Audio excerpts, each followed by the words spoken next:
possible innovations because there is not enough demand.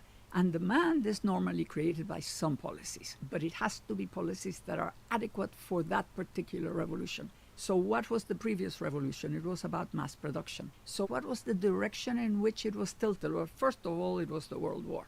And with the World War, it was obvious that producing a lot of weapons made a lot of good business, and they became cheaper and better and so on. But then at the end of the war, governments did something very important. They created a set of policies that favored suburbanization. Before the automobile, you had railways, so you only had stations, and the land in between was very cheap. It had no way of being used. But once you have the automobile, you can build cheap, mass-produced houses to put lots of electrical appliances inside and a car at the door. And at the same time, governments made the welfare state so that workers could buy those houses. So you have home ownership and consumerism. That's one of the directions. And the other direction was the Cold War, of course. So that you had innovation going in the two directions. If we had stayed in what was visible in the 30s, it was very difficult to imagine this golden age that came after the war. The same thing is happening to us now. In order to get the technologies to go in the right direction, you've got to tilt the playing field. And I hold that the most effective way of doing that today is tilting it towards green. Now, you've been contributing to that debate. There's a book that's out this year on rethinking capitalism in which you've written a chapter on green innovation. How can technology help save the planet?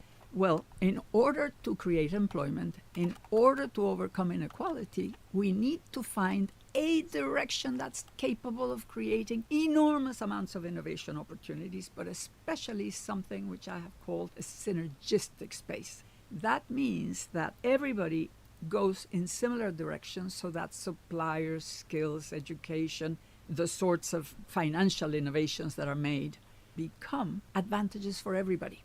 That is exactly what happened with the mass production world. To just give a very clear example, there are two things that were super important at that time. One was consumer credit, so that people could buy houses, cars, and electrical appliances on installments. And the other thing that was necessary was that when people lost their jobs, you would have unemployment insurance so you could continue paying. Otherwise, can you imagine everything going back to the sellers if people lost their jobs in recessions or whatever? Well, today we have a lot of financial innovation to do, and green innovation has got to be financed in different ways. We've seen some examples of that with Bill Gates and the Breakthrough Energy Coalition and so on. Do you think that's a good initiative? It's a good initiative, and we need many more. But it isn't just a question of investing in renewable energy. Because when I say green, and when I talk about green growth, I'm not just talking about global warming. I'm talking about something much wider. It means new lifestyles, which are less energy and materials intensive, many more experience, health, exercise. You know, what the elite is doing today would become the lifestyle for everybody, which is what happened before. Because the elite in the 1930s was having houses and electrical appliances and all the rest and cars. And that's what happens each time. Who can have an electric car now? People who have a lot of money because they're more expensive. They will become cheaper when demand grows. And demand grows when changes are made so that demand grows.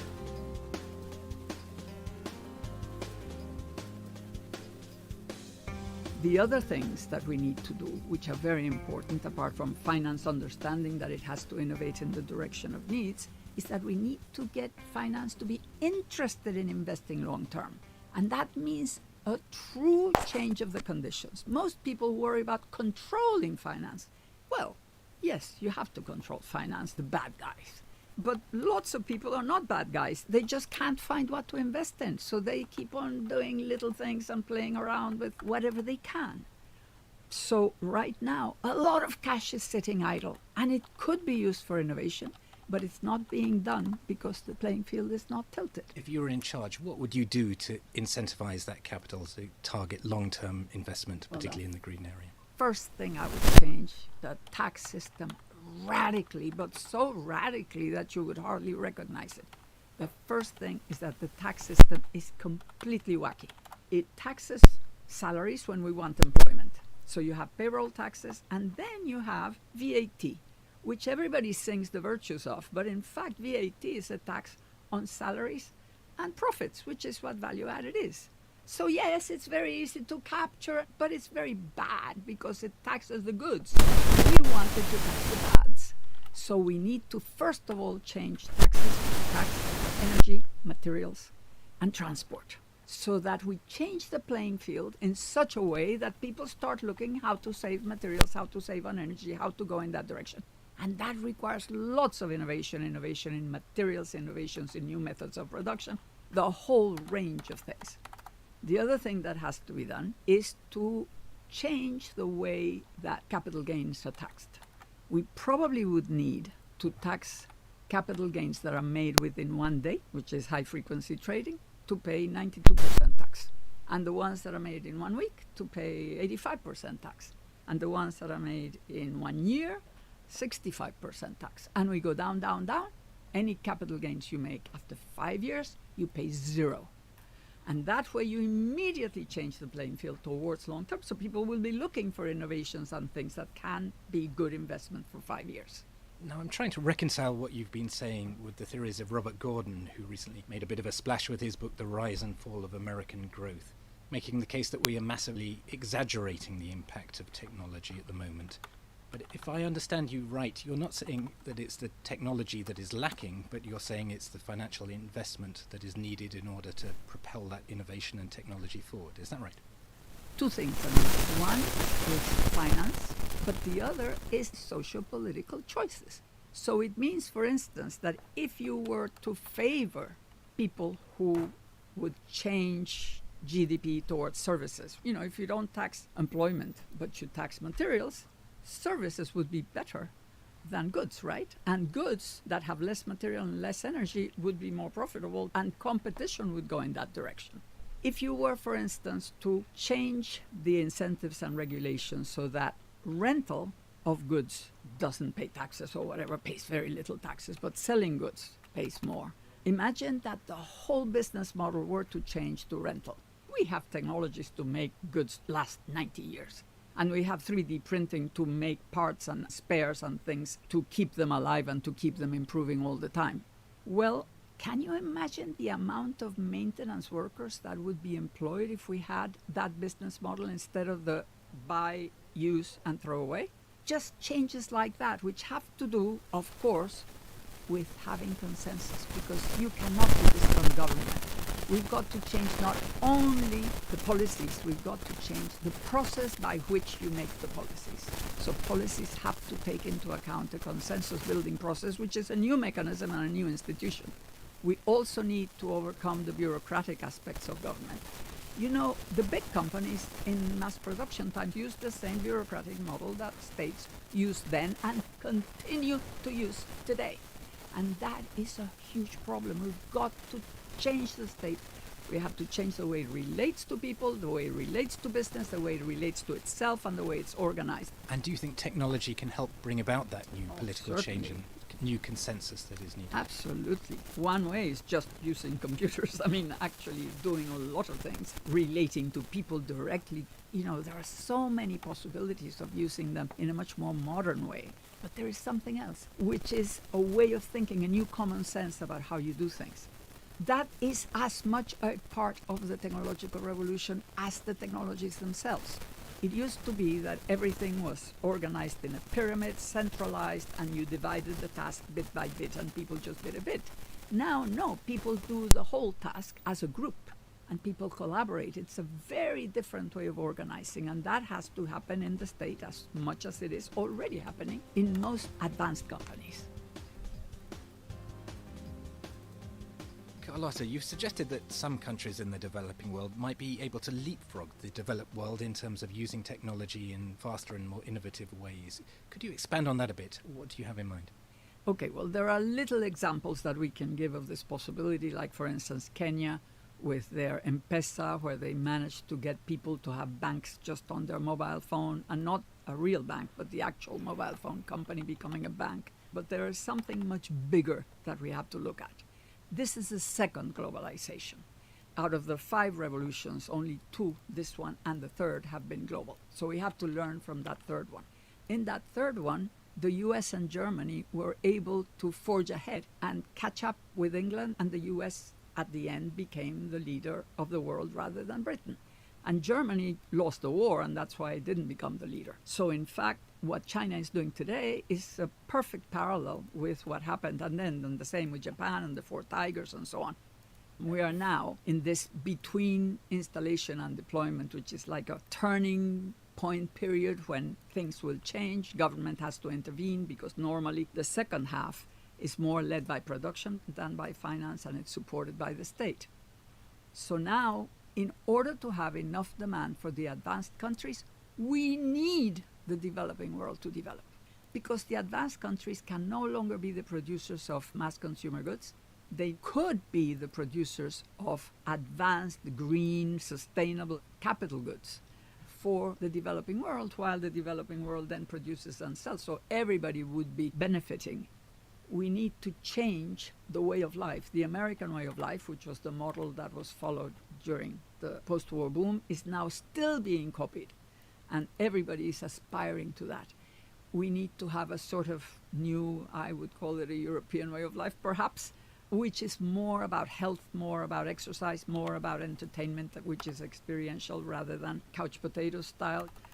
If that were to happen, that would make it possible for the developing world to develop. Otherwise, we don't have 7 planets. We cannot do American way of life for all the Chinese and all the Indians and everybody else.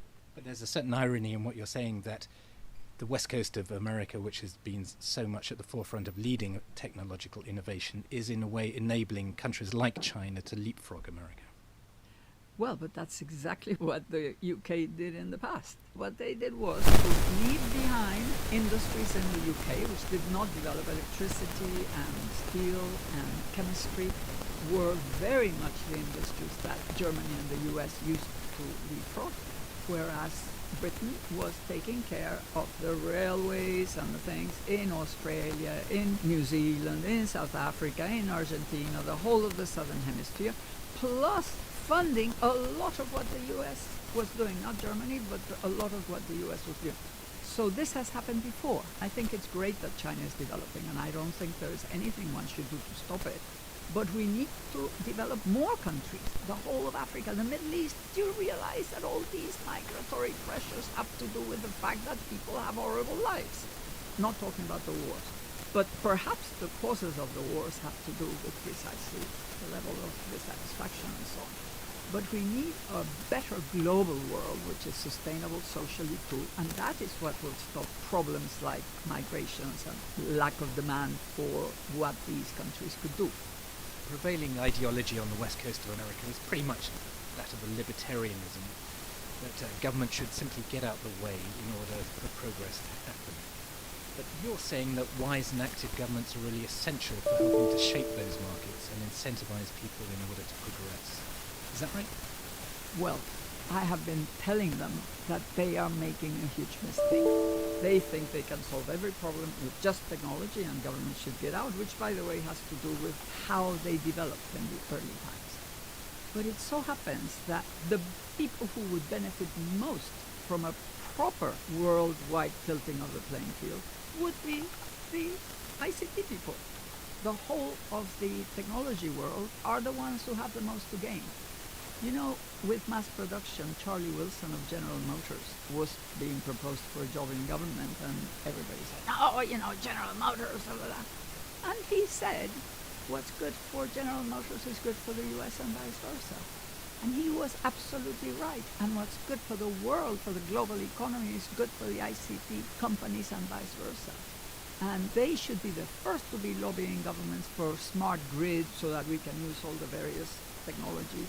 They should be lobbying governments for getting infrastructure for electric cars and all sorts of things. And also for income distribution across the world. I mean, not income distribution in a simple way. We have to find ways of doing it in such a manner that it will really move investment. You know, governments are not really understanding that they are the ones who are guilty. Austerity is austericide. You know, if a CEO of any company had the type of results that these policies have had in the last 8 years, they would already be out. They wouldn't last 8 years.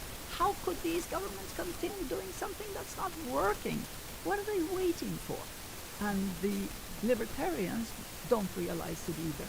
But they will, because if things continue like this, they could get much worse. And if they get really worse, then we're going to have what always happens with capitalism. It seems to not be able to do things before they have a crisis. Last time we had to have a world war for things to change. So let's hope we don't need a world war now. Let's hope we don't need a third crisis. Let's hope we can understand the moment we're living and we can start working, because it's not easy, to invent what to do and to try it out. We have to try it out in pilot things. We have to have people who are really experts. We have to have business come in and work with government people to see what could be done, but to know that the task is enormous and it requires being bold, being imaginative, being as imaginative and bold as the Keynesian revolution was after the World War. Well, I'm afraid that's all we have time for today. Thank you very much, Carlotta, for a fascinating discussion. We'll be back with another episode of Tectonic next week. In the meantime, if you'd like to comment on today's show or suggest any topics you'd like us to cover in future episodes, please email us at tectonic@ft.com. Tectonic was produced by Fiona Simon.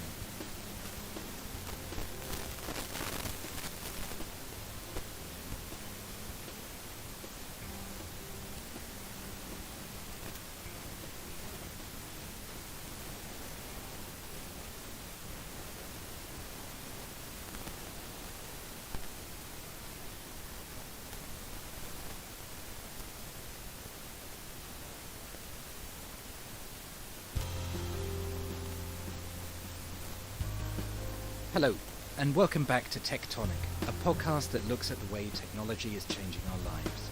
I'm John Thornhill, Innovation Editor at the Financial Times in London. Last week we heard from the economist Carlotta Perez that time was running out to harness the benefits of technological innovation for the whole of society. But if we fail to do so, it could lead to another global recession, or worse. Our second guest is Jimmy Wales, founder of Wikipedia, who describes himself as a pathological optimist. When I met him shortly after the first debate of the US presidential campaign, he was unhappy about the failure of the media to point out blatant untruths coming from the mouths of politicians, particularly Donald Trump. In a sense, I do think there is a more acute awareness that actually a job of journalists is to fact check. In the news section, it's not the place for your personal opinions, but it's not your personal opinion. If he says he didn't say it and you have him on record saying it, we need to tell the public that. The result of the US election is now clear, but the ability to separate fact from fiction remains as important as ever. This is something that Jimmy has made part of his life's mission, as he told me when I spoke to him. So, Jimmy, the beginning seems like a good place to start. What gave you the idea for Wikipedia? I was watching the growth of the free software movement, or open source software as most people know it, and seeing programmers coming together to collaborate on all the really great software that runs the internet. All projects written largely by volunteers, sharing their code under a free license.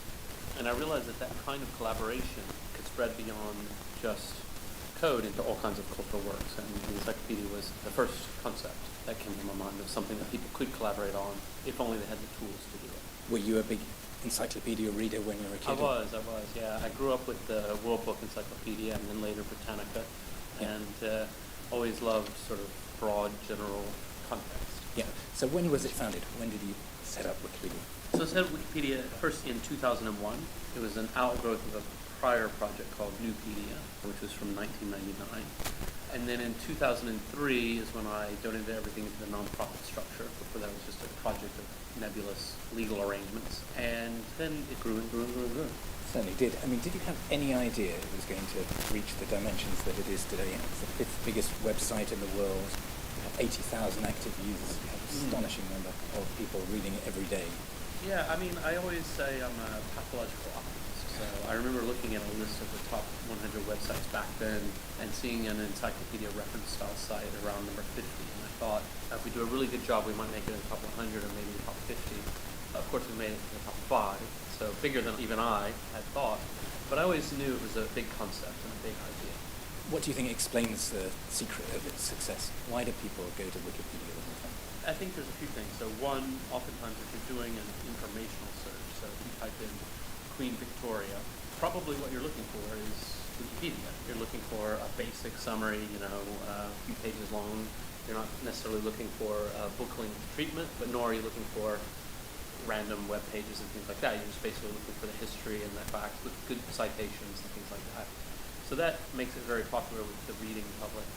And, for the editors, it's really all about meeting interesting people who share a common interest with you, doing something useful with your time.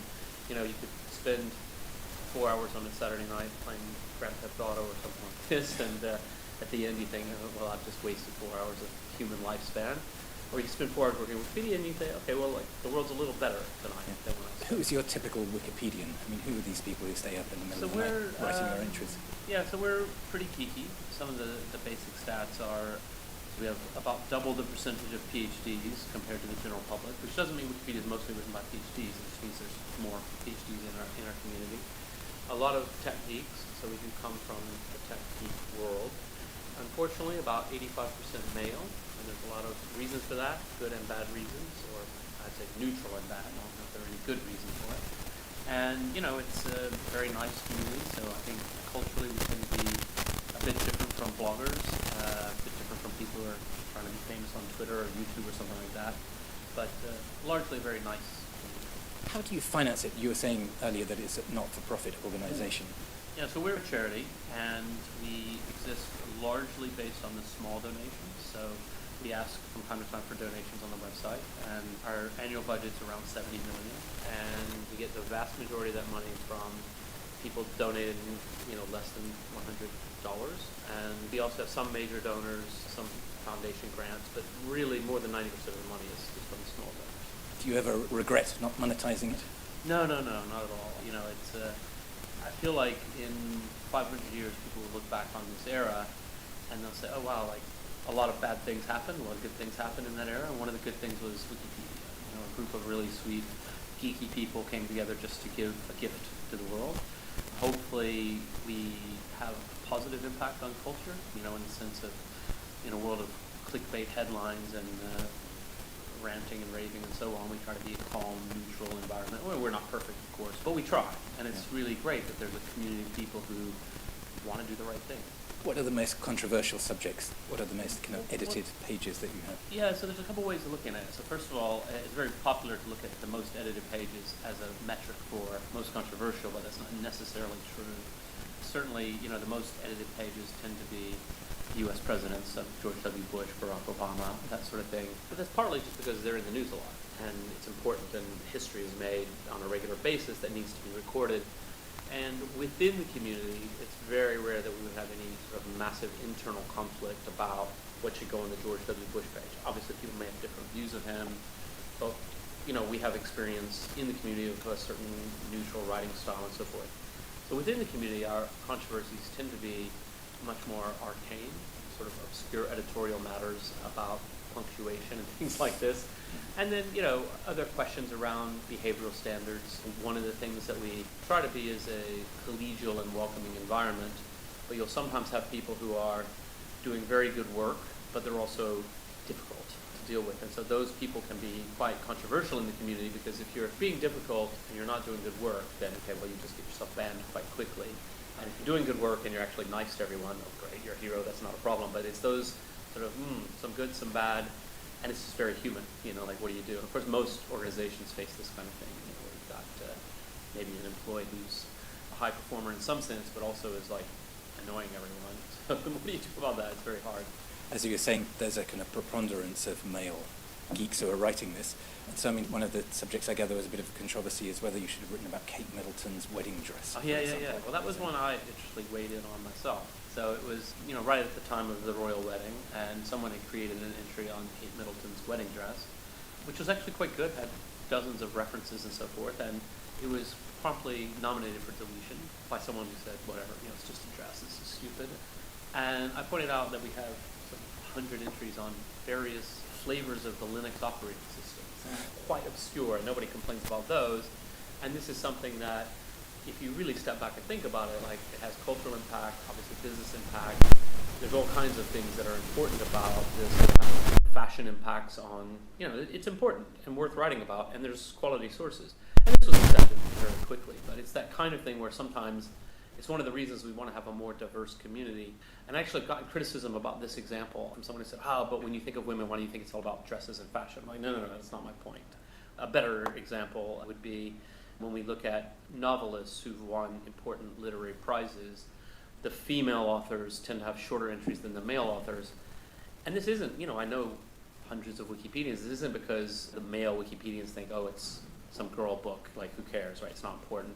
It's not that kind of overt sexism, but it is that people write what they know. And there is a fact about literature that there are novels that are more predominantly read by women, more predominantly read by men.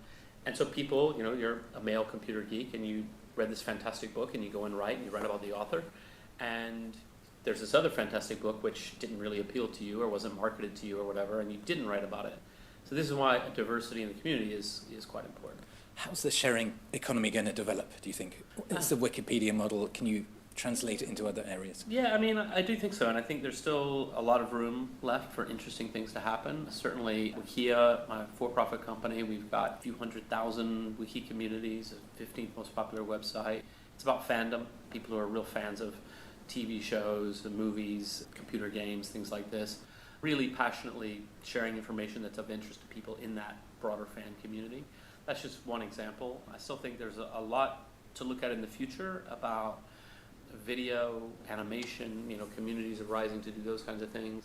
One that I'm always hopeful for, but so far I haven't seen much progress, is journalism and newspaper comments, which unfortunately still tend to be hostile and dangerous places to go down and read the comments, even in very quality newspapers. That's very close to home. What do you think we ought to do about that? How do we raise the I think one of the level? biggest things that I think makes a big difference is genuine community control. So normally, if you go to a newspaper and you scroll down and you start reading the comments and you see someone saying something obnoxious, your only real option is to yell at them. And so then what happens is the two most annoying people end up yelling at each other and everybody else just backs away.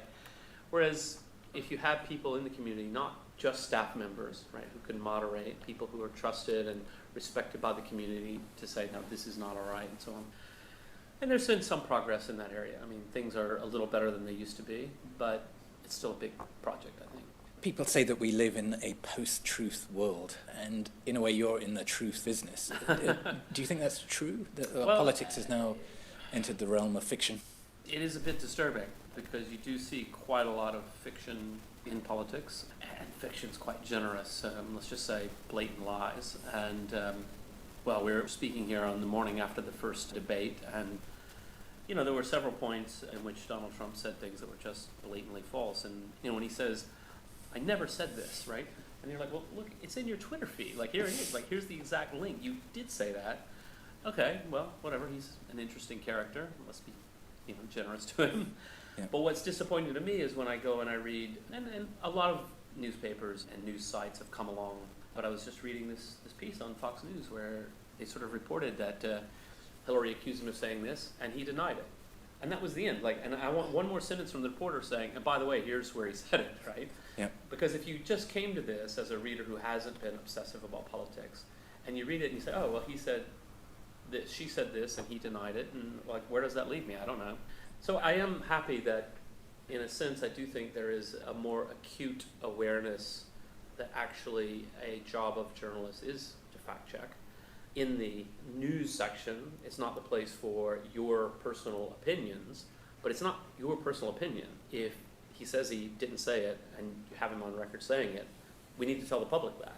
How heavily edited is Donald Trump's page?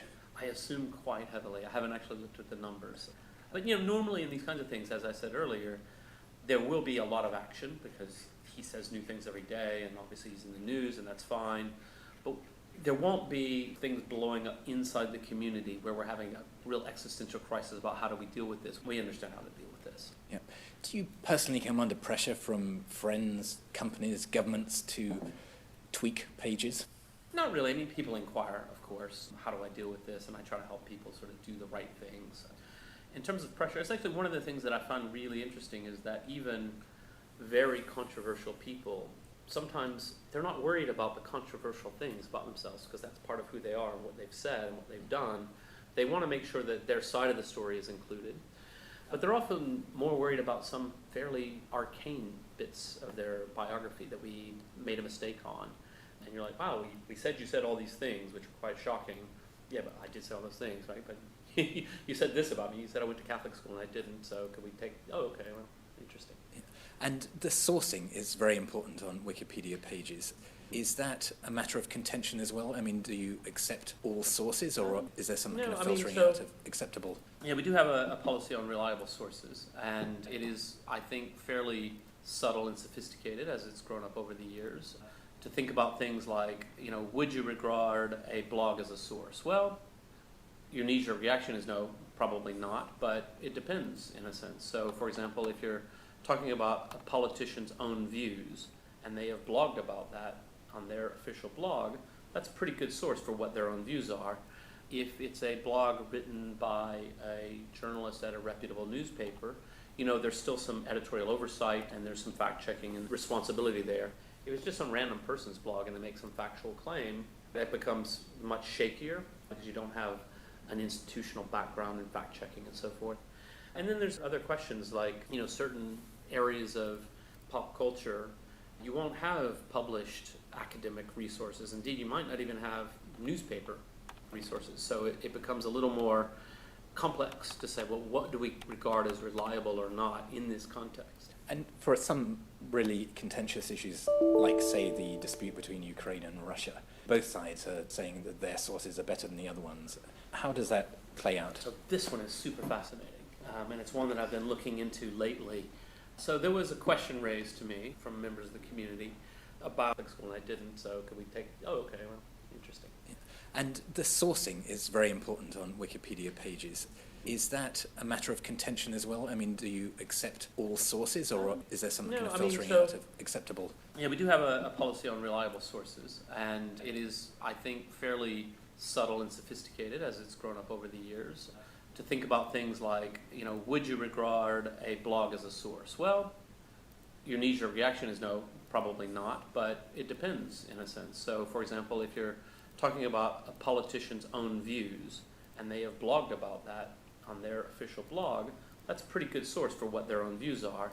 If it's a blog written by a journalist at a reputable newspaper, there's still some editorial oversight and there's some fact-checking and responsibility there.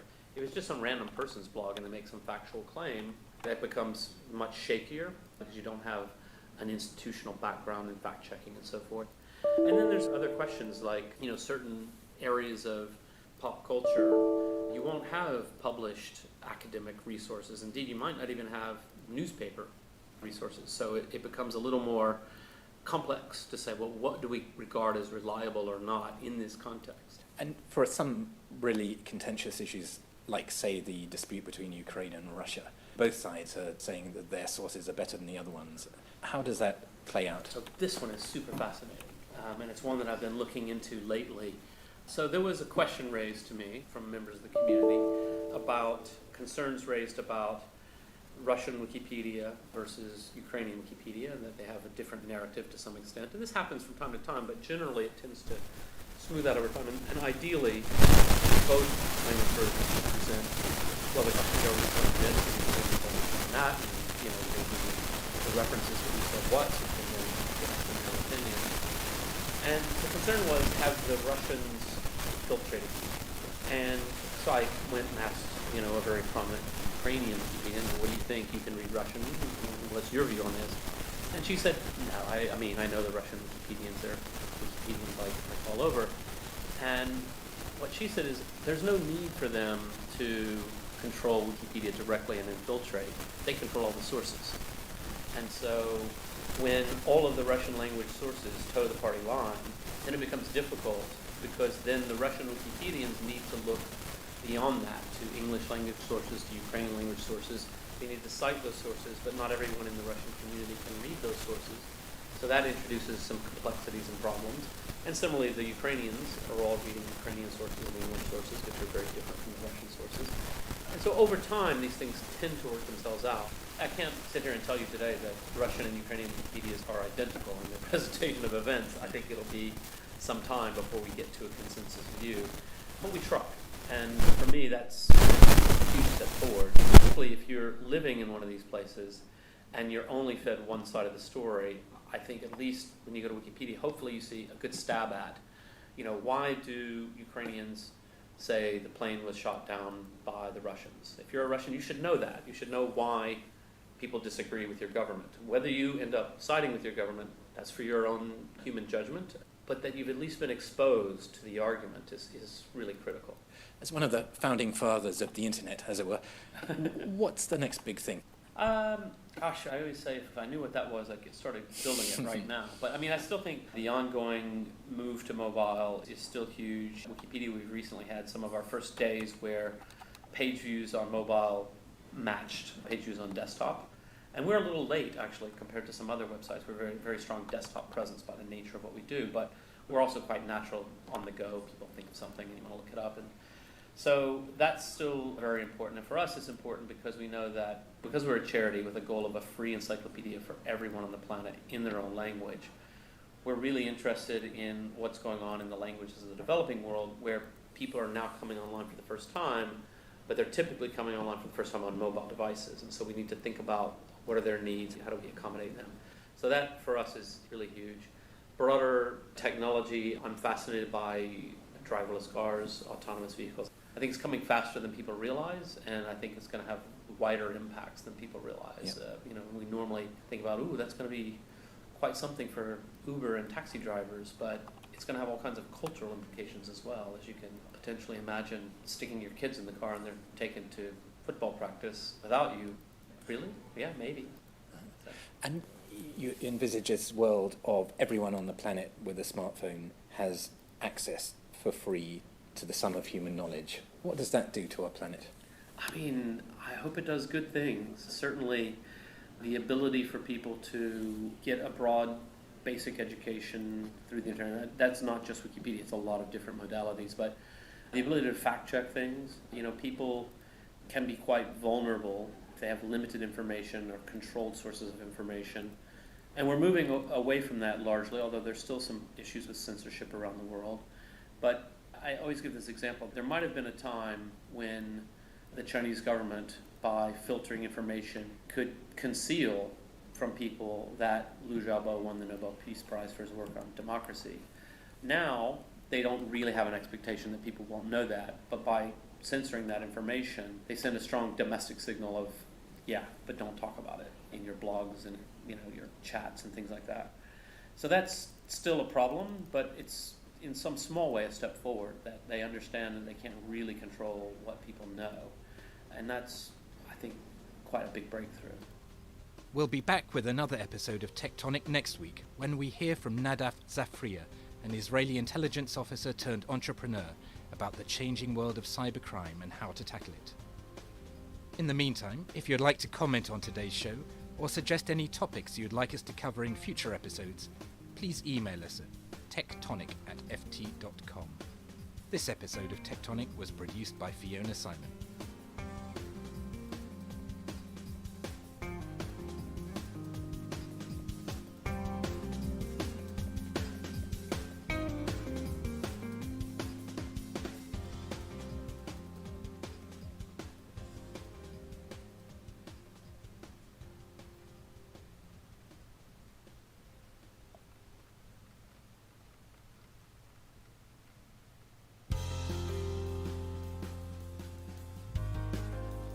Hello, and welcome back to Tectonic, a podcast that looks at the way technology is changing our lives.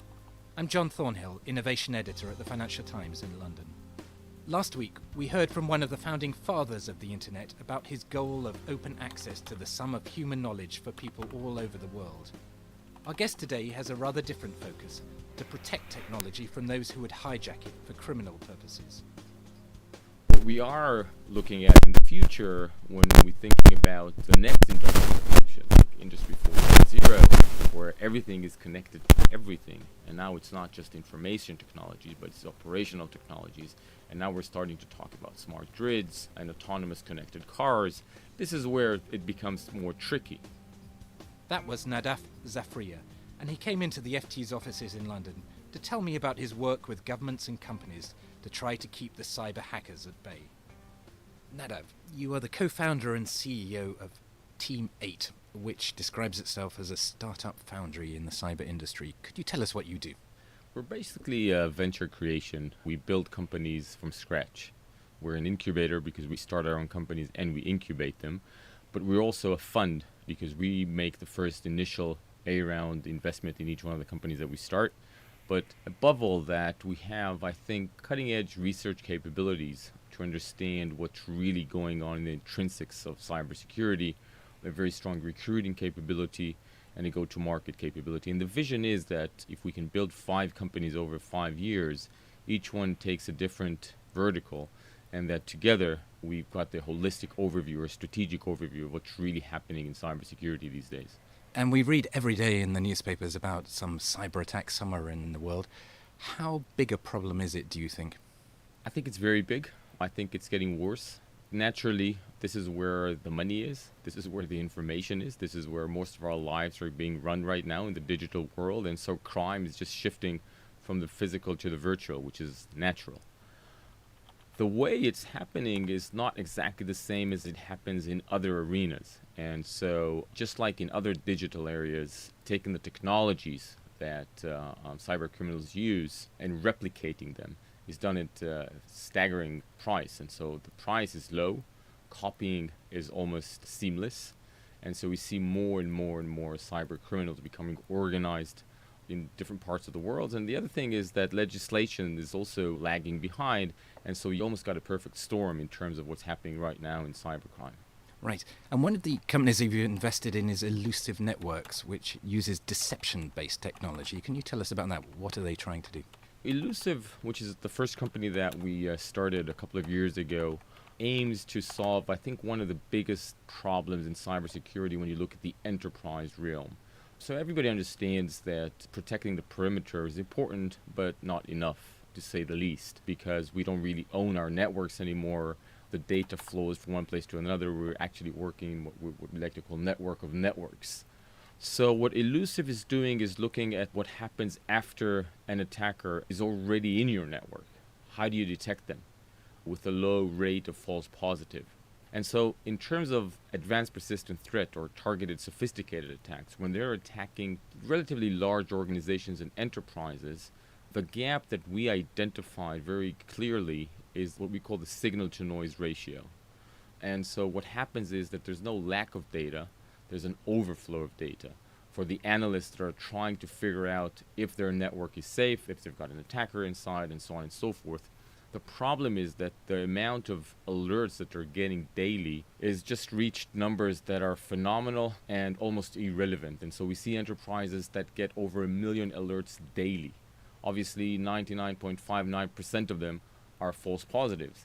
And so when we researched that and when we understood that that was a big problem, we decided to try to look for another approach. And this is where one of the advantages that we have in Team 8 in our research group is that we have researchers that really understand the attacker and can really get into the attacker's mindset, understand what they're talking about, what they're thinking about, what their vulnerabilities are.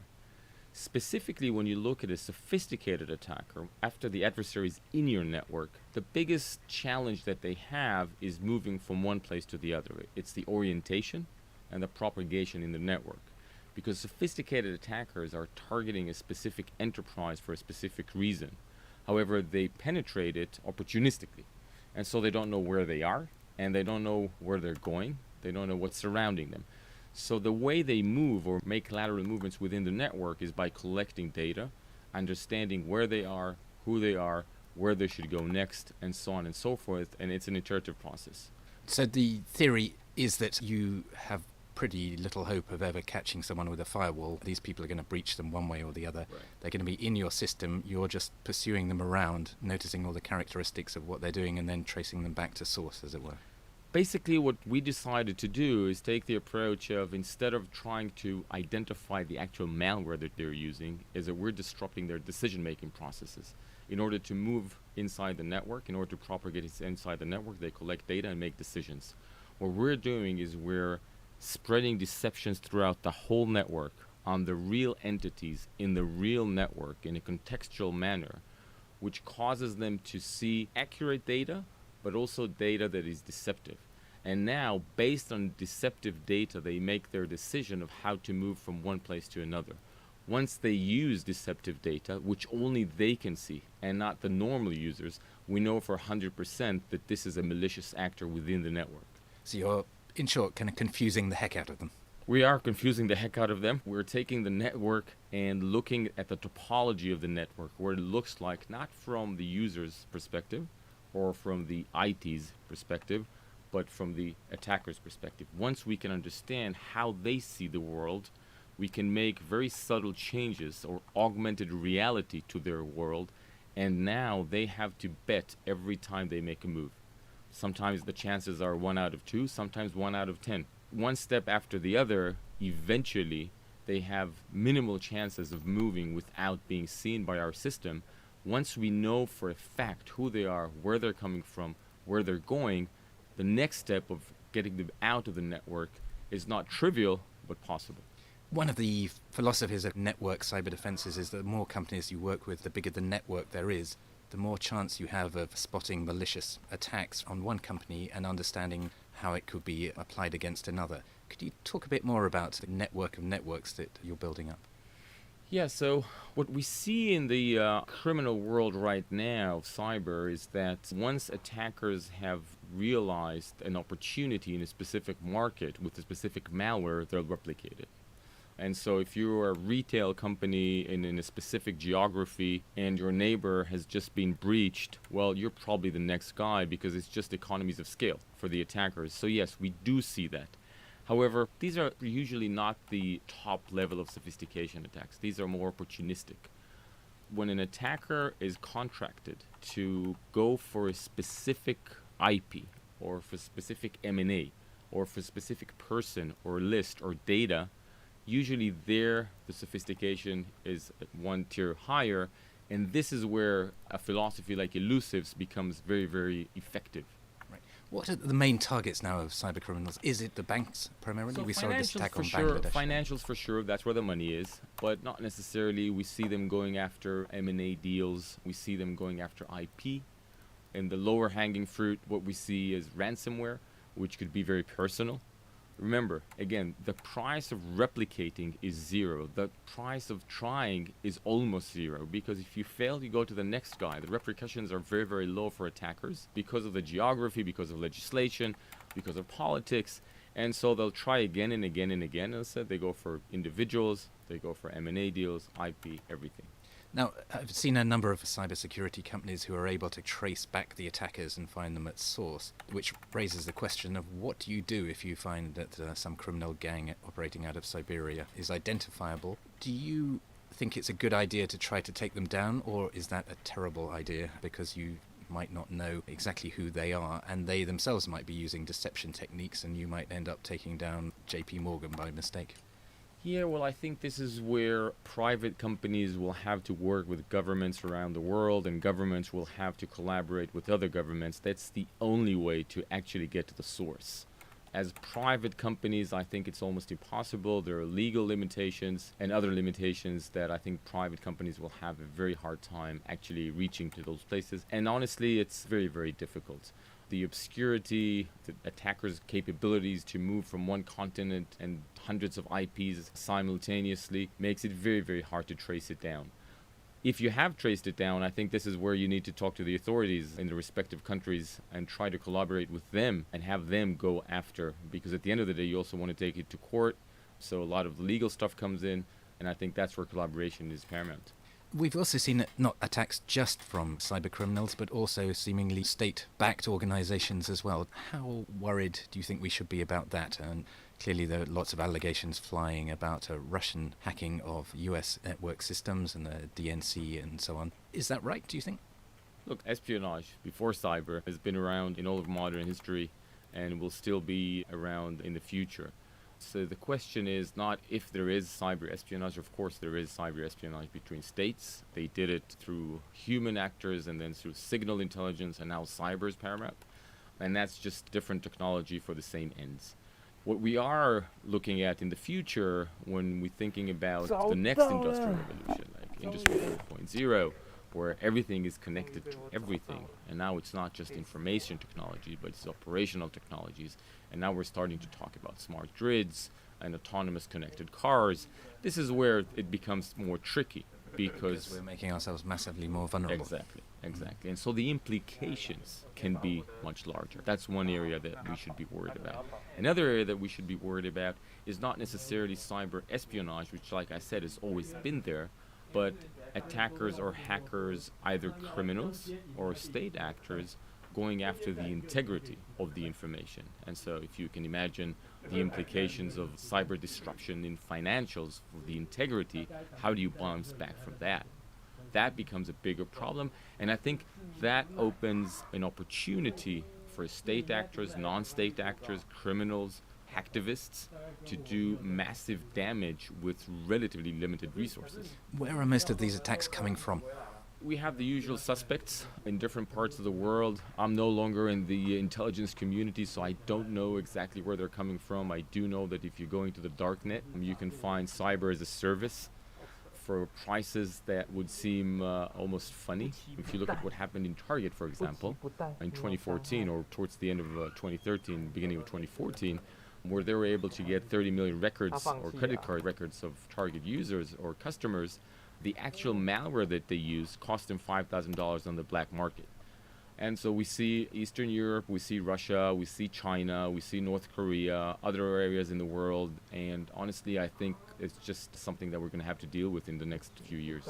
There's another company you're investing in, Clarity, which defends critical infrastructure. Can you tell us about that?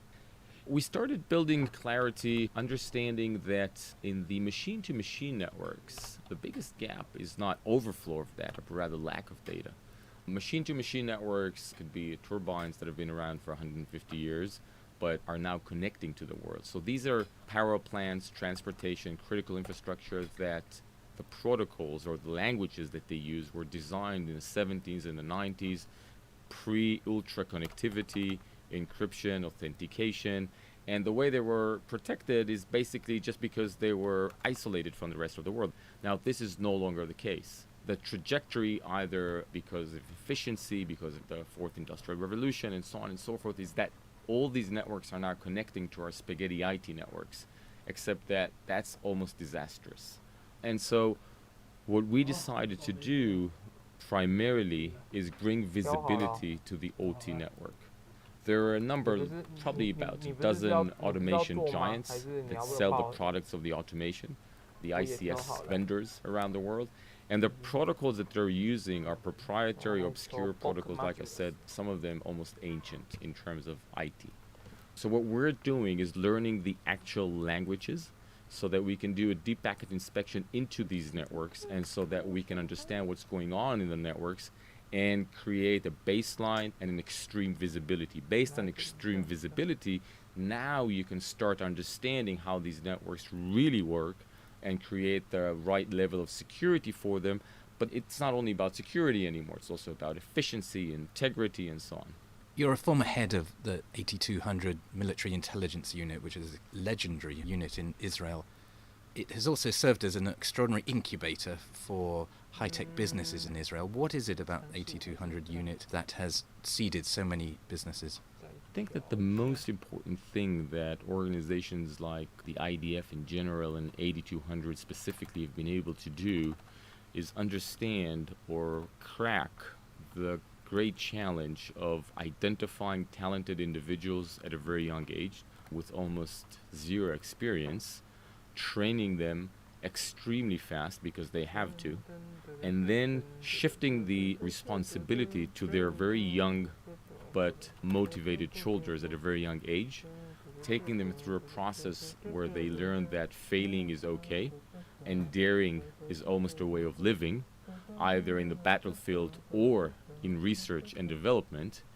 And I think one of the things that has been very, very successful in this program of recruiting, training, and responsibility taking is that at a very young age, these individuals not only get tech savvy, but also the entrepreneurial leadership skills, and so that when they come out of the military, it's almost natural for them to become entrepreneurs, start their companies, and so on.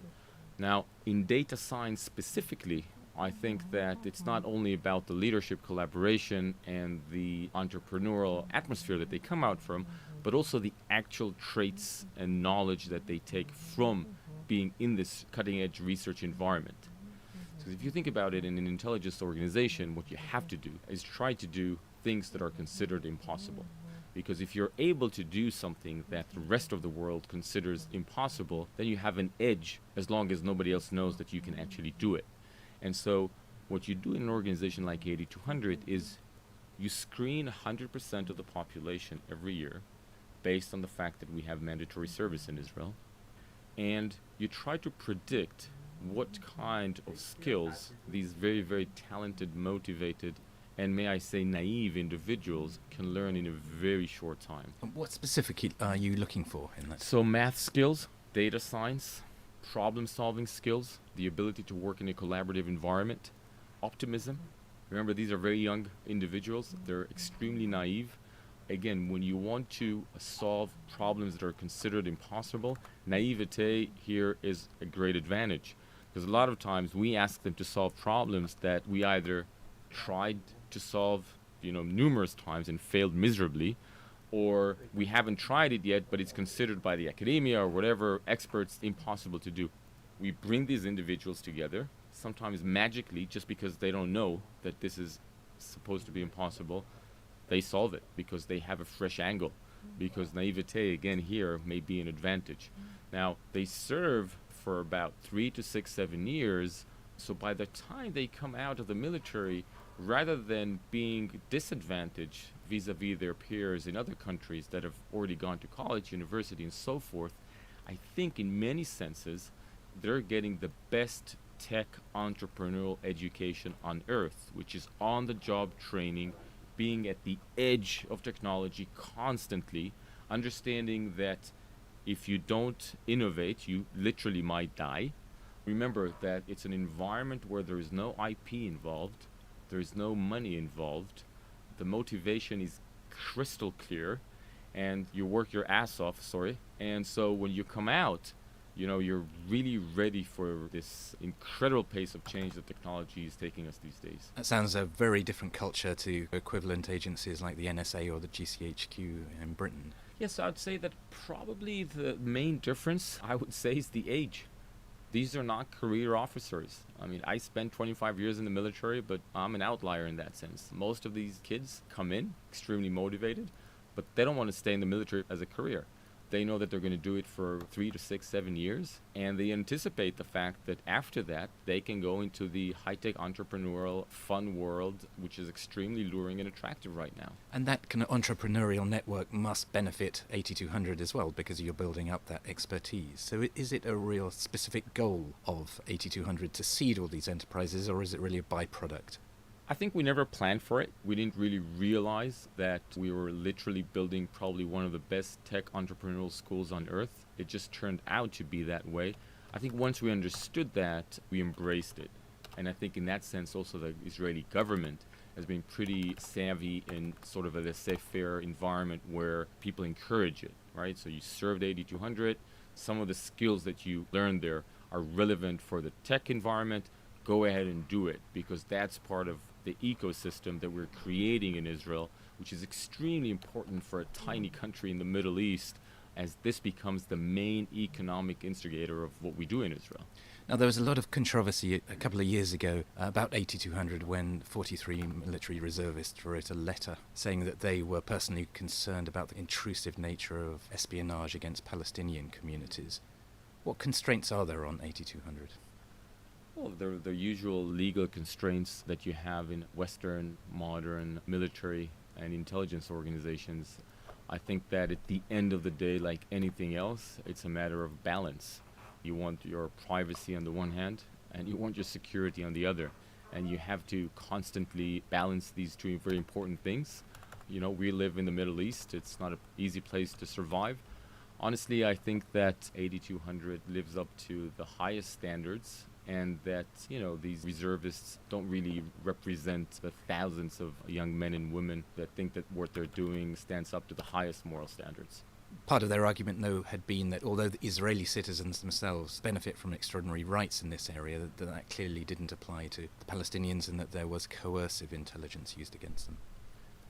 Look, the only thing I can tell you from my experience is that, again, we live to the highest standards in terms of integrity, in terms of ethics and law. But at the end of the day, we live in an environment, in a world, unfortunately now it's not only the Middle East, but Europe and the US, where we have to deal with extremists and terrorists, and in order to save lives, we need to have information. It's just a fact of life. From my experience, I think we never went overboard. We were very cautious to do only what we needed to do. And remember, at the end of the day, intelligence organizations have very limited resources and overwhelming jobs to do. I think that 99% of the cases, probably most intelligence organizations in Western countries use their power very, very efficiently only when they have to. Not only because it's the right thing to do, but it's also the effective thing to do. Finally, I'd like to ask you about the UK, because you're here speaking at a conference on cybersecurity. The UK is one of the most digitized economies in the world. We have a very big financial sector here, and a lot of people say that we are almost uniquely vulnerable to cyber attack. How big a problem is it for the UK? As an eternal optimist, I think, extremely vulnerable, but also immense opportunities. Great business opportunity for you. Obviously, but not only for us, but also for every company that comes here. See, one of the problems that we have in our ecosystem in Israel is that the actual users of the technology that we produce. Now, in order to come up with effective solutions for this overwhelming problem that we're dealing with right now, you need to do it from the bottom up and not only from the top down. You need to have players that work with you. This is one of the reasons that in Team 8 we have strategic investors, not just financial investors. So we're working with the likes of Cisco and Nokia, Accenture, AT&T, Citibank, so we can get their angle and understand how they see the problem. What you have here in the UK in terms of the financials or the financial capital of the world is you have the users, you have the experts, you have the people that actually have to deal with the problem. You also have a terrific intelligence organization in the GCHQ. And so I think the elements to be innovative in this specific area of cybersecurity are actually here. And the fact that you're the financial capital, it does make you vulnerable, but also gives you the opportunity to become the leader in this kind of technology. Nadav, thank you very much. That was fascinating. Next week, we hear from the American entrepreneur and academic Vivek Wadhwa about the self-drive car revolution. In the meantime, if you'd like to comment on today's show or suggest any topics you'd like us to cover in future episodes, please email us at tectonic@ft.com. This episode of Tectonic was produced by Fiona Simon.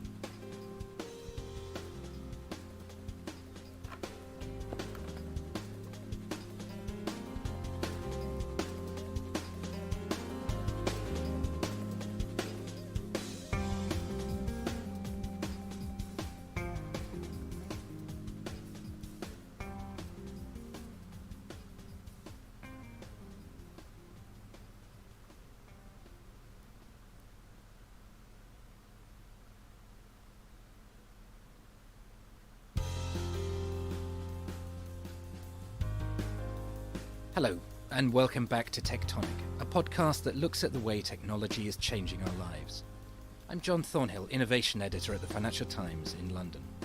Last week, we heard from Nadav Zafriya, an Israeli intelligence officer turned entrepreneur, about the changing world of cybercrime. This week, we hear from an entrepreneur and academic who worries that our societies are ill-prepared for the rapid onset of technologies like self-driving cars.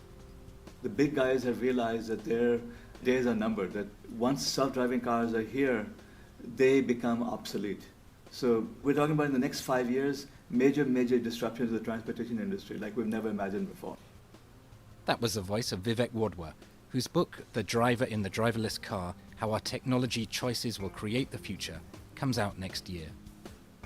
I spoke to him about this and other transformative technologies during a visit to the Ambrosetti Forum in Italy on the beautiful shores of Lake Como. Vivek, what's the main theme of your book? What do you say in it?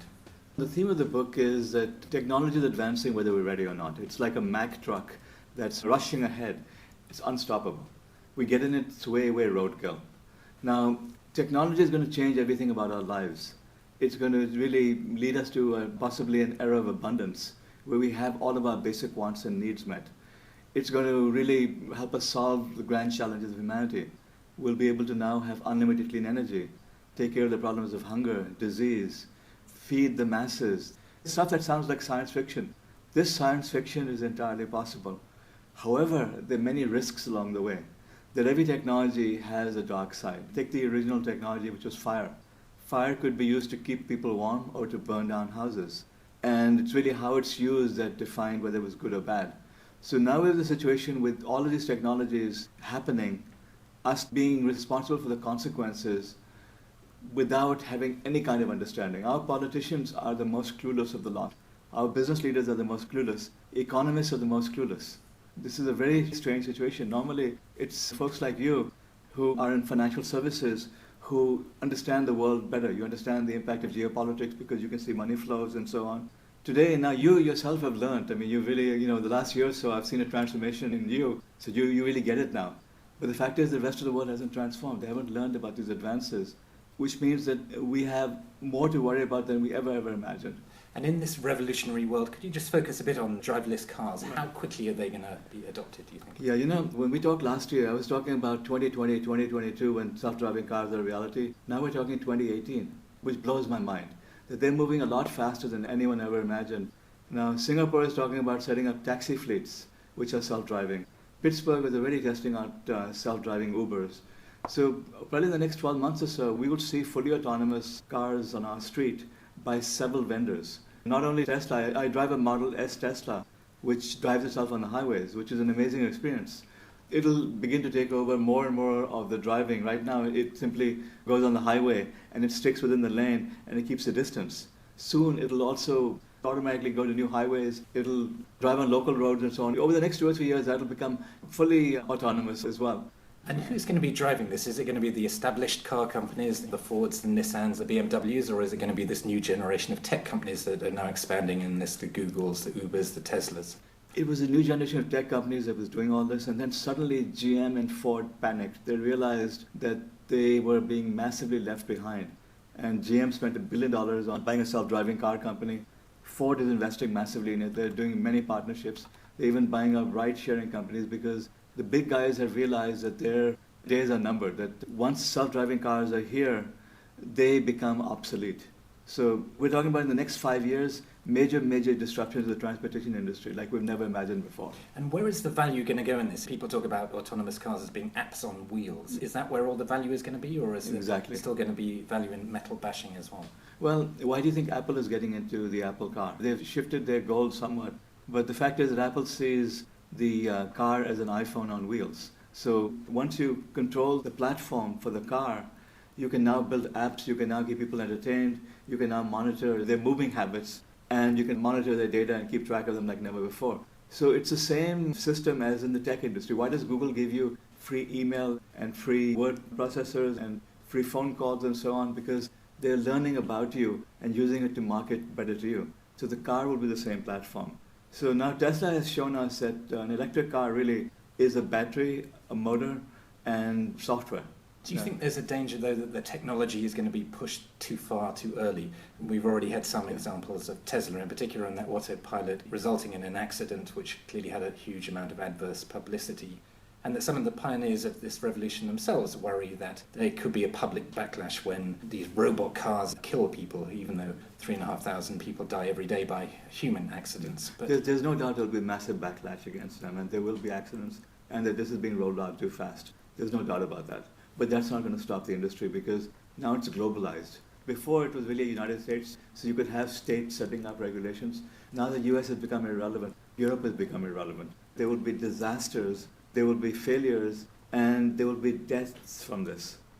However, we will save more lives in the aggregate than we've taken, and it will improve our lives dramatically. Do you get the sense that the autonomous car industry itself is worrying about this and trying to come up with its own standards and regulations that will not push the technology too far, or do you think it's just, in effect, a free-for-all, everyone just rushing to develop this? It's a free-for-all, it's a race. The tech industry doesn't come together and say, hey, we need to think about ethics and values and morals, and we need to slow down and work with each other. It's not a nicey-nice industry. It's a cutthroat industry in which you try to put each other out of business, and you steal all the ideas you can from each other, and you leapfrog each other. That's how the tech industry works.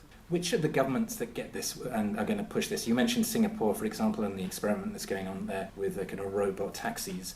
China as well is pushing very heavily into this, and new cities are being built there with lanes and so on being designed for driverless cars.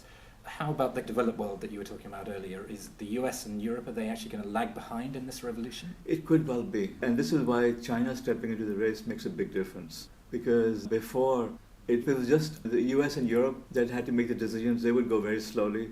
Now with the Chinese in the act, they're going to be ruthless getting them there because they want the first mover advantage and they want to own a new emerging industry. So now there's going to be a race between governments as well to see who will allow it faster.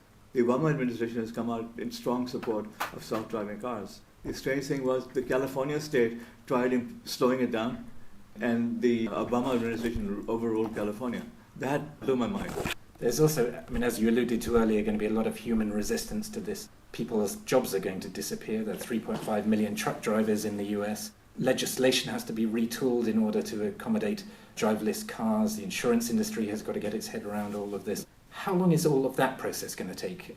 Now you get into the dark side of all these technologies, and why I really, really worry. Because Uber is literally obsessed with removing the dude in the driver's seat. They believe that they can reduce the cost of cars dramatically by removing the driver from it, and they won't have these pesky people who join labor unions and who give them a hard time. So this is why Uber is investing massively in self-driving cars, and this is why they're going to be one of the first to get these out. So give it 3 or 4 or 5 years at the most. Worst case, 5 years. Most likely 3 years. And Uber will start rolling out fleets of cars that can drive themselves in neighborhoods, and then it'll be cities. And it'll be region by region that they'll start rolling it out, which means that those drivers start disappearing. Volvo already has self-driving trucks. And there are several companies developing software that will run on any vehicle. So give it 3 to 4 or 5 years and you'll start removing truck drivers from the street as well. And at first there'll be a truck driver there just for safety reasons. But later on, the truck driver will simply be parked at the destination point to take over when you have to go on local roads. So the truck drivers' jobs will disappear as well. We're talking about millions of jobs disappearing. What happens then to these people? They're not employable because you can't simply retrain them now to do some other high-level work. So we're talking about unrest and all sorts of problems. You mentioned the insurance industry. Well, self-driving cars will not need insurance. So the automotive insurance industry is going to be what I call toast. There's no future for it. I've spoken to the CEOs of several insurance companies, and they begin to see the stark writing on the wall that the entire automotive insurance segment is just disappearing on them much, much faster than they ever imagined it would happen. And you say that no insurance will be needed because there will simply not be accidents, or? There will not be accidents, and if there are accidents, they'll be self-insured. Let's say Google provides the software. Well, Google couldn't do the self-insurance. Remember, Google was trying out car insurance in the UK. Everyone wondered why was Google in the act of selling car insurance. This was about 2 or 3 years ago. It discontinued it a year ago because Google was learning about how the car insurance industry works. It was gathering data on it. Because I suspect that they're considering their own automotive insurance policies so that they can take over this industry. Some people say that the human affinity with the car is just so strong that this revolution is going to get prevented, and that the instinct not to go in a driverless car is just enormous. And I mean, at the moment we can have pilotless planes. Very easy, there's no traffic in the skies, the technology is proven. But would you step in a pilotless plane? There's still enormous resistance to this. Well, the flights that I take anywhere are pilotless. You know, the pilots basically are not active once the flight takes off. They simply put their hands on the steering wheel when it's taking off, and then it's an autopilot. And I trust the autopilot more than I trust pilots because pilots get distracted and they make mistakes. Autopilot is much safer. I also trust my autopilot. It took me about 20 minutes to become comfortable with the autopilot feature of my Tesla and let it drive itself. At first it was very uncomfortable, saying, oh my God, this thing is driving itself. It's moving its own steering wheel. And then after a while I said, let's see what happens. And it did just fine without me. So we are going to accept it. Even the skeptics are going to accept it. Now, there's still people who like having their own horses. So they own horses. So we'll probably still have some people who own manual cars that they can drive on special racetracks. But eventually we're going to kick them off the roads. We won't need human beings on the roads. Because they're just too unsafe. They're too unsafe. Human beings, these pesky, dangerous animals who crash into each other, who get road rage, who rush into traffic, who make mistakes, who text while driving. Why should we allow them to be on our roads? They're dangerous. It's the nature of technological revolutions to create all kinds of opportunities and threats in areas that no one ever really thinks about when these technologies develop. What do you think the knock-on impact of driverless cars is going to be on other industries? The automotive industry, for example, you're talking about wiping it out. You're talking about wiping out the insurance industry. You're talking about transforming employment and creating mass unemployment. Now you're talking about these technologies also being applied to many other things, because as the technology for navigating goods starts getting better and better, we'll start seeing it applied to drones, for example. Drones really are self-driving planes, really small planes. So we'll start seeing the technology being applied to drones, which will do delivery for us as well. And the drones will get better and better, and the drones will really start delivering human beings before you know it as well. I mean, Ehang in China was really demonstrating a drone that can carry a human being. So you're going to see the entire transportation segment being impacted and everything associated with employment being impacted. What does it mean for the energy industry? Do you think it will lead to a net reduction of oil consumption and pollution? Oh yeah, without doubt. Now, see, you've got to really look at the second half of this, which is what are these self-driving cars going to be made of? Most likely they're going to be electric cars, because the cost of electric cars is dropping dramatically. People did not believe that Tesla could produce a $35,000 car. Tesla can do it. Now Elon is talking about 100 watts per kilowatt hour for his storage cost, basically, which means that suddenly, within 5 or 7 years, these electric cars should cost on the low end about $10,000 or $20,000, and they should go 200 or 300 miles at that price. Why would we be buying these old line internal combustion engine vehicles when we could have completely electric cars? So you're talking about a replacement cycle for these cars, and then we won't need to own cars anymore. If you now have Ubers available on demand, and Uber costs you a fifth of what it does today, for example, which is nothing. So you're talking about bus fare equivalent. And you can get an Uber on demand anytime you want, just by going on your app, and you have a car there for you, and you don't have to worry about tipping the driver or dealing with a pesky human being. Why would we need to own cars? We will need 90% fewer cars when they are self-driving, because people will not need to own cars anymore. So again, you're now impacting the industry from another side, and we're going to be now accelerating the progress of battery technologies. And I've heard some driverless cars experts talk about this as almost mobility becomes a utility. It's like you Yes. turn on the faucet and out comes the water. Exactly. And you just step on the street with your app and you have mobility at your feet. What are the other big breakthrough technologies you think are going to happen over the next few years, and what are the things that we should be most excited about and worried about? Well, machine learning, for example, is on this exponential curve. For decades, we've been talking about artificial intelligence and its perils and the opportunities, and it was really a joke that AI never happened the way we thought it would happen. The reason was because it wasn't intelligence at all. We were really writing down every command like a decision tree and detailing it and writing code around it. Now, neural networks have been perfected. Thanks to the graphic processing GPU that NVIDIA developed, you have now parallel processing. So you can now have computers that mimic the human brain, and which can also start learning just like the way we do. So you have layer after layer after layer, and they program themselves. So the lines of code are very small. You just have to give it massive amounts of data, and we have massive amounts of data. So there's an AI revolution happening, which is also in hyperdrive, much, much faster than anyone expected, which is going to be transformative, because in financial services in particular, it's all about data, data, data, data, data. Whoever has the best data can make the best financial decisions. So AI is taking over all of that. Now, another technology which is amazing and which terrifies me is Cas9 CRISPR gene editing. This is a 3 or 4 year old technology which has become so prevalent that you have labs all over the world doing it. We're talking about editing genes, like going into a Word document and editing an essay. So imagine now being able to sequence the DNA of an organism, a plant, an animal, a human being, and now edit out the things you don't like in it. And why is that terrifying? Can that not be a very good thing? It can be a wonderful thing because you can eliminate disease with it. However, you can also create superhuman beings with it. You can create super viruses with it. You can create killer organisms with it. We have no idea what we can create with it. The Chinese shocked the world by demonstrating that they had edited human embryos. There was an uproar, and eventually we decided there should be a moratorium on embryo editing. But I doubt that really stopped the Chinese. I mean, do you think that they would simply have stopped doing all research? They're doing it behind the scenes, and so are other governments. So we now have governments creating superhuman beings in the lab. That terrifies me, I mean. And if we're worried about inequality today, then we really ought to be worried when we have bioengineered superhumans running around. Well, let me pose a question to you. Let's say that you were about to have a child, and you got a DNA test, and you found that your child is going to have a debilitating disease, and you had the option of editing out that disease. Would you do it? Most likely you would. Even if you were a devout Catholic, you would agonize over it, but you would find justification to do it because it's the life of your child, and you can't do that. And now, while you're at it, you can also give your child another 10 points of IQ. And you really wanted a child with blue eyes, you give them blue eyes, blonde hair. You now make them an inch or two taller. You give them healthier muscles, and you edit out a few other things. The question is, where do you draw the line on what's good and bad? So we're now talking about the ability to design our own babies. This is all in the next 5 years or so when it becomes practical. And how do you answer your own question? Where do we draw the line? And who's responsible for drawing that line? John, I don't know.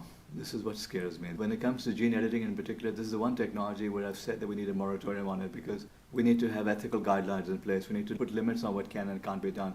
About 20 or 30 years ago, we decided that cloning was not ethical. We banned it.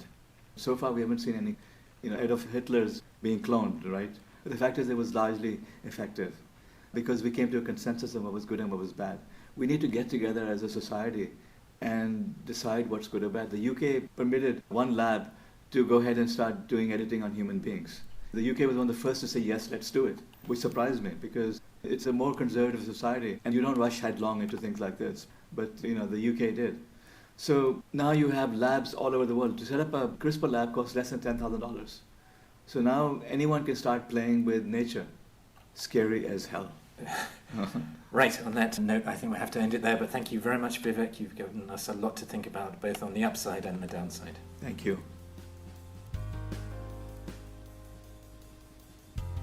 We'll be back with another episode of Tectonic next week, when we hear from Yuval Noah Harari, the historian whose latest book takes a step into the future, to a time when man may cease to be the smartest algorithm on the planet.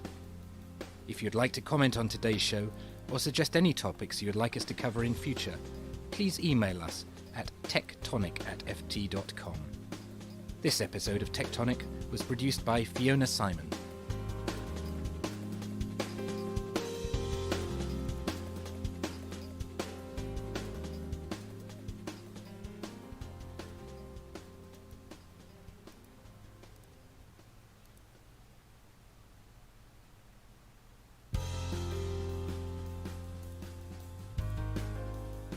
Hello, and welcome back to Tectonic, a podcast that looks at the way technology is changing our lives. I'm John Thornhill, Innovation Editor at the Financial Times in London. Last week we heard from Vivek Wadhwa, who worried that our societies may not be ready for the rapid advance of new technologies like self-driving cars. Another potentially transformative technology is artificial intelligence, and our guest this week has cast his mind into the future to try to imagine what it could mean for mankind. With biotechnology, with artificial intelligence, we are learning how to manufacture life. And I think the main products of the 21st century economy are going to be not vehicles and weapons and textiles, they're going to be bodies and brains and minds. The voice of Israeli historian Yuval Noah Harari.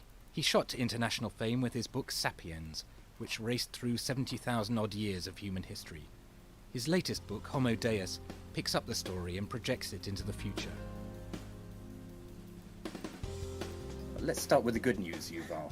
You say that for most of human history we have been struggling to overcome famine, plague and war, and we have more or less succeeded. As you write, more people die today from eating too much than from eating too little, more people die from old age than from infectious diseases, and more people commit suicide than are killed by soldiers, terrorists and criminals combined. How have we done that? I think it was a combination of good science with good ethics. The scientific bit is the more obvious. Things like improvement in agriculture, in medicine, gave us at least the potential to overcome famine and disease. But I think that without the good ethics, it would not have been enough. If you look at places like North Korea, then you can have real dystopias with a lot of famine and a lot of cruelty, even with all the benefits of modern medicine and agricultural technology and so forth. And when it comes to war, it's even more obvious that just good science by itself would not have been enough. I think from an ethical perspective, the greatest achievement of humankind in the last century was being able to rise to the challenge of nuclear weapons. And instead of the invention of nuclear weapons resulting in a nuclear catastrophe, a nuclear war, which destroyed humankind, the reaction of the geopolitical system brought us to the most peaceful era in history. There are still conflicts, of course. I come from the Middle East, I come from Israel, so I know it very well. But compared to any previous time in history, things are much better. And this is really a testimony to the ability of humankind to rise to the challenge and make changes in the way that the international political system is organized. What brought about that ethical awakening, do you think? I think the ultimate Nobel Peace Prize as of 2016 should go to the people who invented nuclear weapons, because this is really what forced the superpowers to change their ways. So it was the threat of our own extinction that led us to be smarter. Yes, it was only, I think, the threat of the extinction that managed to make sure that all the concerned parties will make this transformation. If it's one-sided, it can never work. Could you say what are the three things that you think will dominate human thinking over the next few decades and centuries? I think the first thing will be overcoming old age and death. Is that possible? In the next 20, 30 years, no, but in the next 100, 200 years, I think yes. There are quite a few people, especially in places like Silicon Valley, who hope to personally live forever, and I think they're going to be a bit disappointed. But within a generation or two, their descendants, if they'll have enough money in the bank, I think have a fighting chance. I think scientists in general would agree that death is not a metaphysical phenomenon.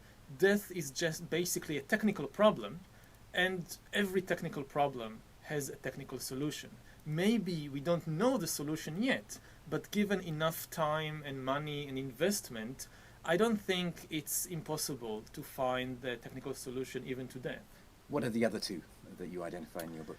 The other two is finding the keys to happiness. I mean, nobody would like to live forever in great misery.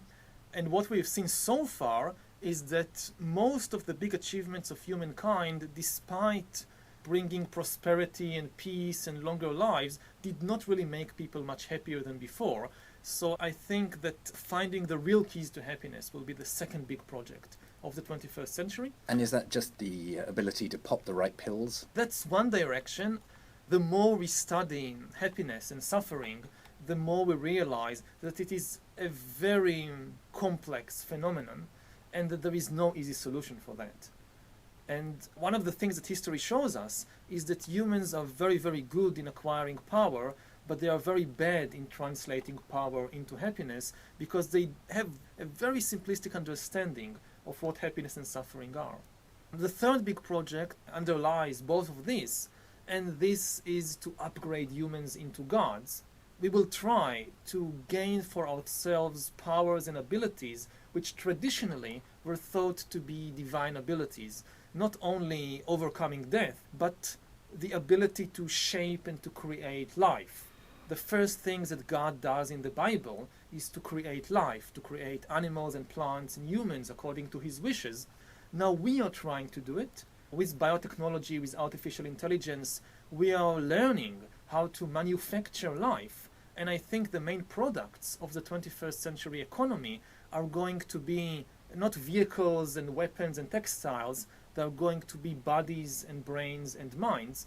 And it is quite likely that we'll even go far beyond the gods, because so far, even if you believe in creationism and in the Bible, the only thing God managed to create is organic life.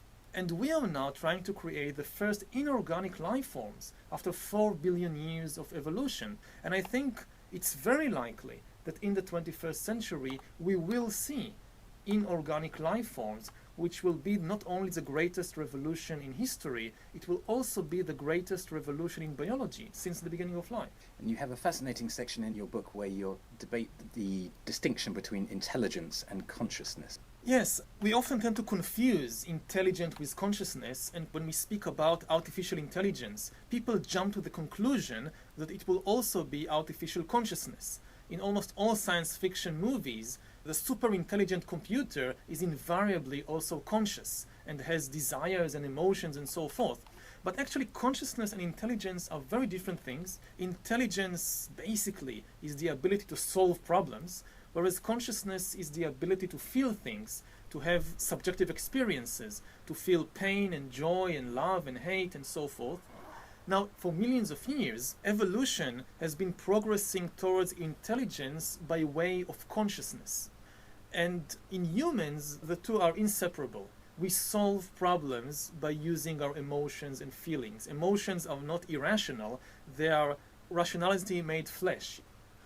But this is not necessarily the only way to progress towards superintelligence.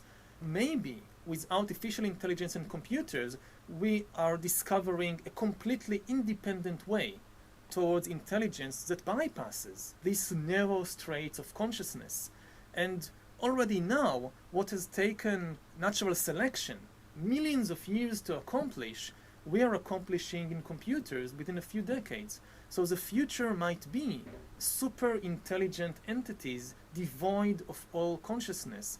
And this is actually a very frightening thought, because when you think about it, most people tend to value consciousness more than intelligence. It's a pretty stupefying vision. Still trying to get my head around that. But you say that we have been the smartest algorithm on the planet for 70,000 years, and we're in danger of being superseded, as you've just explained. Can you explain how organisms are comparable with algorithms? Well, I think that you can summarize 150 years of biological research since Charles Darwin in just 3 words. Organisms are algorithms, and the entire way that an organism functions is, according to present-day science, basically algorithmic. If you're a baboon in the African savannah and you see a tree with bananas on it, but you also see that not far from the tree there is a lion, this is the kind of problem that organisms have to solve every day. These are the tests of natural selection, and if you don't pass the test, you don't survive and you don't reproduce. Now you have to make a decision. Do I go for the bananas or not? In order to make the right decision, you basically need to calculate probabilities. You need to calculate the probability that you will die of hunger if you don't eat the bananas versus the probability that the lion will eat you if you try to reach these bananas. In order to make the calculation, you need to gather a lot of data about the bananas, how far are there, how many bananas, are they ripe or green. You need information about the lion, how far is the lion, how fast can he run, is he asleep or awake, and so forth. And you need information, data about your own condition, how hungry you are, how fast can you run, and so forth. Now, the way that organisms take in all this data and make the calculation is through what we call sensations and emotions and so forth. But what we are now realizing, this is basically an algorithmic way of solving problems. We don't solve problems by some kind of divine inspiration. We have an algorithmic process of millions of neurons in the brain firing. And this is how baboons and giraffes and also humans calculate probabilities and make decisions which decide whether they will survive and reproduce or not. And you said something very interesting in there, that on the basis of present-day knowledge, and at one point in the book you speculate that maybe we might prove one day that organisms are not necessarily algorithms. There is something above and beyond that algorithmic calculating machine. Do you think there is any space for kind of non-algorithmic being? Is there any space for a soul, as some people would call it? I don't know about soul, because this is just a mythical term and we have no evidence for the existence of eternal souls. But there is one big riddle in life, which so far the algorithmic explanation of life has failed to answer, and this is consciousness. Consciousness is very different from soul.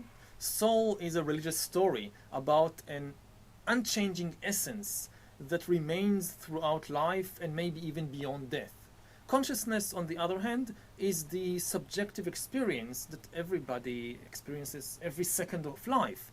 And as of 2016, we don't have a good algorithmic account of how consciousness emerges or what might be the function of consciousness. Mainstream biological theories postulate that somehow, when billions of neurons are firing electrical signals one to the other, the subjective feeling of love or hate emerges from it.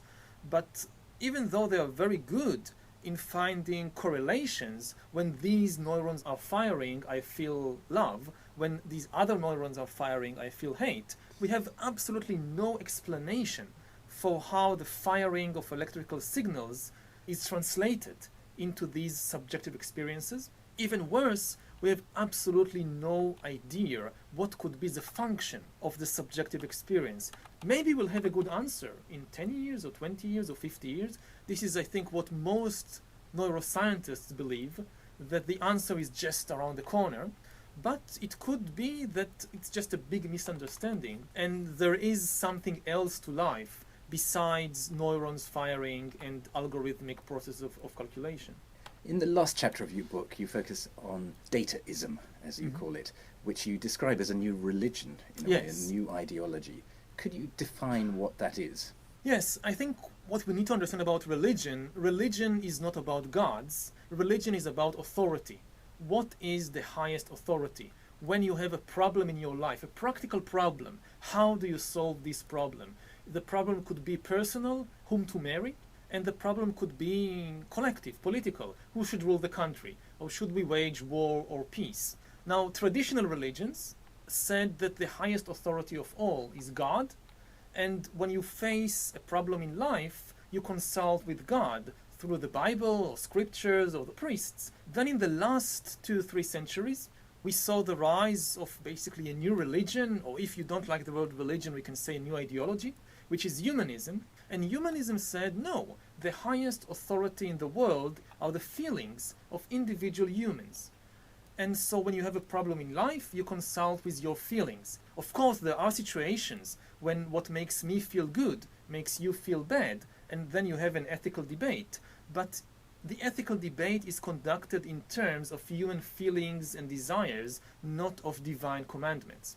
Now, what we are seeing in the 21st century is the emergence of a new practical authority which comes from algorithms external to the human body, huge data processing systems that are very close to understanding us better than we understand ourselves. And once we have an external algorithm that understands us better than we understand ourselves, I think more and more authority will shift away from humans to algorithms. Let's take books as an example. Previously, if you wanted to choose what book to read, in the age of the traditional religions, you would ask the priest, and the priest would say, read the Bible, obviously. And then came humanism and told us, just go to a bookshop, start flipping through books, and just follow your feelings and emotions and choose whatever book seems to you most interesting. Now you go online and Amazon recommends books to you on the basis of its algorithms that get to know your reading habits. When you read a book, say on Kindle, already today, Kindle is gathering information on you at the same time that you're reading the book. It can know which pages you read fast and which slow, when you stopped reading the book and never came back to it. Now you can connect Kindle even today to face recognition algorithms so that the Kindle will know, the book will know, not only if you read fast or slow, but also start understanding your emotional reactions. If you're smiling, if you're sad, if you're bored. Within 5-10 years, you'll be able to connect Kindle to biometric sensors that monitor your heart rate, your blood pressure, activities in the brain. And with this kind of technology, Kindle, which means Amazon, will be able to know exactly what was the emotional impact of every sentence you read in the book.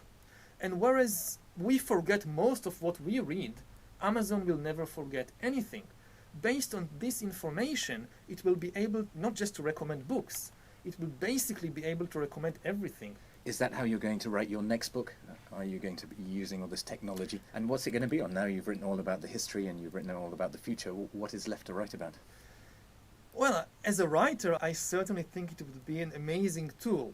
When I write the book, I try to envision it using my own emotions. But my own emotions are often a very bad guide to the emotions of other people. I usually find it with irony. I write a passage in an ironic tone. When I read it, I hear the irony in my mind's ears. And then afterwards, people take it completely seriously.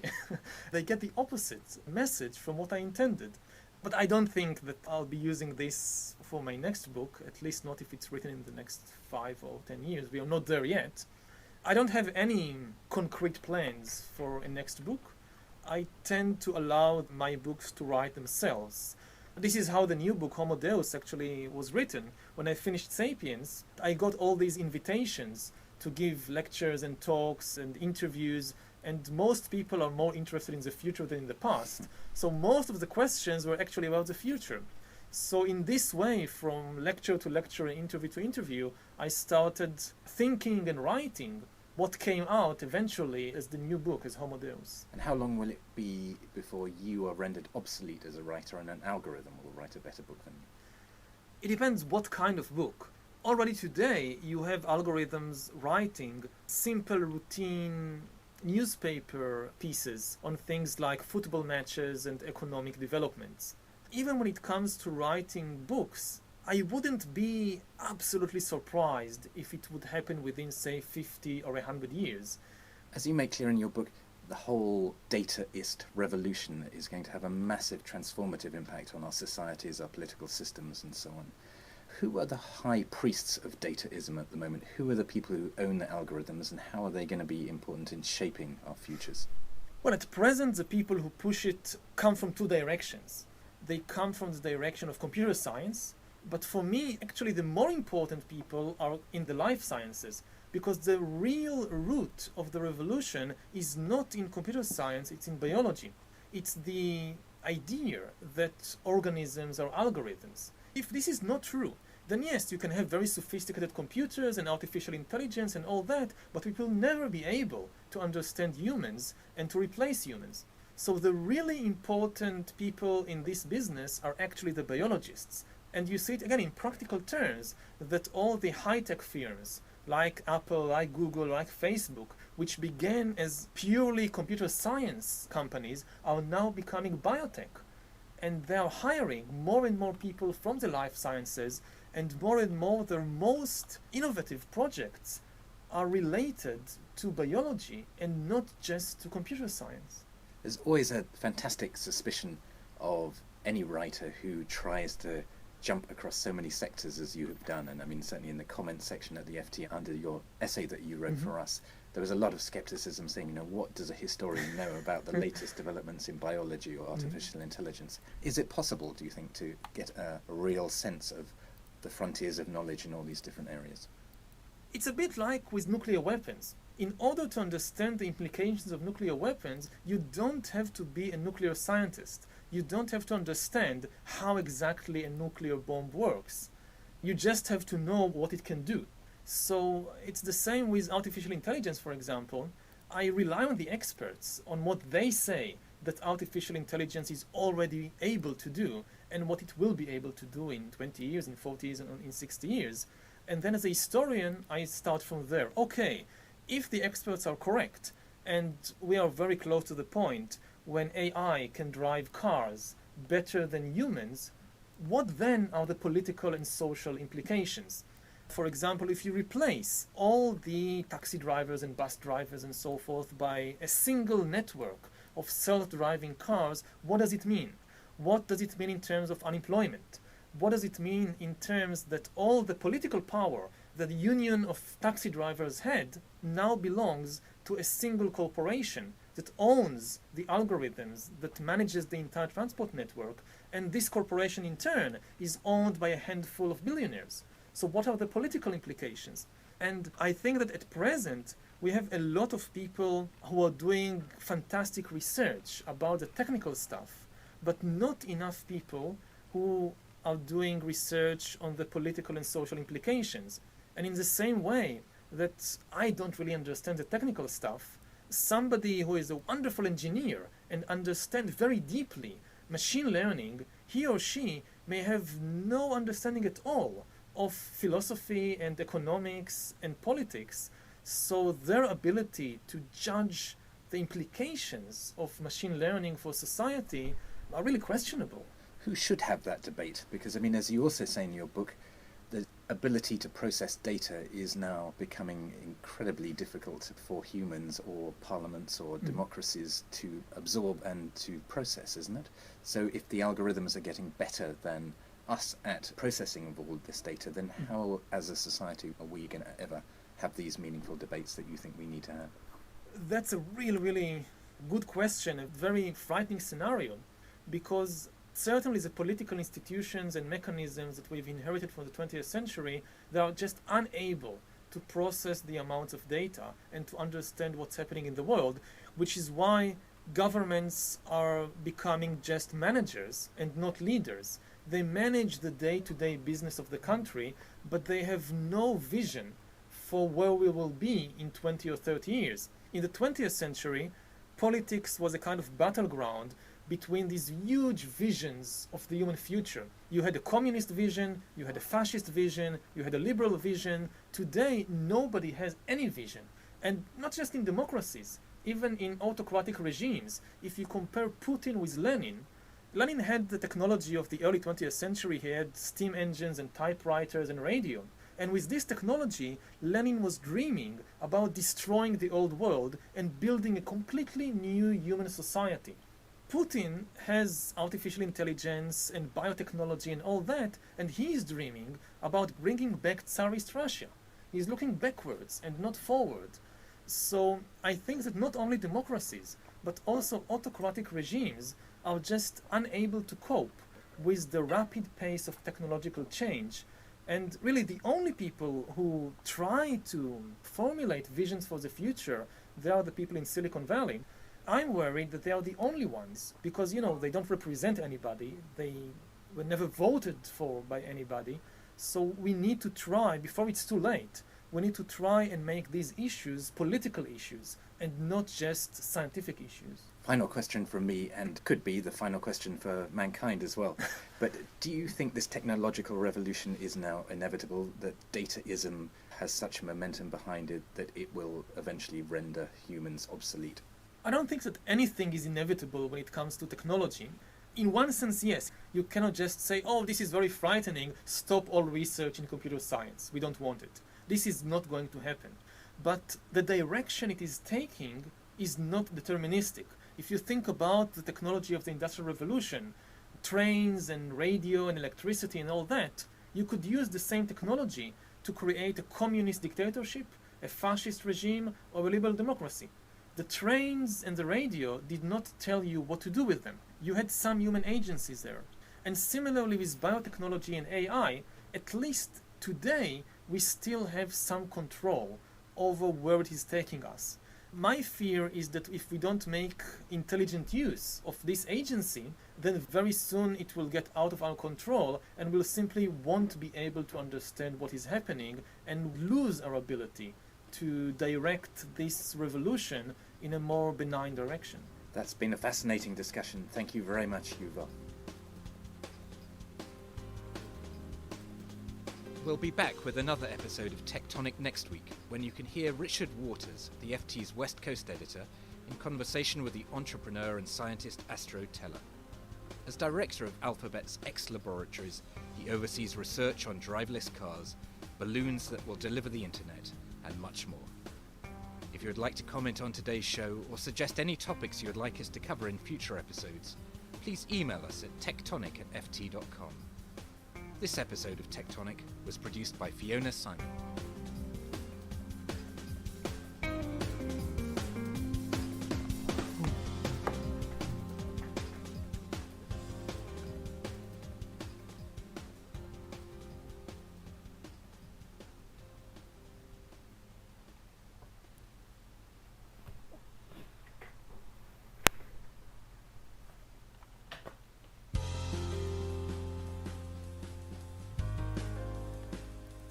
Hello, And welcome back to Tectonic, a podcast that looks at the way technology is changing our lives.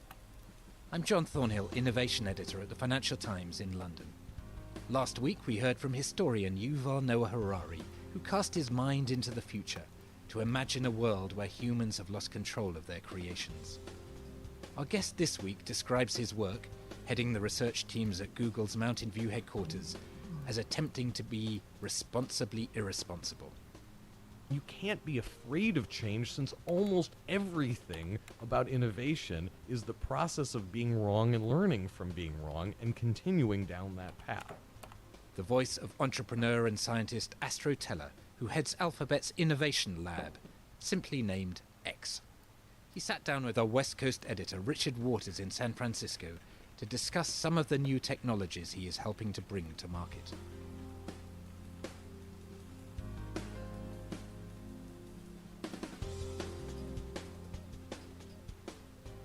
Astro, you have the rather wonderful title of, I think it's Captain of Moonshots, is that right? It is. Thanks for having me. So what does that mean? What is a Captain of Moonshots? I think it probably says a decent amount to tell you how I got that title. I was talking to Sergey Brin, one of the founders of Google, of Alphabet, and asked him what he thought about the title that I should have. And I think I said something kind of uninspired, like General Manager of Google X or something like that. And he said, look, I don't care what title you pick, just don't sound like a banker. And, you know, he meant that sort of tongue-in-cheek, but he was also kind of serious, and it fits with what we're trying to do. One of the ways that we describe the balance that we're trying to have at X is to be responsibly irresponsible. We're trying to make a moonshot factory. That's how we describe what we're doing, which is to say, trying to find ways to systematize innovation. And so picking a title that is fun and reminds people that what we're doing is serious, but the way we do it doesn't have to be humorless, is part of that balance of the responsibility and the irresponsibility that we're trying to get right, so that we can systematize the seemingly unsystematizable. So you've been doing all of the most googly things we think of when we think of Google, right? So you've been doing the driverless cars, the balloons that are going to deliver the internet, Google Glass that didn't work out, but that was one of yours. So a whole range of things. I mean, you know, these are the really big long range bets that Google made. Big companies don't normally make big bets like that. So why did Google so early in its life decide to just go out on a limb with these things?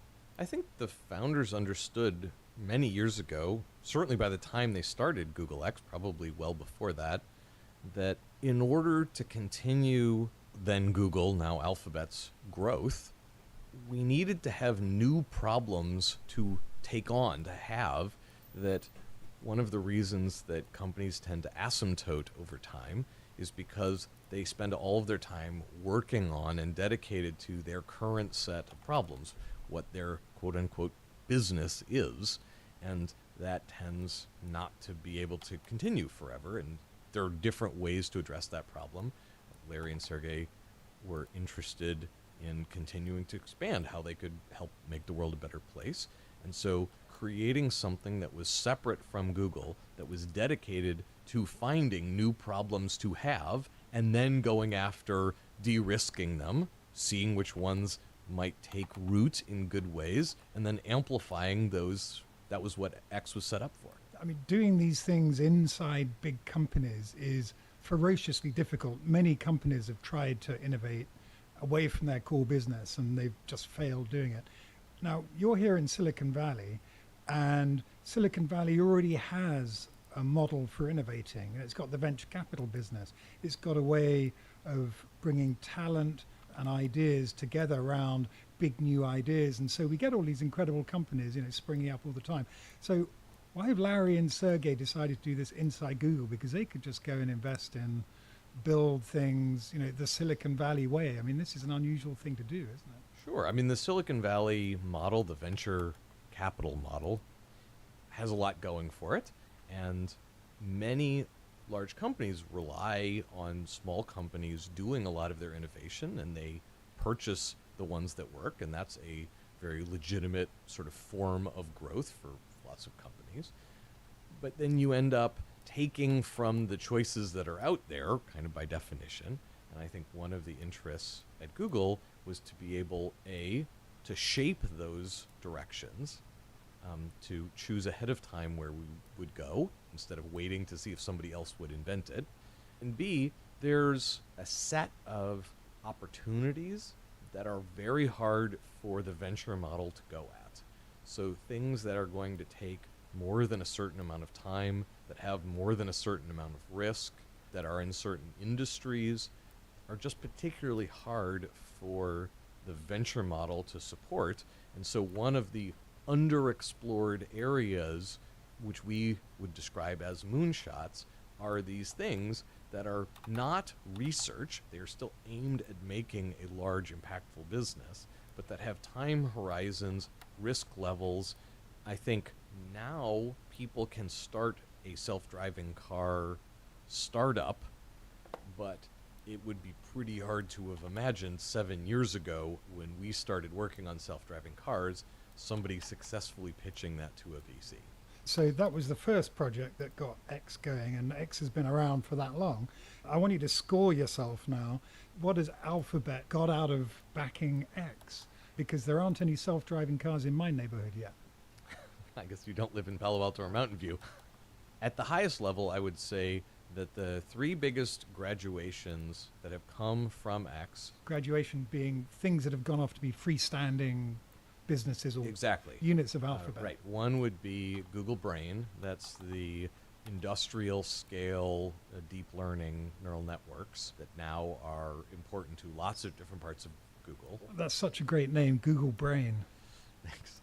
The second thing is a set of life science businesses or projects that were brewed at X, gathered up together, and graduated, set up as an independent Alphabet entity called Verily that is doing some interesting things, and your listeners can go find out about.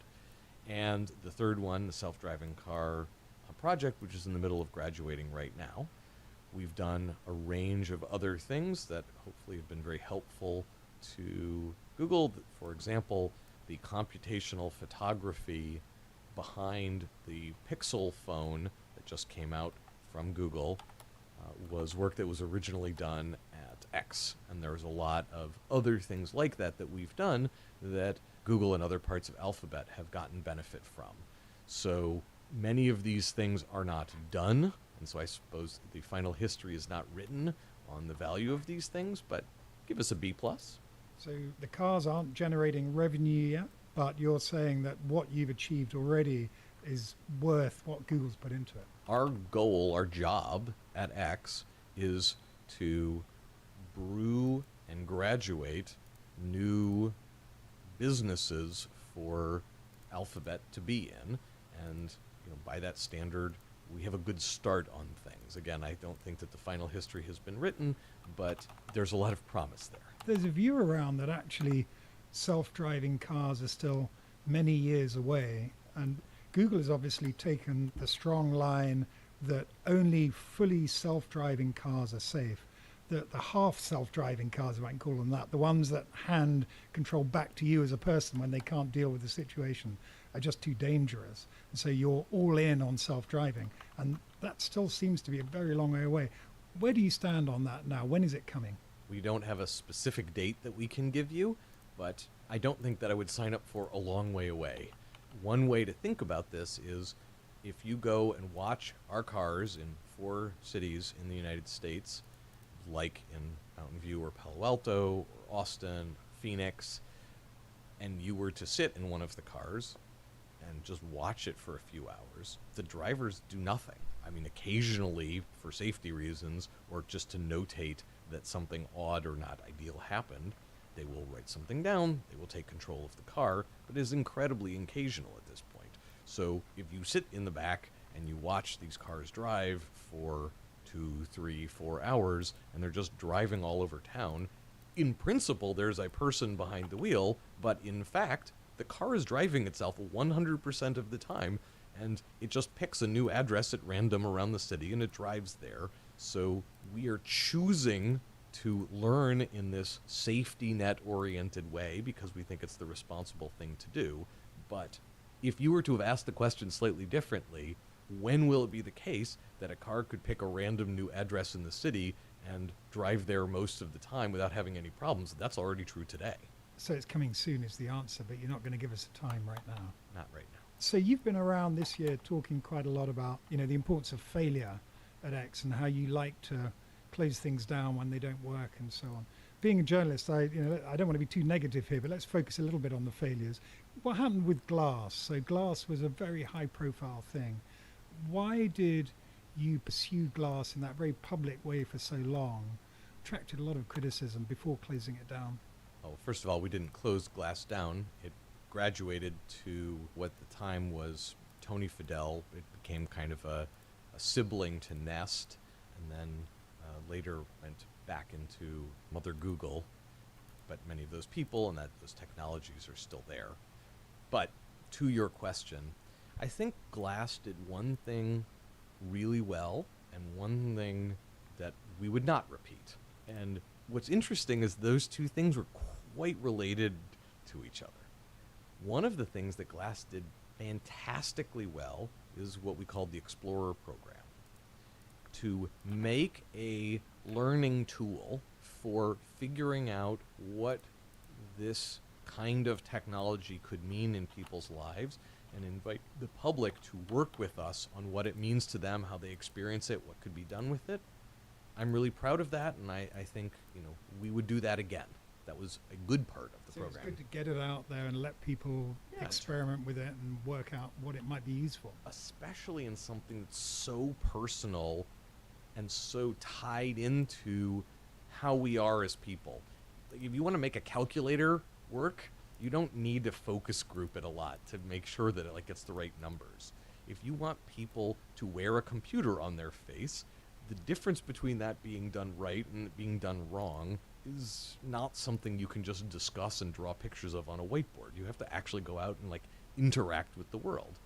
And there were a lot of questions raised at the time, as you might remember, about cameras and how to help people not feel threatened by those cameras being in public. So I think the Explorer program was fantastic, but it was a learning tool. It was not a finished product. And I think the public wanted it to be a finished product, and we allowed ourselves to get sucked into the excitement about it as a finished product, and ultimately we did in some ways play along or even amplify some of the thinking of it as a product, while simultaneously talking internally as though that's not what it was. And we then set expectations that were not going to be met because it was not a finished product. And so that was not the right thing to have done, and we would not do it that way again. So you're just clearer now internally about where you've got with particular projects and not overpromise or push things out too early. Yeah. When you think about other things that from the outside look as though they've been, maybe failure is the wrong word, but have been going through some churn, maybe is the word. We've seen change in some projects. We've seen change in some leadership in one or two projects. So the former technology head of the car project has left and the head of the wing project. So a little bit of change there. The robotics acquisitions that Google made and weren't part of X have been brought inside X, and you're kind of sorting through those and making sense of them. And so we seem to be at a stage with X where you're kind of sorting through all the things that have been on your plate for a few years, making sense of them. Am I right? Are we at some different kind of turning point? Well, I'm not sure we're at a turning point, or to put it slightly differently, we're constantly at a turning point. But to help you understand us better, I'm going to observe that you just used the word change many times as a bad thing in the last 8-10 Probably sentences. because I'm a journalist. This is exactly how it feels to be at X, is to listen to me drone on in the way I'm about to do. Real failure is not running an experiment and getting the negative signal at the end of the experiment. If you're serious about learning, you set up your test in a way where you don't know the answer to the question you're asking and you're indifferent to the answer. You have to do that or you're not really learning. You're biasing either the test or how you read the data. And you can't be afraid of change since almost everything about innovation is the process of being wrong and learning from being wrong and continuing down that path. Real failure is running an experiment, getting an answer you don't like, and then ignoring it and continuing to do what you're doing because you're afraid of change. So the main thing we're going to do at X is not be afraid of change. And that doesn't mean we're going to change things for the purpose of changing them, but we definitely aren't going to keep things the way they are for 1 second longer when the right thing to do is to make a change, which it frequently is because that's learning. All right, well, let me ask that question differently then. So it feels as though you are in a period of consolidation, if I can use that word, where a number of the projects that you've taken on over the years are at a stage where you're kind of sorting through them, digesting them, working out what the next steps are, because you've put a lot of work in already on a lot of these fronts. What we're not seeing or hearing about is lots of big new ideas kind of coming out. There was a period a few years ago and it seemed every few weeks we heard about some big new zany idea that was coming out of Google. Feels now like you're at a different stage. Is that right? Is your plate full and are there no more big ideas? I know why it would feel like that. You are correct in saying that we haven't announced big new zany ideas for a while. And I would say that there are two explanations for that. One of them is that we ended up with a bit of a burst of those kinds of things being both announced and getting more serious. And ultimately, we can't actually productively start and nurture and grow new things until we have those old things either dead, gone, or successful to the point that they've been graduated out of X. We need to make room for the new stuff to come through, and so we have to some extent been focused for the last 2 years on doing some of that with the graduation of the life sciences stuff and the graduation of the self-driving car group. That's been going well, and I think that does open up new space. The other thing, as you observed, we have been doing some consolidation. A number of things from other parts of Alphabet have moved into X, and so we've been taking the time to ingest and reorganize those things. And that means that we have probably a bulge in the middle of our pipeline now, where we have a bunch of interesting things that are kind of mid-stage that we haven't yet told people about, and we look forward, when the time is right, to being able to share a bunch of those things with you. Imagine I'm Ruth Porat. I'm the Chief Financial Officer at Alphabet. And, I've just been brought in, or at least Wall Street thinks I've been brought in to impose a bit of cost discipline and make sure that Google's cash is being used well. So tell me, what have you done for Google? How do you convince Ruth that it's money well spent? Well, I would say to Ruth, I do say to Ruth, here's all of the things that we've built and graduated, like Google Brain, like the life sciences business, like the self-driving cars, the computational photography thing, Tango, lots of other ones. So here's that set of things. In addition, here is our current portfolio, which is still inside of X. We could choose, if we want to try to put some incremental value on the Moonshot Factory itself, but that's probably not even really worth it. So that's all the sort of positives. And here's how much money we've spent. So that's our kind of 6.5-year track record. And as Wall Street is fond of pointing out, past performance is no guarantee of future performance, but that's probably the best evidence we have of what the next 6.5 years is likely to be like. Let's say, Ruth, that I did this again over the next 6.5 years. How would you feel?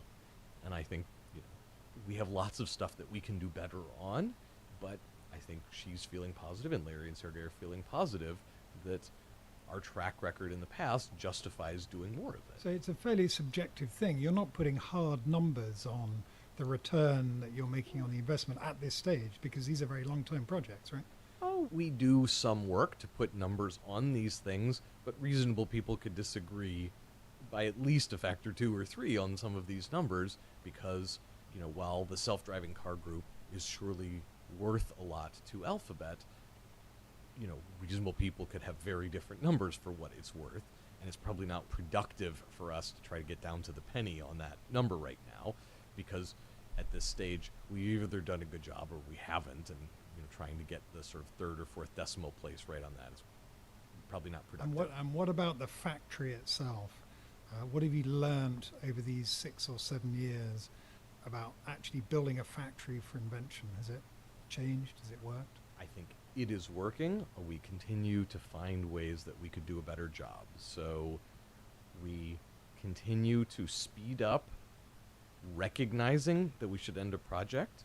We are ending them on balance somewhat earlier than we used to, and that's good, because if we can be even 1 month sooner ending a project across a lot of projects over many years, that can be the difference between getting a strong positive return and a weak positive return or something like that.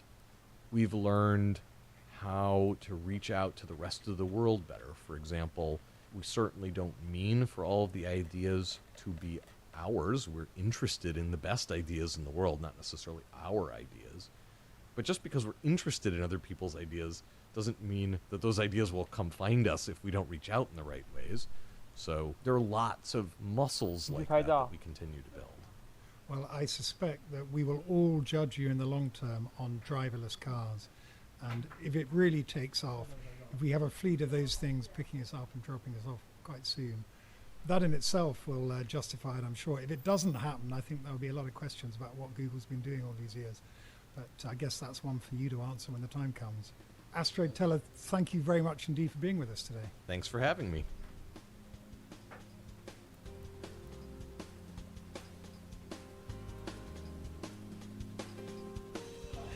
We'll be back with another episode of Tectonic next week, when San Francisco reporter Tim Bradshaw talks to the entrepreneur Kyle Wiens of iFixit about the risks and rewards of the race to the thinnest smartphone and how his company is trying to democratize gadget repair.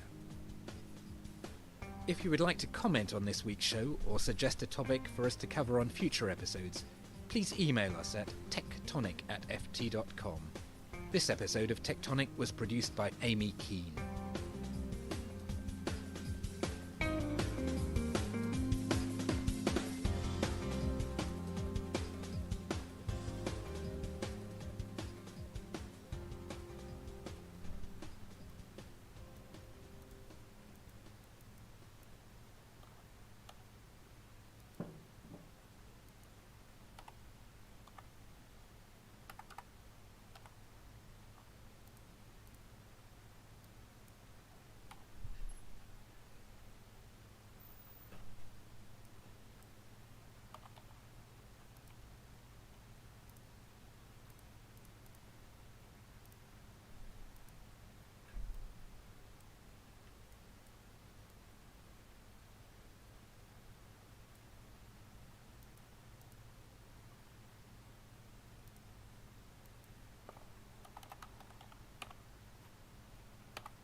Hello, and welcome back to Tectonic, a podcast that looks at the way technology is changing our lives.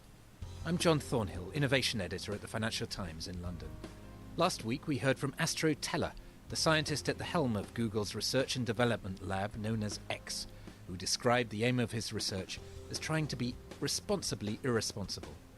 Our guest this week made his name by tearing apart smartphones and laptops to understand how they were built, and publishing his findings online in open source repair manuals. We have all of these electronics manufacturers going down this very, very risky path of gluing batteries into devices. And the reason that they're gluing them in is they're trying to eke out that last 1/10 of a millimeter or 1/5 of a millimeter of thinness. And there's a real economic cost to it. The voice of Kyle Wiens, Chief Executive of iFixit. He spoke to our San Francisco reporter Tim Bradshaw about the risks involved in the race to create ever thinner devices, which he describes as gadget anorexia, and what his company is doing to promote repair and recycling. Kyle, thank you very much for joining me. I wanted to start and see if you can tell me a little bit about what is iFixit and how you started it and what its mission is. We are a free and open source repair manual. So it's our goal to teach everybody how to fix all their stuff. So we're kind of like Wikipedia. We have lots of information about lots of things, and they're step-by-step guides. So let's say that you have an iPhone with a cracked screen and you want to be able to fix it. We have instructions that will teach you how. Or if you want to know how to learn how to patch drywall in your house, or how to repair a car, or change the oil in your car, we've got information on that too. And then we have a community of people that are helping each other troubleshoot problems. So if your computer's not turning on and you're not quite sure why, we have a lot of experts that are excited to help you solve the problem, because we're a whole bunch of folks that are really motivated by helping each other fix our things. And what inspired you particularly to start it up? What was the problem that you were trying to solve? I was trying to fix my Apple laptop. I had an iBook at the time, and I couldn't figure out how to take it apart. And I was Googling around for the information, and I couldn't find it anywhere. And I learned that Apple and other manufacturers are actually using legal threats to prevent people from knowing how to fix things. So every product, when they design a product, they also write a repair manual for it that's available for authorized technicians and other folks, and they will send lawyers after anybody that posts those repair manuals online. And I thought, well, this is kind of frustrating, and I can't get the manual and post it online myself, and so I decided to just write a new one. And that was really what kicked the whole thing off, was me being frustrated fixing my thing, saying no one else should have to go through the same pain and suffering that I just did, so I'll write a manual and share it, and we'll go from there.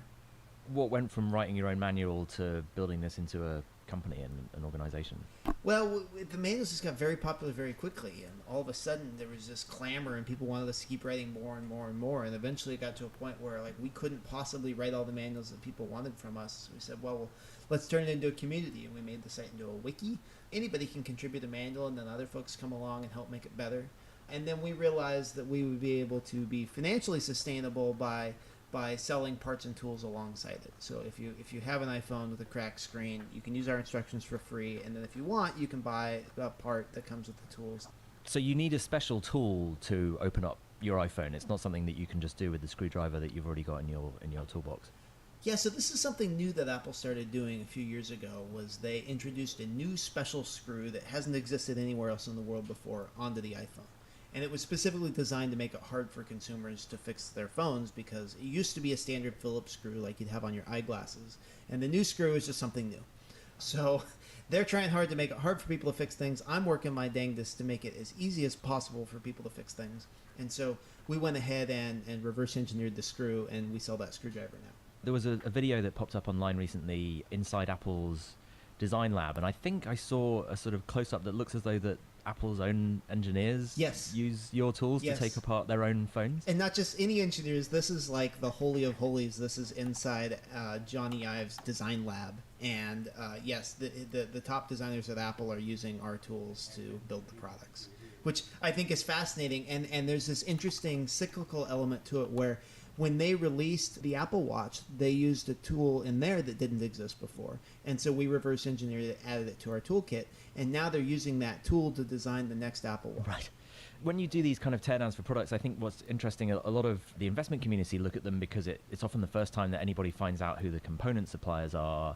When you're pulling out apart an iPhone, you can tell that it's a Qualcomm chip or a Cirrus Logic chip or whatever it is that's providing different components for the interior, which Apple themselves don't usually disclose.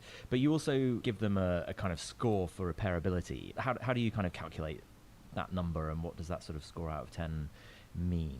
Right, yes, so when we take the things apart, we learn a lot. And we learn the component suppliers, and that's very beneficial. If you go into a Bloomberg terminal and you search around for any silicon company stock, you'll find our references in there. But then we also learn how easy or hard it is to fix. And that's hopefully a symbol to consumers to say, hey, if I'm going to buy a phone, maybe I want to buy a phone that if I do, a couple years down there, drop it. Or, you think of it kind of like a car. What is the residual value of a car going to be 3, 4, 5 years down the line? That might impact which manufacturer you decide to buy it from. It's the same thing with electronics. The more repairable products tend to hold their value better. So we get the product on day one before anybody has really bought it, take it apart, and then give people a feel of, is this going to be a product that's going to hold its value? Is this going to be a product that's going to be expensive or inexpensive to repair? And that holds regardless of whether the individual consumer is repairing them or they're just being repaired more generally, right? Like the repairability score kind of speaks to that durability regardless of whether you're taking it to a shop to do it or doing it yourself. Right. And the nice thing about having public information is, let's say you don't want to fix your iPhone screen yourself, and you want to take it to a local shop, but you'd like to get a feel for how much work is entailed and what they're going to be charging you for. Being able to see what the procedure is makes you a much more informed consumer. Of the kind of mainstream mobile manufacturers, who does better and who does worse, or are they all much of a muchness? Yeah, it's interesting. It's a mix. It used to be that Samsungs were easier to fix and Apple's phones were harder. Now it's kind of the reverse. LG has really stood above the pack. In terms of cell phone repairability, LG really is the best one out there. The LG G5, we scored an 8 out of 10. It's really a fantastic device. HTC and Huawei lately have been doing a really poor job, and we really haven't been fans of the designs they've been coming out with. You mentioned Samsung there, which leads us neatly into the Note 7 situation. What do you think went wrong there? I mean, you've written a little bit about some of the issues with glued-in batteries and people packing in a large amount of components into ever smaller, thinner handsets. Was the Note 7 just unlucky, or was there something that Samsung did particularly that caused this problem? Designing modern electronics is incredibly challenging, and we're trying to pack as much battery power into these things as we possibly can. And batteries, like anytime you have stored energy, it has the potential to be a combustion source. We've seen iPhones that were damaged recently, an iPhone 7 that was damaged and caught fire. So any electronic device can have this problem, but Samsung had a number of manufacturing flaws in the course of putting that product together that resulted in a very small percentage of them going into self-disassembly mode, as we say. And this is frustrating, but it's I think going to be inevitable that you're going to have engineering mistakes like that. And the question is the system that you build around that resilient and able to recover from a mistake or not? But one of the things that you've picked out is the sort of glue-in battery problem, and it just makes it harder to kind of take out the component that is in many ways quickest to fail or most likely to fail. Why do manufacturers do that rather than having replaceable batteries, which until very recently I think Samsung had, right? Right, and the previous Note model did have a replaceable battery. So imagine if this exact same problem had happened with the previous Note. Samsung wouldn't have had to recall all those phones. Instead, they would have just recalled the batteries, and they would have sent people out new batteries, and everything would have been good. And if you wanted to take it onto a plane, you'd just leave the battery at home. You could take your phone on the plane, and it would have been no problem. So instead of it being $1 billion problem for Samsung, it might have been a $50 or $100 million recall. And so this is really fascinating that we have all of these electronics manufacturers going down this very, very risky path of gluing batteries into devices. And the reason that they're gluing them in is they're trying to eke out that last 1/10 of a millimeter or 1/5 of a millimeter of thinness. They want to make these devices as thin as possible, and there's a real economic cost to it. 1/10 of a millimeter, is that all you get from having a glued-in? It's really shocking. You can look at the difference, like the LG G5 has a user replaceable battery. You can look at the difference on the Note and the previous one. It's very little thickness that you have to add to the device in order to have a removable battery. And so a lot of people have talked about how Samsung were trying to rush the Note 7 out to market before Apple got their new iPhone out in the autumn, and they were just kind of packing it with features to try and trump that next product that was coming out. That seems like there's an endemic problem there to almost any phone manufacturer that might be doing that. But is there a question that Samsung, which is one of the largest electronics manufacturers in the world, just got sloppy here, or is it a more of a sort of they just got unlucky? That's a possibility. It's really hard without diving into their supply chain and really seeing things. What I can say is, from a hardware perspective, the Note 7 is not very different at all from the Samsung S7 and the S7 Edge, which came out several months earlier. So we didn't really feel like it was a forced, really hard, aggressive timeline. And the way that the battery is stored inside the device is very similar to on the S7. So it's possible that they were pushing their suppliers hard, but we didn't see it from the product design. And what about the sort of general issue of exploding batteries? Is Samsung obviously has been a very high-profile example of it, but there are other instances, and it's something that happens not just when consumers are using the phone, but also in the recycling process sometimes, right? Right. This is a major challenge with batteries, is that any energy storage device is going to have challenges over the lifespan. When batteries get old, they can swell, and you have to remove them from the device. After every year or two, you need to be able to swap out the battery in these things. It's important for the lifespan of these devices that you be able to swap out the battery, and that when it gets to recycling time, that's easy to remove the batteries. And that's something that the electronics manufacturers are not doing a good job of. They're not required to do the recycling themselves, and they're not providing any of the recyclers with safe processes for removing them. So I'm hearing about fires at recycling facilities. I'm hearing about lots of safety issues that are caused by these glued-in batteries, and the recycling community just doesn't really know what to do about it.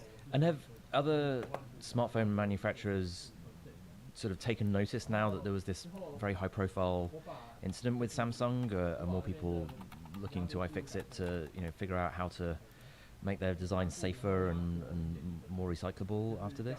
We're definitely seeing interest in making batteries more modular. We do repairability consulting where we'll come in and help a manufacturer design a better product.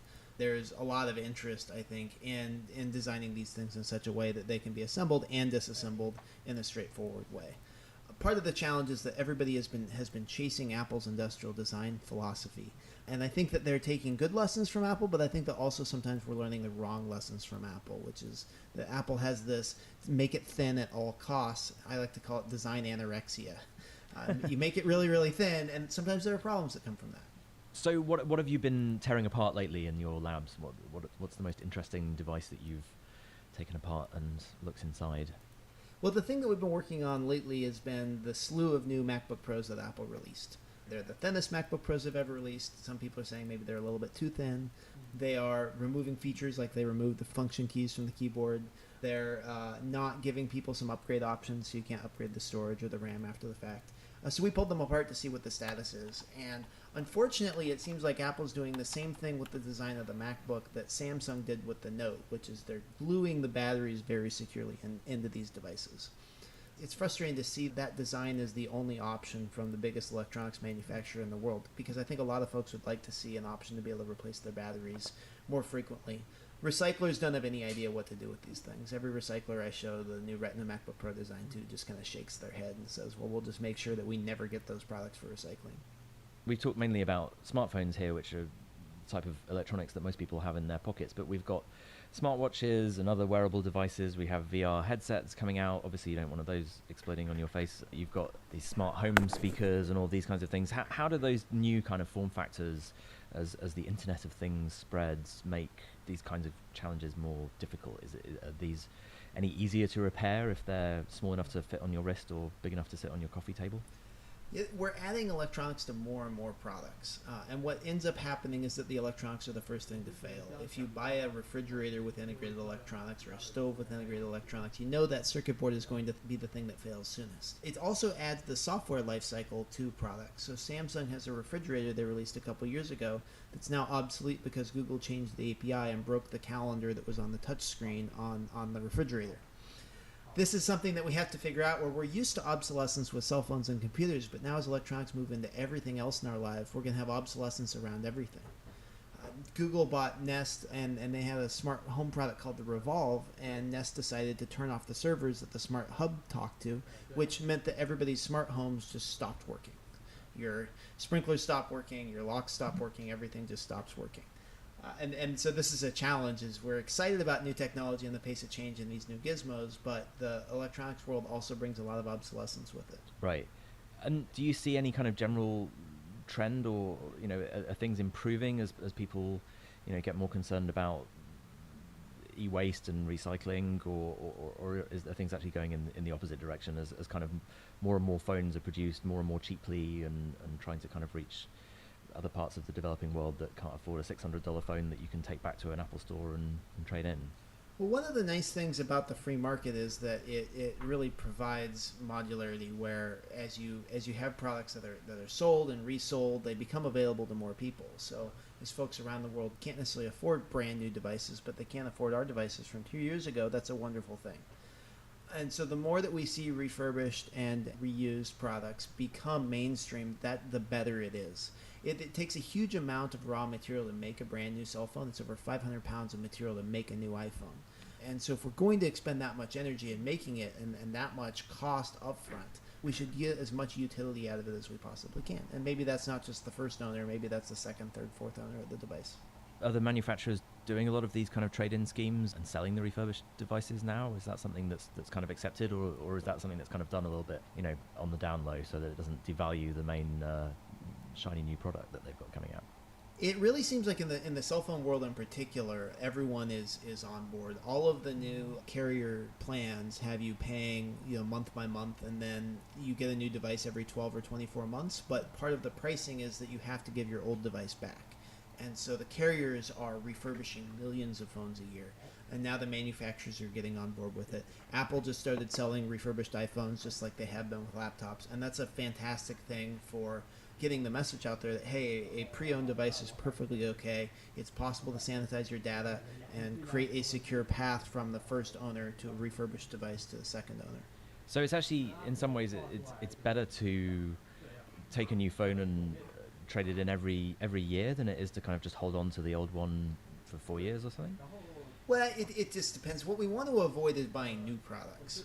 At a high level, the real environmental impact is in manufacturing. We made almost 2 billion cell phones last year. And so if you look at the system of the world and you say how many cell phones do we have to manufacture every year, if we can make sure that phones aren't ending up in drawers and closets, that every single phone out there that has been manufactured is in use, that's going to end up with the best net positive outcome. So it kind of doesn't matter if you buy a new phone and then sell it after a year or keep your phone for 4 years. As long as every phone that's manufactured gets used for 4 years, that's the best possible outcome. Right. And what else can regular consumers do to kind of...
对，它长度变短了，对，对啊。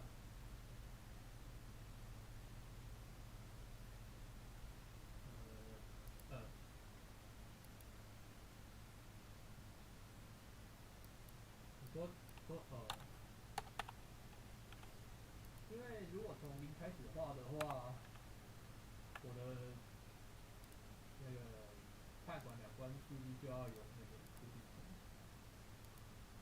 但是这样子会有那个像应力集中啊，就是在压缩期间，我不希望它有固定层的那种，所以我才从现在才开始做。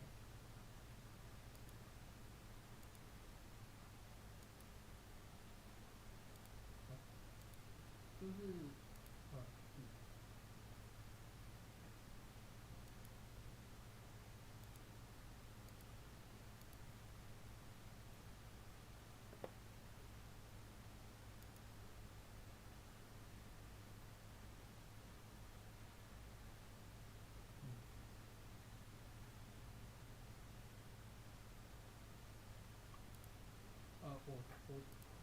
我是跟上礼拜一样，我是先把它分两个阶段，第一阶段把它压到它就是快要到它的错距，就是原本测量出来的错距值，所以前面这部分是第一部分是没有固定层点，没有空分区，就是纯粹的压我的碳管，然后一直到第二阶段的时候，我才把它加固定层跟空分区，然后去观察它的热流流动，所以我热流才会从现在开始画，就是从第二阶段开始画。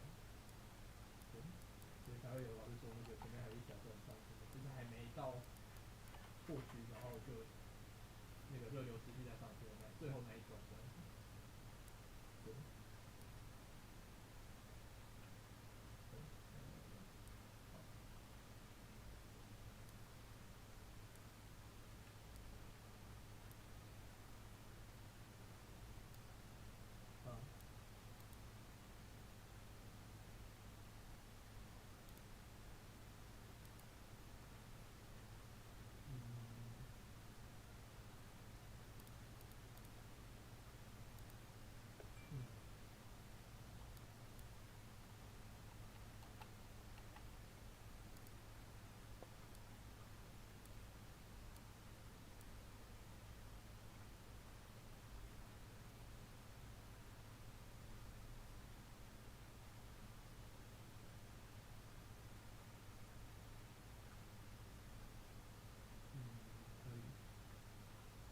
哦，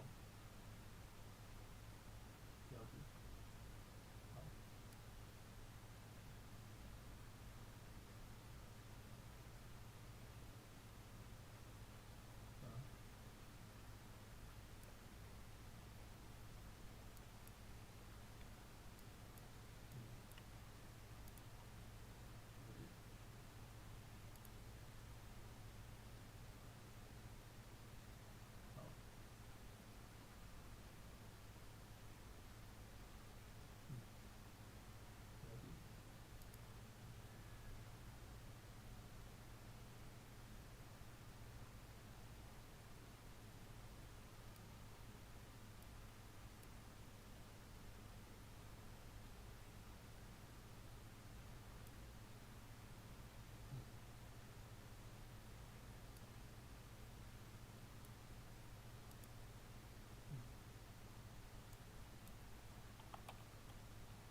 我原本有画这图是因为我原本不是我不是5万步压一次吗？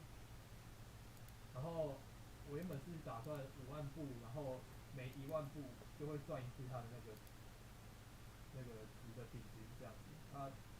确定说它这5万步里面的每1万步算出来的平均值都差不多，所以我才画。对，所以现在我后来改这样子，我就没有把它也删掉了，所以也是留在这里，就是当做左右对照一下。反正右边有一些简报会格式，就是看一下左边哪个字。好 ，OK， 然后好。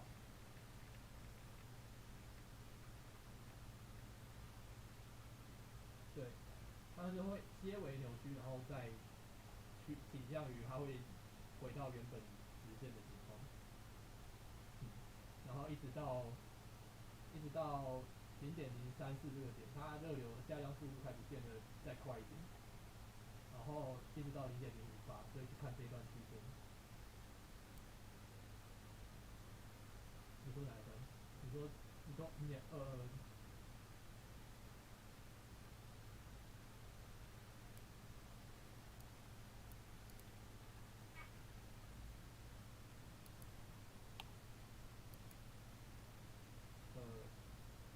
是没有错，所以我才，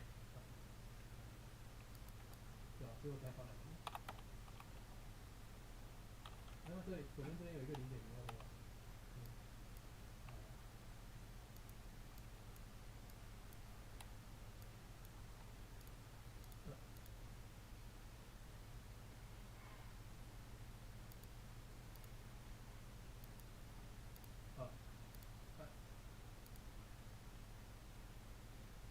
不是，我是这两张图都有一些比较，就比如说我下面这张图的那个转折点比较大的是0.022嘛，还有再来就是右边这个0.058，但是我去看那个压力图的时候，有一个034跟0.058，所以我才会把这3点都标出来，然后去对照这样子。对。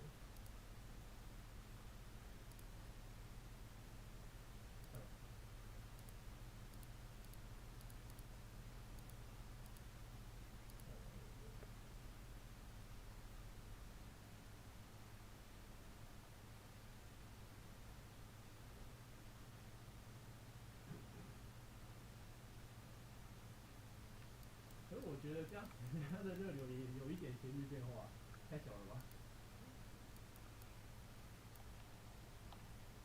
哦，好吧，我觉得好吧。OK， 好。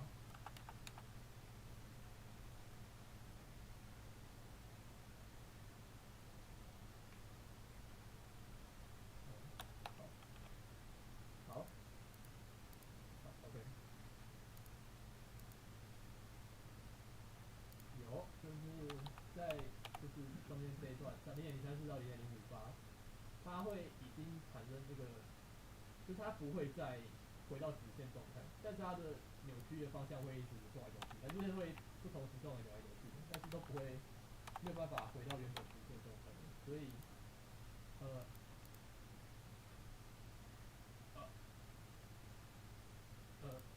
我补充一下好了，这边的坐标，这四角都一样，就是它可能都是，我记得是 x 跟 z 坐标吧，就是我为了方便这3张比对，所以它的那个四角都是长得一样的，所以这个可能是往后扭，然后或者是就是可以上面就是俯视图，下面就是前视图这样子啊，就是看一下它不同的扭曲的方向，就是它会动来动去的，不会变成直线。那因为它已经有扭曲，而且是就是固定就有扭曲，只是方向不一样，所以它的分子振动会再更差一点，它的热流下降会再斜率会再稍微大一点点，就是跟原本几乎的。但是因为它我觉得这算是弯曲，这还不算。我等一下再讲好了。对，还不是要做题。好，没关系，那等一下再讲。再来就是最后面，对，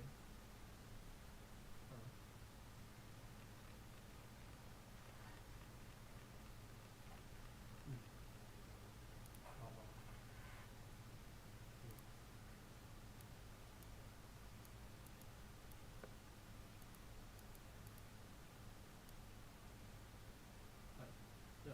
对对对，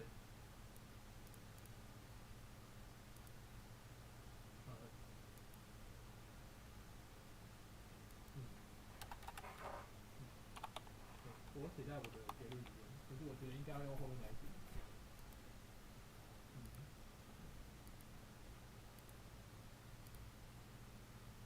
也不算有错，因为我觉得之前只是要观察到错区，但是他们没有很细放很大去研究错区那一段到底有什么事发生，因为我是把它一次压缩量调得很小，所以才会看到有就是折线不一样。但是如果照之前的我看学长的论文，他们的压的那个速度都比我快很多，所以他们只会看到这种折线。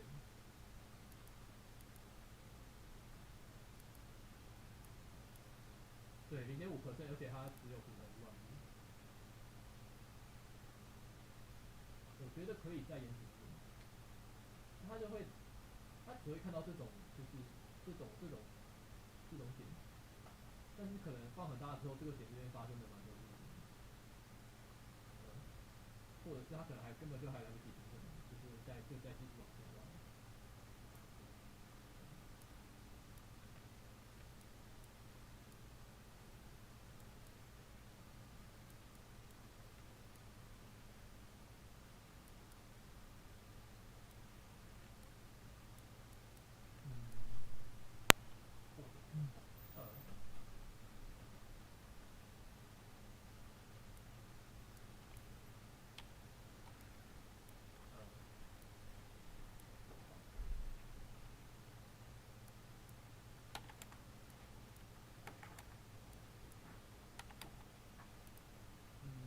我是这样觉得，因为学长的论文也有提到说，就是探讨的那个它叫回复力嘛，回复力还蛮强的，所以就是我觉得既然这样的话，那就还是要把那个中间这个折线的这个地方的细节再研究清楚一点，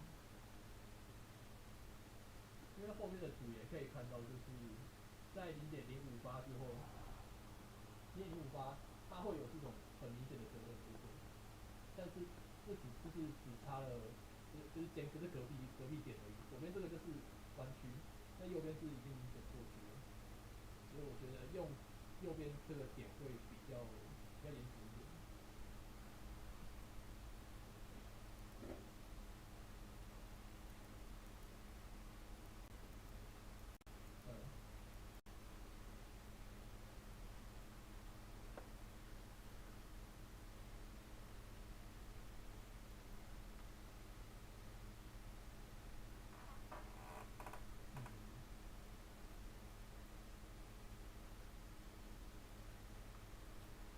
可是好，我回到这张图好了。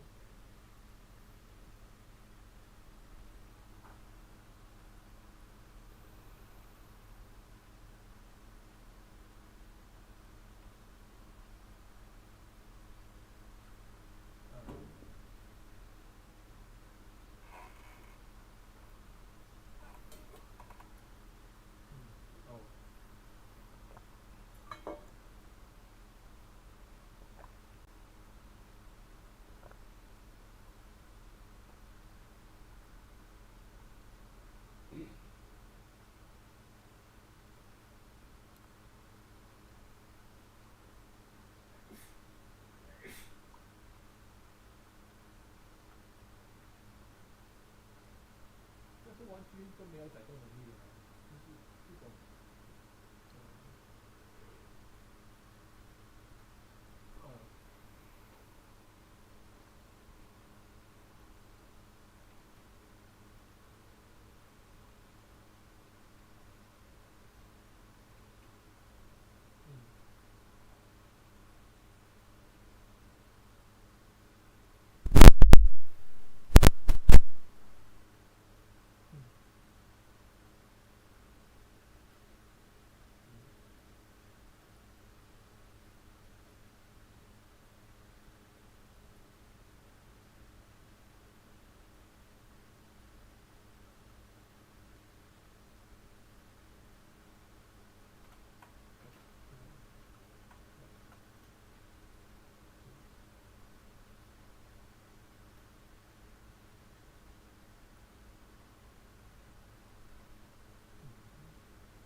知道。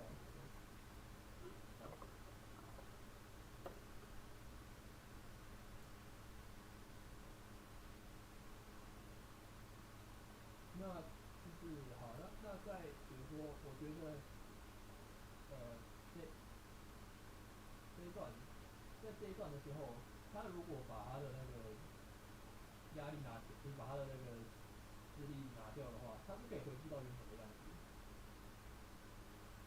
真的吗？这已经弯折了之后，还可以再回到原本的样子。看法。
上次在探讨该用到底该用这个点当做破局，还是用这个点当做破局？就是上次我跟老师在讨论这个，就是后来拉紧。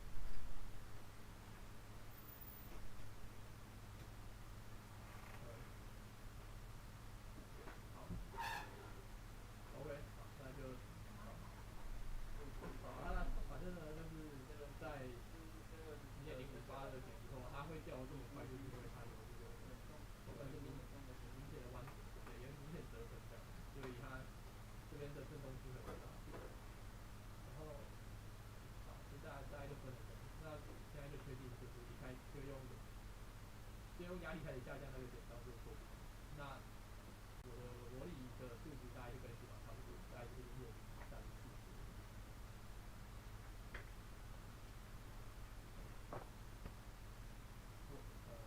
我有点忘记组长是什么意思，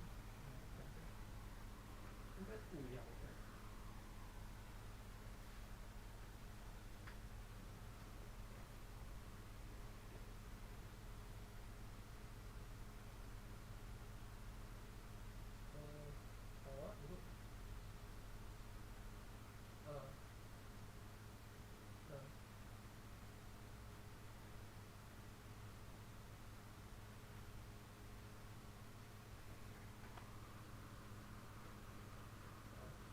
做了非常多的准备看法，有很多尝试。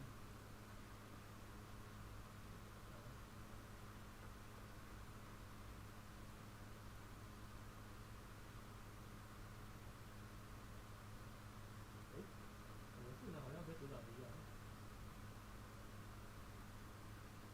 对啊，是一样的没有错。我有去看过。可以啊，我可以再把组长告诉你。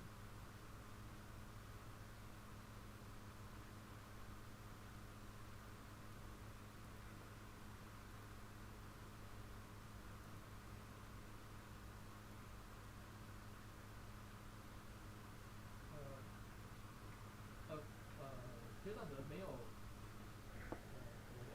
学长者会比较像这个，只有一个特点，所以我没办法用另外一个点去跟他。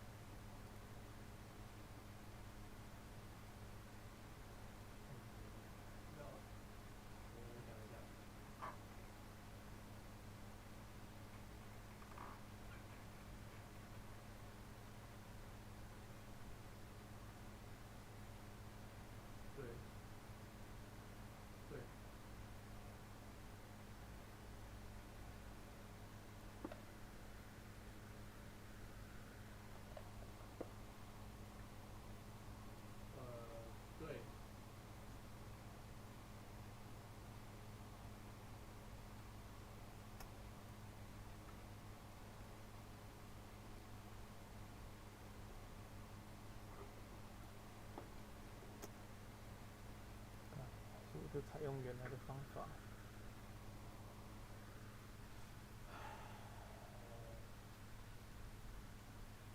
所以就采原来的方法就好了。了解。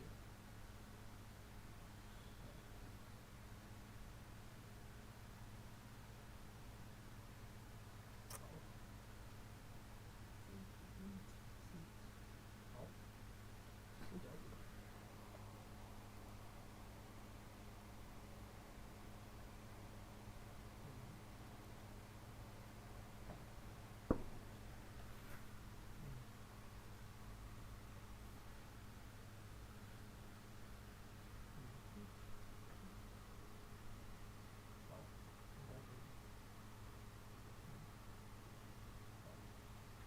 那就差不多是这样。另外一个就是比较短的规章，但是那个结果都差不多，就是也是有一样的情况。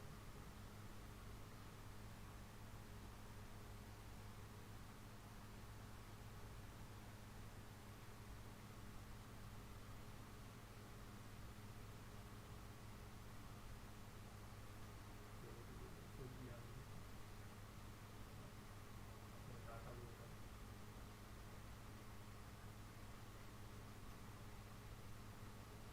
好啊。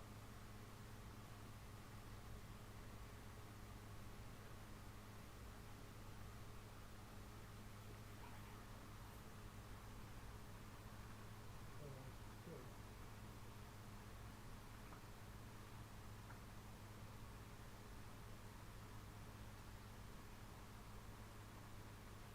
对。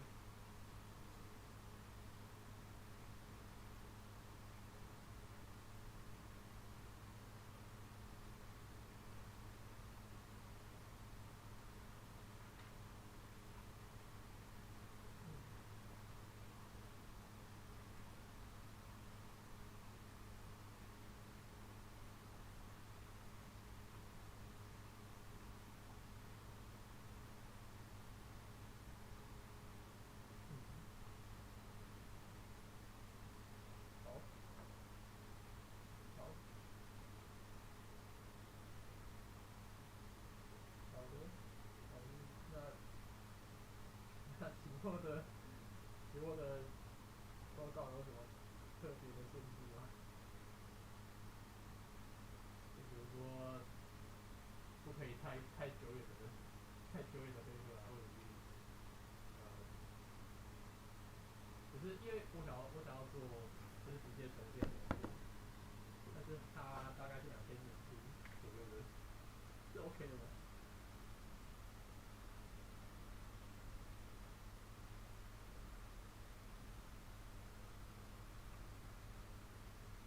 哦。好。OK。好。那就是这样。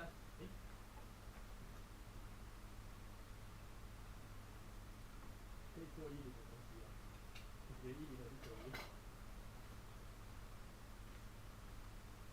10的期末11的那个应该比较容易重建，就是对拿硬啊，不知道。好，没关系，我找到另外一个。好。但是下礼拜是最后2个礼拜报告吗？17号是最后一周，对啊，13号是最后一周，然后26号跟13号。哦。好，应该报告完了。好啊，谢谢老师。拜拜。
知道，我也不知道那个算什么，反正是 Seven 的新品。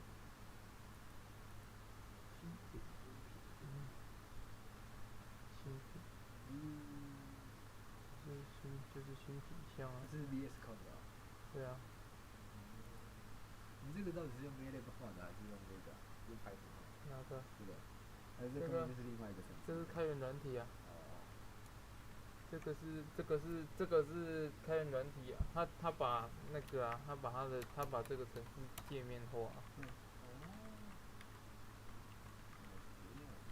但是我现在还在确认它整个程序。现在在确认。动就是补不起来。他吗？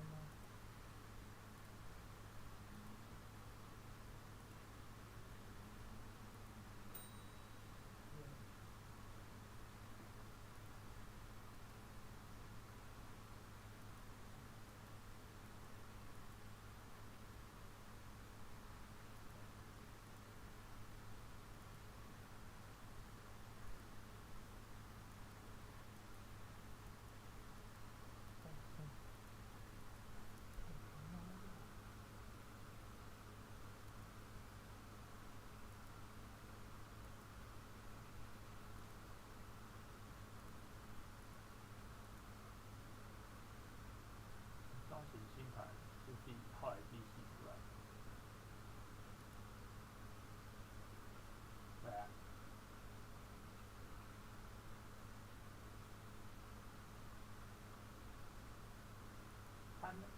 我觉得用攻击 C， 对，攻击 C 比较快，比速度起来好看。对啊。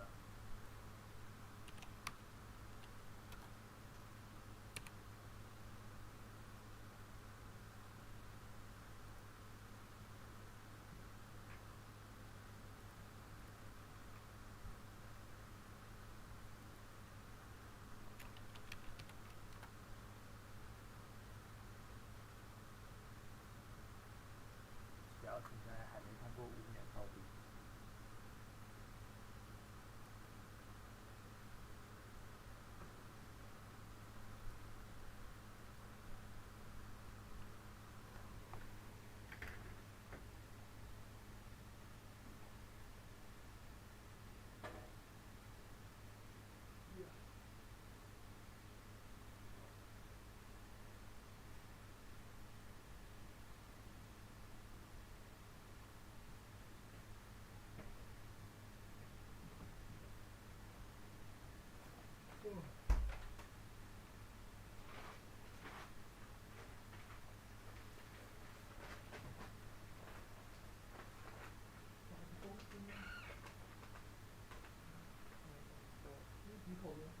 对啊，我在调一点，就是它的情况。不好意思，打不起，打到屁。有啊。打过去只是让炮也吃得很辛苦的，它就很烂。过去是其他的。你运气比较差，刚好吃到比较差的那一次。以前我是吃多少次，炮也觉得很烂的，你都会去吃。我已经在大过去吃过4次还是5次，都没有遇到后援的那种状况。那你就把它服务生叫过来念。服务生很大很多。没有，不是，是他们内场的。是内场。他们内场，服务生是无辜的。那个是他们那边内场。台人。啊？是吗？台人来的。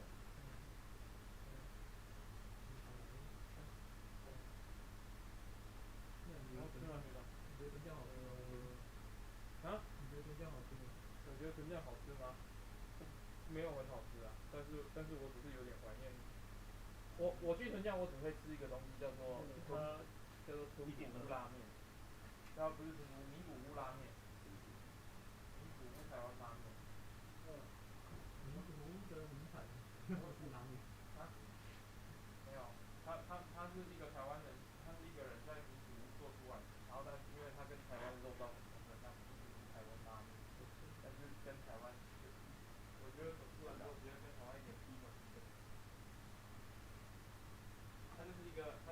肉末剁一剁，然后加葱，然后下去煮，然后拉面的汤。肉燥面。就这样肉燥面。这不是统一肉燥面。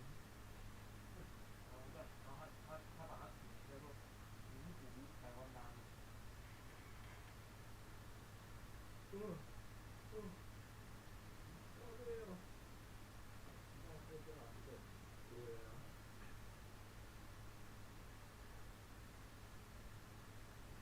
那你要吃吗？再烤一下。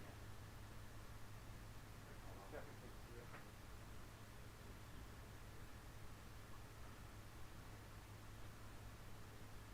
对。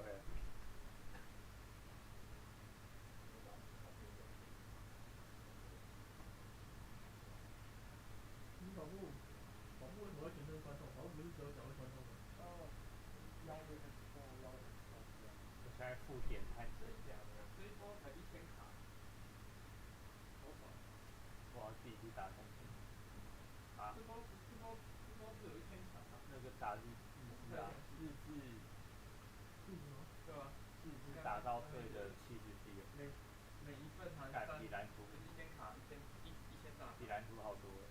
保持蓝图一个才30。1000卡也不少啊。啊？1000卡也不少了。1000大，你打到越强的话，1000卡。1000卡是 CAL 呢，是 KDAL。对啊，1000大卡1000卡。对啊，它是1000 KDAL 啊。对啊。对啊，1000大卡。对啊，1000大卡。1000大卡就是可是我们不是1000大卡。1000大卡就是1000卡。1000卡。对。一本就。可是我看我们外面标志都用1000卡标志。对啊。就是用那个蓝图大卡，还不会用保持。热量摄取不是79还是？我大概整体的时候还可以偷3次。所以这一整包，我以为气质热量很高。是蛮高的啊！我吃一包气质 K 比后，我一整天的热量还高。那这一整包才1000大卡。这个要找一下。你看它一份300克的增长，然后它这个只有3。你可以看到就是一样的热量，但是一样的卡数，但是它的脂肪含量很高啊。它碳水化合物很低，它就是脂肪含量跟蛋白质，最高是脂肪，再来是没有，它脂肪跟蛋白质含量是一样高。它上面那也没有多高，一个是23.9克，一个是24.9克。这就把它脂肪含量跟蛋白质含量。我刚刚看到什么说碳显示器就是你吃了气体之后，你那天只要吃水煮的，然后它就消失了。还没点开看。有包有打多少它消失。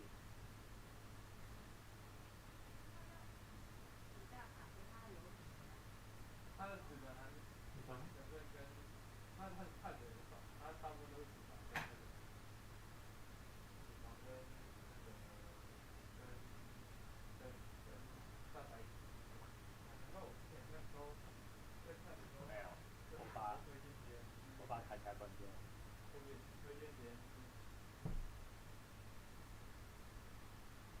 就是要多吃肉类、生菜类、气质类。太慢了，就是要狂吃一种。就是我不想站在原地。但是要吃，我想要保持好动。我要吃汉堡。为什么吃了乖色的汉堡？温蒂汉堡。温蒂汉堡。温蒂汉堡。温蒂汉堡。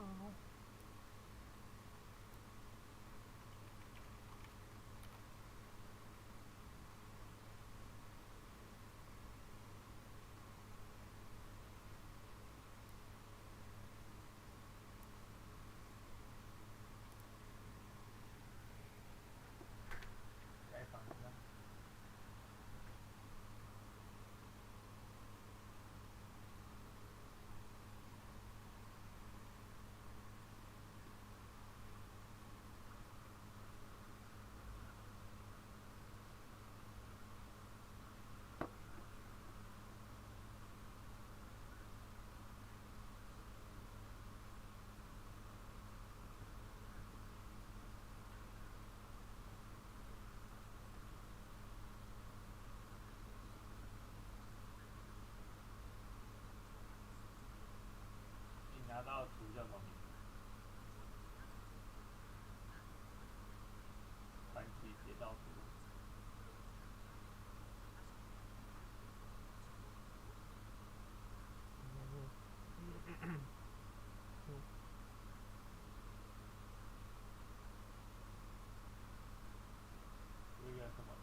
他是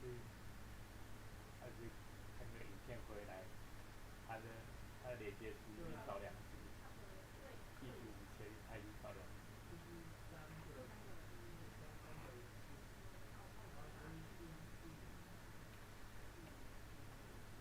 对啊，对啊，对啊，这整个人数的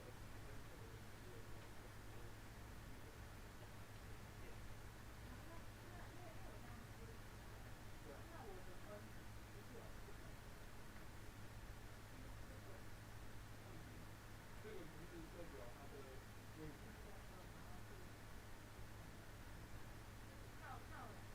是你在这个对啊，它的。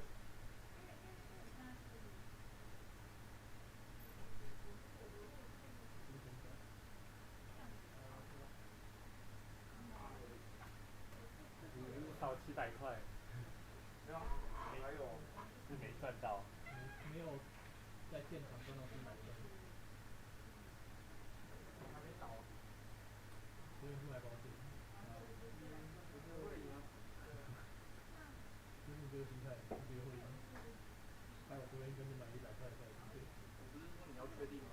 我已经提示你，你说什么？因为我昨天回家的时候打开手机第一个页面就台湾彩就弹出来，我不知道买赛车吗？我就买下去。那个时候我刚还要买的时候，就跟我讲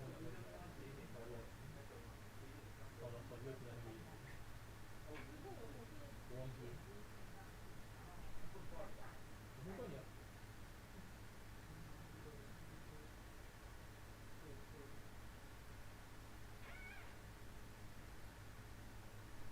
它的主界面都是零，它总体的点击面，对啊，你就这样，你要点的那个碎片不能影响地图，就不能用那个纵深分析。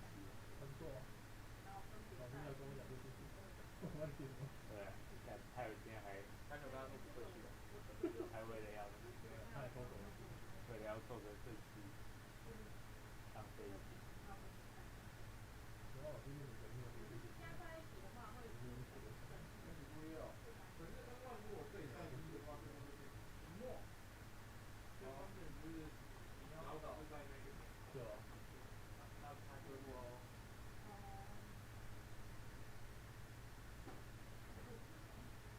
我感觉这个不会的。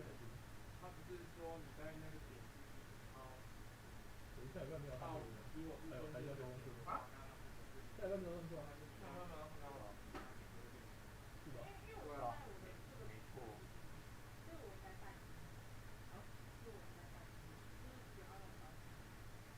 现在是要交公司。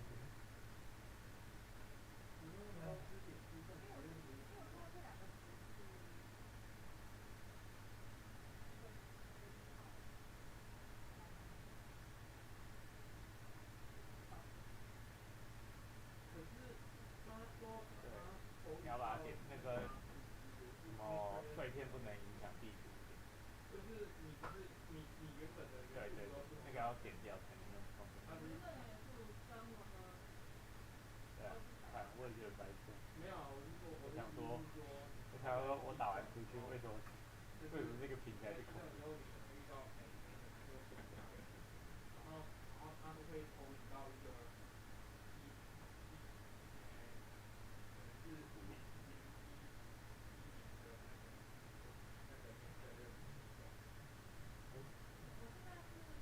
哎，我打到最速啊！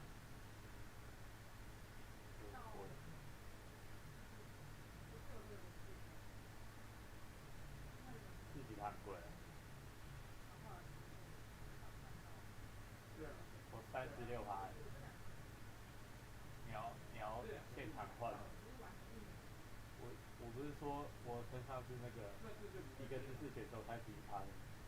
那你说一模一样36，你要换可以，直接无资转损，还是我要帮你挖那个，我免疫腐化之血。为什么会有这么所以你这个岁数也还在用，他现在不是才几而已，还是第那个还是减上低的样子。这边它的高低点是底面这边的，它不是边上的。你是希望它在哪一点？它在做出可以的，然后高低点，然后因为你高低点你是计算低点高低点，然后加减，然后你现在又你又去点评的。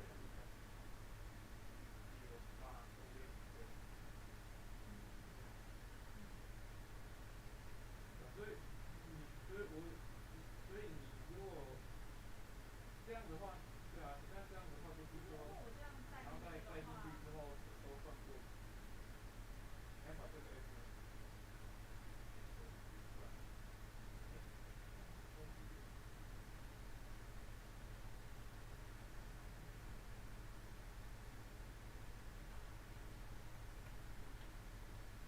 你要帮我留鸡蛋吗？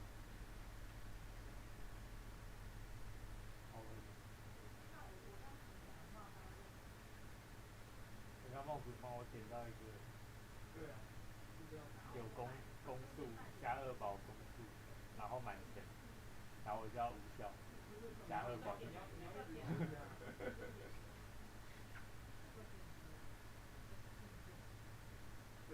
可是有那个有火上啊，那个还是要那个，有附加火点上。对啊。不是要蛮厚吗？不是要空一钱，加1宝是厚最好。加1宝是现在厚最好。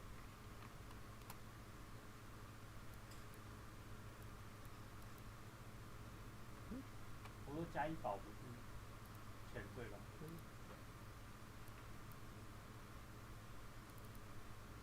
对啊，所以我是点公数的。啊，我做的跟你不一样。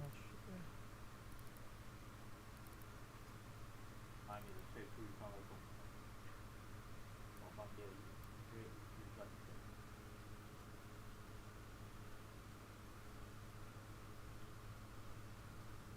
好大，忠孝之妖啊，分4天地。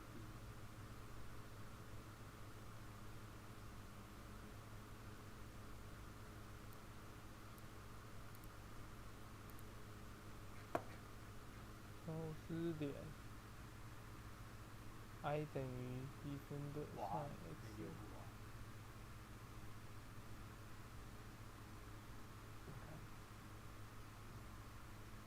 积分1/2sin x，然后一直加起来。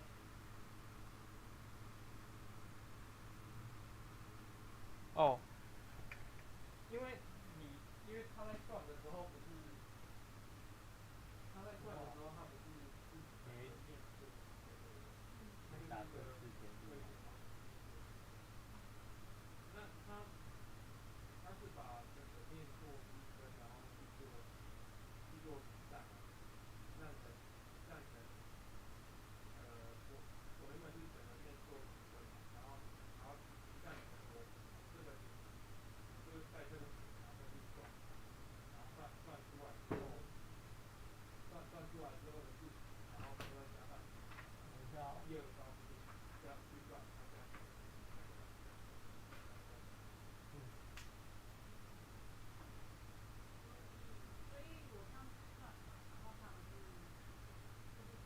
所以你如果需要地理师的话，我叫孟子，这个实际的。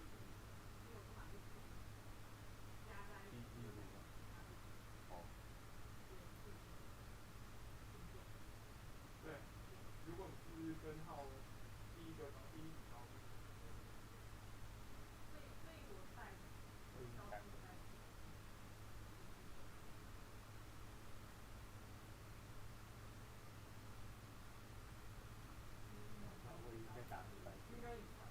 应该是对的，就是你直接把高低点带进去这个，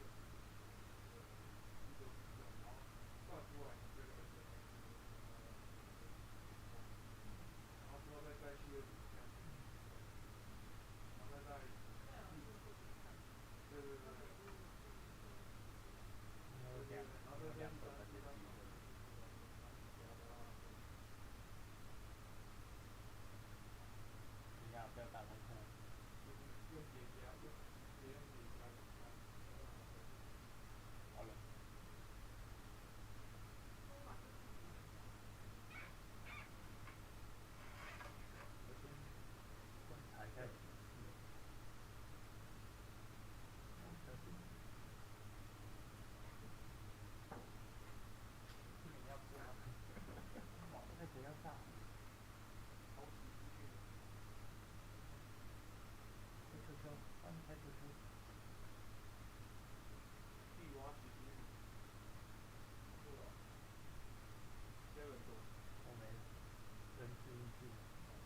开特色。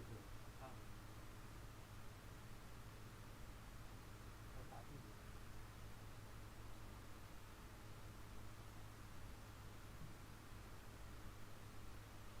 你再帮我把东西写出来吧，希望叫许可。题材就没了。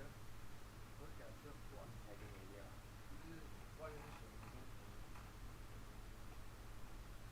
那你知道为什么卖不出去？有钱。哦，钱的是因为我不是，钱的是因为我还有在家里。他原本只是一个，应该是真的吗？因为他原本是墨汁的，我还有加切角，切打的，切打的。它是绿的，不是绿的，哇，先关掉。原来是哦。绿花只是绿花，它的不是绿花，是地瓜吗？那你要知道，我考虑我要直接来找你提分享。啊？地瓜。我觉得应该是吃的更长。那你要吃什么？那决定要吃什么？还是今天又是？我觉得芋泥的。你什么？还有换糖跟豆浆。真的而已。都是香味。我现在就把它吃了。要把它浇热。我现在就把它吃了。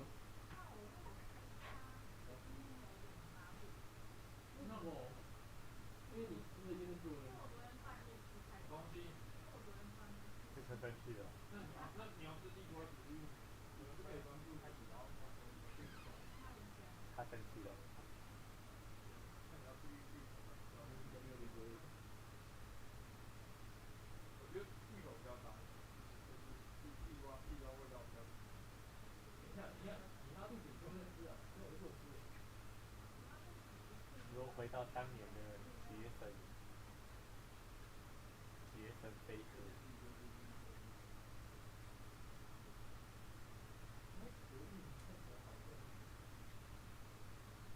不要这一块是芋泥，就不要做到那边吃地瓜泥，这样。它外包装是碱的，它的表皮是碱的。我再拿一个来跟你说，你不吃，这个很贵。哦，这是肠胃炎。确定吗？我不知道，因为没有注意到。有啊，要比我贵一点。没有，真的没有注意，你在学校里。因为我是昨天吃太多的别的味道，今天都会拉肚子。太撑了。我昨天也吃了类似的，我昨天不是吃咸水鸡吗？没有，咸水鸡关了，太晚去了，他11点半就收摊。你先拉一拉就好。你太撑才会拉肚子，现在就只会拉很快，不会拉肚子。你是吃很大是不是？没有啊，我是吃很少。那你有搭什么？你有搭什么？吃火锅啊。有拉出去？有拉必须的。那你拉出来你怎么知道？有拉什么东西？不是，我说有时候吃火锅搭冰淇淋。那有可能，因为我最后就吃了冰淇淋。然后我昨天晚上半夜点。那到底有？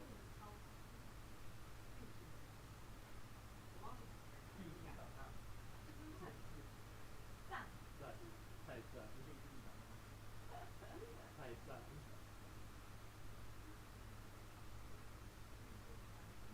我进入咱妈的装身体是拉肚子。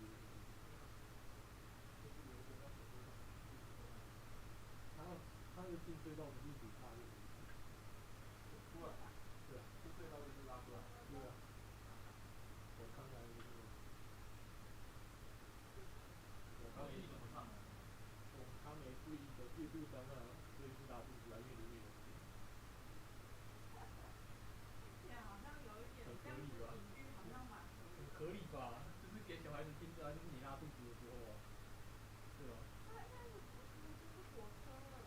火车的车子。小孩子哪会知道火？他们那时候哪有这么常搭火车？而且火车还那首歌本来就是在描述火车啊。有啊，他那个时候就有火车了。有火车，但是小孩子不常搭，乡下小孩。没有，以前不是都是搭火车嘛？那种古老的那种建筑都是搭火车。小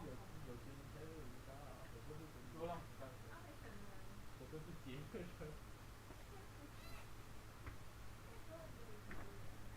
啊，没办法，6多了。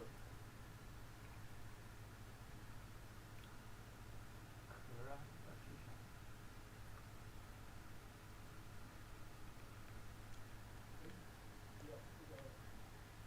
这样，没有这样就回家了，吃豚酱拉面。你要吃豚酱，豚酱就是6.9吃到巴拉。没有，现在涨价了。哎，好像还是比69还便宜。我看到好像是65还，可是要平日去吃，平日去吃可以无限加面。我最多加过6层面。在我巅峰的时候，今天还有这个鸡蛋面。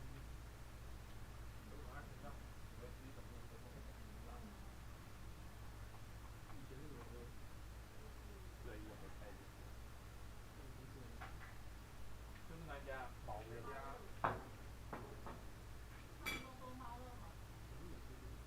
有啊，不可能，我都有吃过了。有。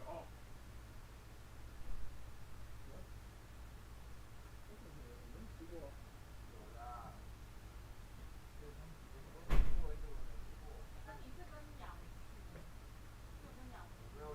根本就没有看过亚文。亚文没有跟我们吃过饭。有，我有跟亚文吃过饭。但是我在吃，他没有吃。没有赚钱。他只有我跟他在啊，那不是吗？我第一次来的时候遇到我要，我刚跟你们看。哦，你第一次遇到我要的时候，我以为他跟我同事。第一次遇到我要，我有看一下。然后我说这个学长都不行跟别人讲话。后来发现他只是不爱讲话，他变成讲而已。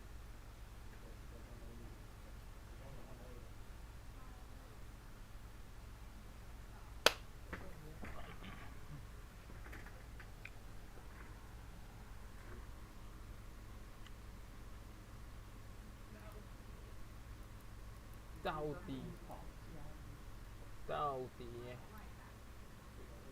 为什么？为什么？为什么靠腰啊？为什么？为什么？叫我回来吃，那肯定是我家的。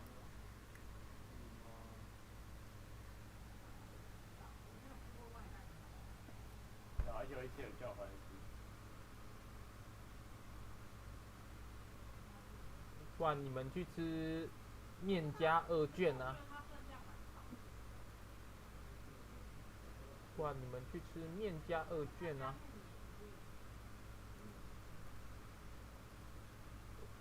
意大利面本来就是比较吃饱的。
生有着很不错的童年，直到那一天，你弄丢了我的秋秋。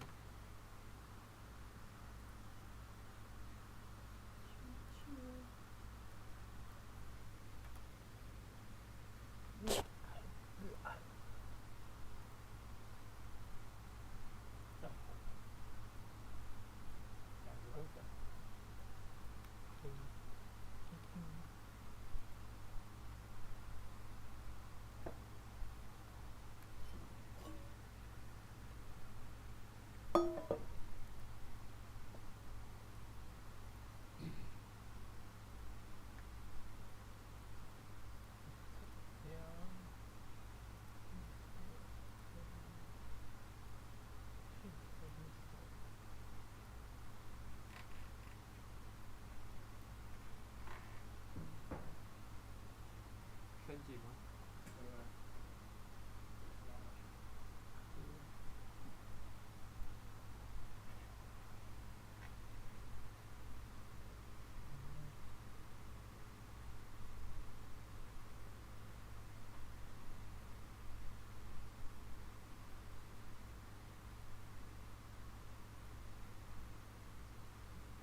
再加上。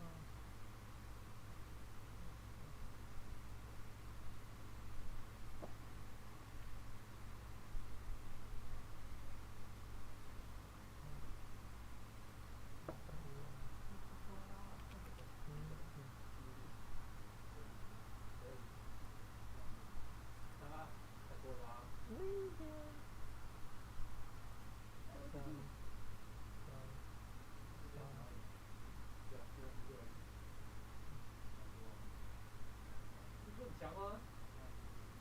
今天我们打赢了是1万吗？哦。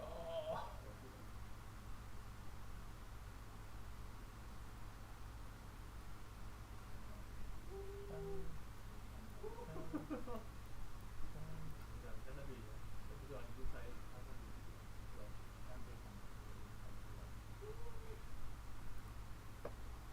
让我猜对了。诶，下礼拜3哦，没事。下礼拜2晚上要不要吃5仙子？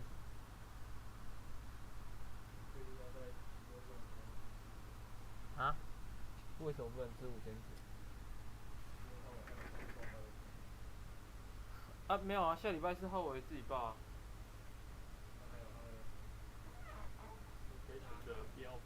对啊，你的搭还有你的搭米，你的搭米，我跟世敏会帮你写完，不用担心。你的科技写作，丙人会帮你写完，你不用担心。要不要去吃5仙子？5仙子，5仙子。啊？没有。哎、好像有，好像送2路，好像送海陆2人同行，好像送海陆大餐什么券，忘记了。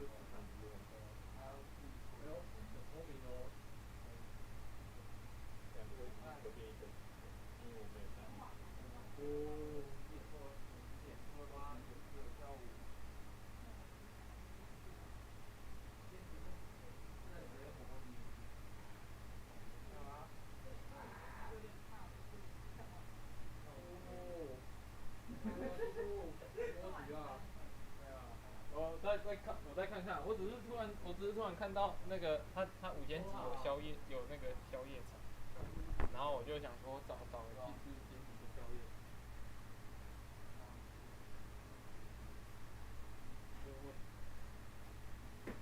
在找人。我在找人。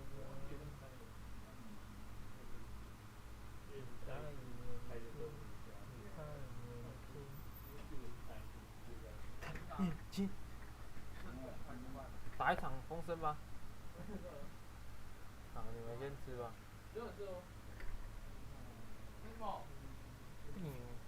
哦，你又买米之轩。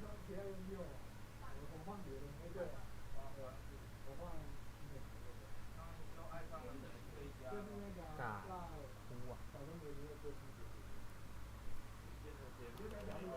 对啊。没有啊，他们都吃过啦，是米没有吃过。对啊。对啊。学长，你买什么的？哦。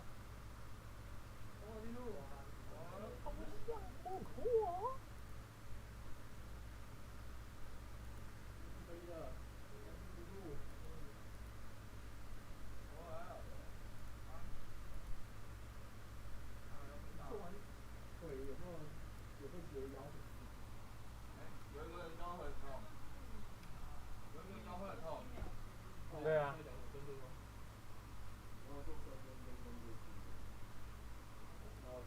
你去健身房啊？啊。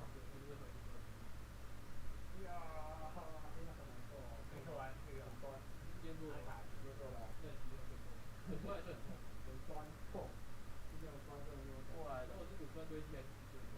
我是觉得是那种，对，然后很酸那种感觉不夸张。那还好，肌肉酸痛还好。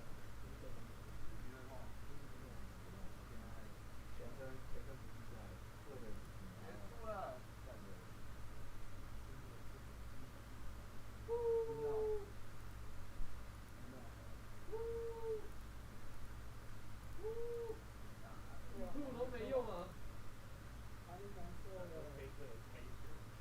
吐都没用，这太失望了。太难受了。开高走低的，但是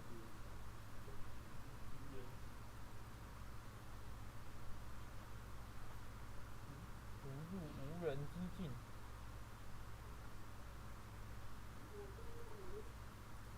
哎呀！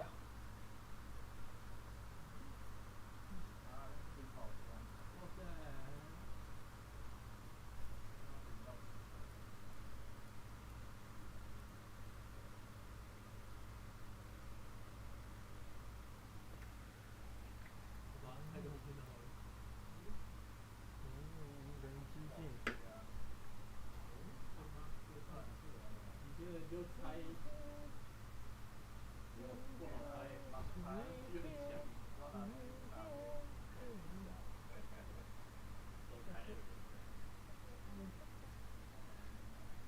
别猜3弟弟。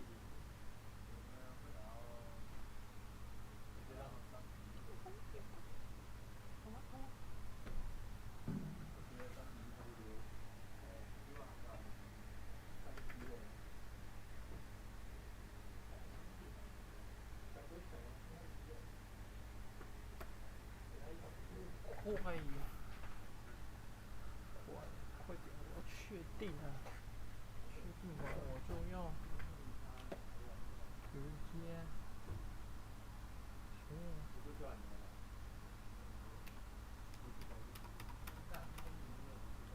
快，别给我吃哦！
就要问学长要不要打，这样才有6个，不然就是五人打1酱油。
要啊，来啊，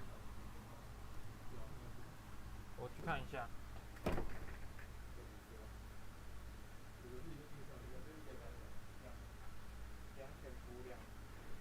2潜伏2军旗酱油。那我去看一下学长现在在干嘛。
看身份牌，然后如果你也是没有盖，如果你也是没有盖起来的话，我的钱不是翻开的、啊，这样子的话他就可以。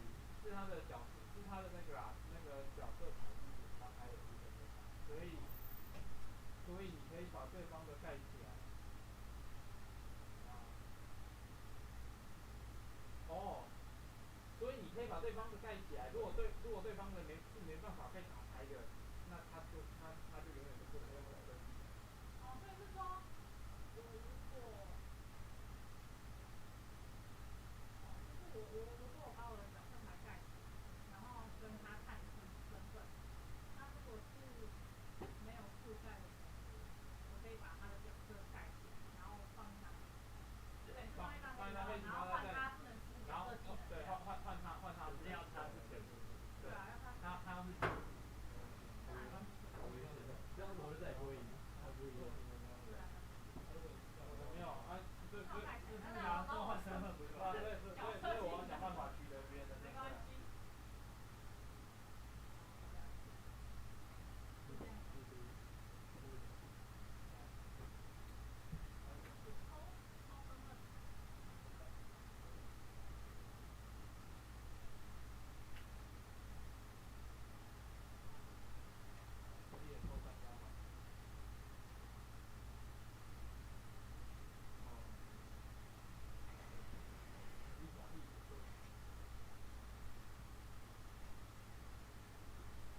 要盖的时候，你可以和另外一个人看身份啊。他们有说可以盖起来。啊？你要盖服你的角色牌。我先把那个。然后他如果是不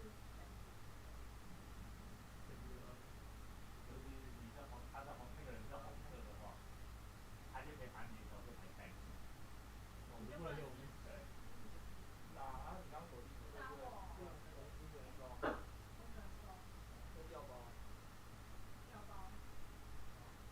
是啊。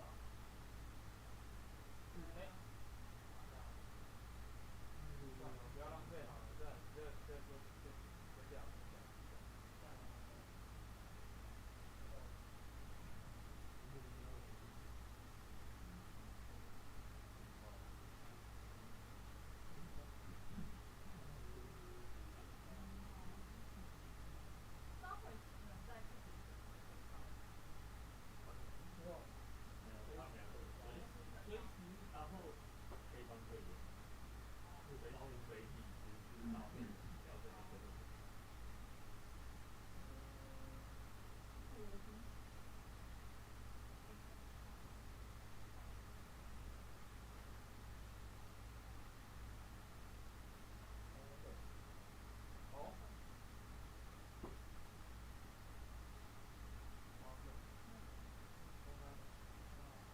红色或酱油都是上海。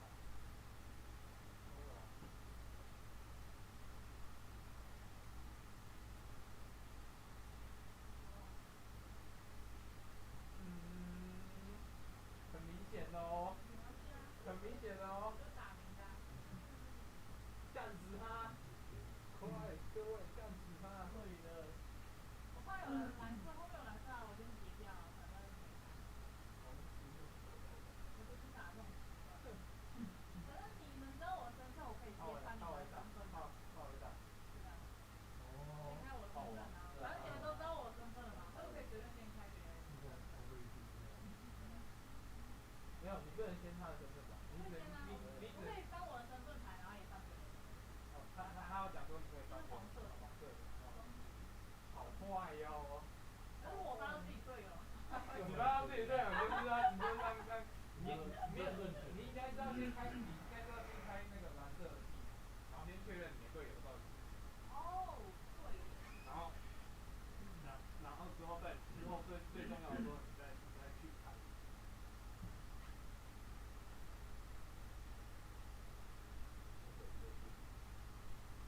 真伪莫辩，裁判放。哎，干，不对，等一下，他最后一位他抽到红色他就赢哎。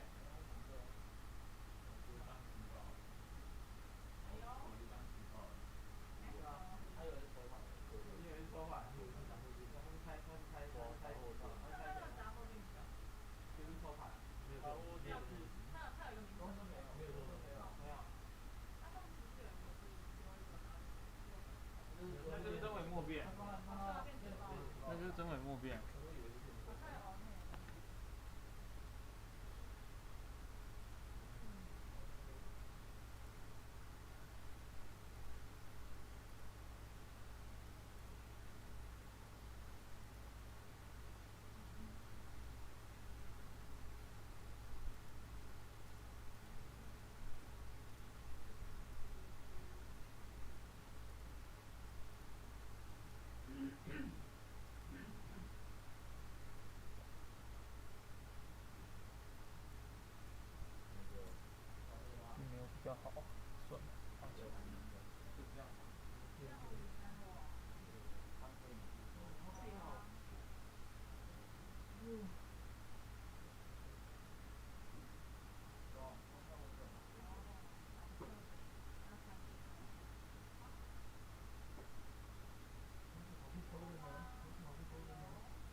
知道你是啊，可是我角色如果不能翻开的话，我就不能统计。对对。可是他遇到潜伏了，他也不会盖，因为潜伏是他队友。对，你需要盖啊，他是说，他说你可以选择，你可以选择打对方，那我可以选择不盖他。哦，那这样感觉还是会看不太出来，因为。好，那我看。因为他不能盖。我建议你要。我建议你要。我看你的，然后盖不盖，他们也都不知道你是什么。要啊，你看，要。因为你们真的建议你不要。要啊，看。可是就算你是我队友，直接看。会怎样啊？直接看。最亏。没有，直接看。没有，队友他可以选择不盖。就算你不盖，也是最亏。你要先确认他身份啊。等于是你找不到另外找不到。你要先确认身份。我打开就好了。对啊。我先打开就好了。他被锁的时候再打。但是你就是回去路，我建议，真的建议你不要。真的建议你不要。对。开。可以啊。看你要听你队友的建议。看你要听你队友的建议，还是要听对方的建议？不能带私情在里面。那你有人要说服我不要看你吗？啊？这是我的，这是我的名单。我没有啊。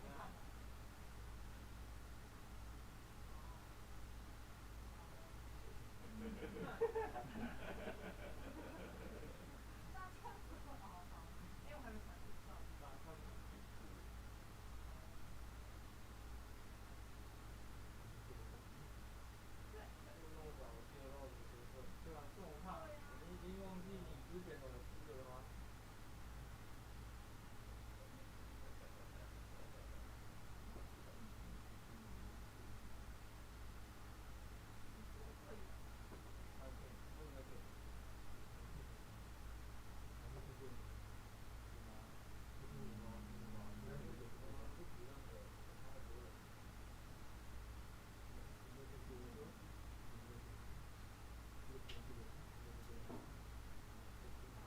我是不是只要没有翻开对方的角色，我就不用放？对啊，所以我就能放。对啊。哦，他可以选择要翻这个。翻的就一定要。他只要盖了别人的角色，他就要。那你这个给，那你让他盖这个。对了。等一下，我忘记了。没有，我有一张手牌，然后看这张密件。直接打开了。他说翻开一张手牌。密件直接翻开了。传到你才能看。没有，就是变成还是直接变成我就变开。这一侧我可以抽2张。好多这个。好像全黑就好。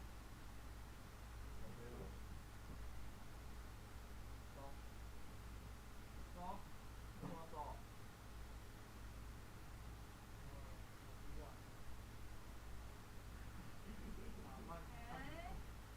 这是什么意思？可以试看看一个。我没有试看。用大笔哦？没有啊。谁说我一定要开小色字眼？不然他要怎么着？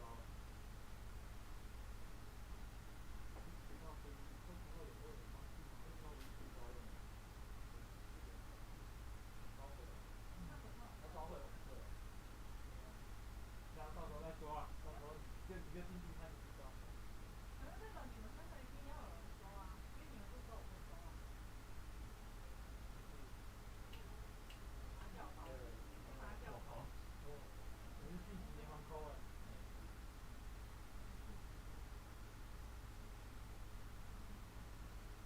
好了吗？这边还没我考虑一下。不用考虑了。你再考虑一下，要不要大概围剿？那你先杀你队友。是啊。那你就先杀你队友，以正清白啊。就像我上一场玩的一样，先把自己的队友干掉。然后那个队友被关在监狱里面，他说啊你队友，我队友就是你现在旁边那个啊，然后电视我不知道在干嘛。如果被调虎离山，他可以用做在。可以。可以用这个。调劫获之后不能，调虎离山之后不能劫获。就是没有这个招的。就像你不能怎么样，对，你不管怎样，你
大招是红蓝收，对啊，我看你有红蓝。所以如果要杀他，不要穿红或蓝。可是如果我收到红黑或你还是可以用，我可以先用，我不是先死哦。保护地址啊。没有，你可以哦。黑之前红黑黑之前看进那是因为你收下来之后，你就有3张黑，你就立马死掉了，所以就不能再开机，是这样吗？我觉得是这样。看说明书啊，怪盗谁的？说明书。都是。他讲每个角色。看怪盗谁的？我觉得他有讲，知道一个他们。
他说玩家使用卡牌机。啊，你使用锁定啊？我使用锁定，我还没穿呢。不是你使用锁定是你使用卡牌，还是等一下，我知道他的意思。我使用锁定的时候，我还会传卡。我旧号我就是我打出来你要马上试错，还是我旧号我一次？你传过来我会再试错，不是吗？没有。还是我一定要锁定它？没有，它是试错，你是要马上。是那个顺序。你要马上挡掉我的功能卡。他先锁定。所以你不能说你不打，然后你等我传出来。然后他传了情报之后说，那我试错这样子。对。就是你变成传递的时候不可以用。那比如说他锁定，然后他逆电这样传，然后传到这边，然后不可以试错，就是到时候就不能试错了，是因为已经没有用卡牌，你要打出卡牌。所以还是那张。可是我觉得可以，因为你刚传完有些人是中途才抽到试错的。就是你破译啊，你破译之后，然后你中途抽，已经采集到就抽到试错，破译。那也不行啊，因为那不仅已经过了。我看一下，然后我要收回我的烧毁。我的公司就会。我先上不要走，不然情报太难打死。情报奖励，情报到达，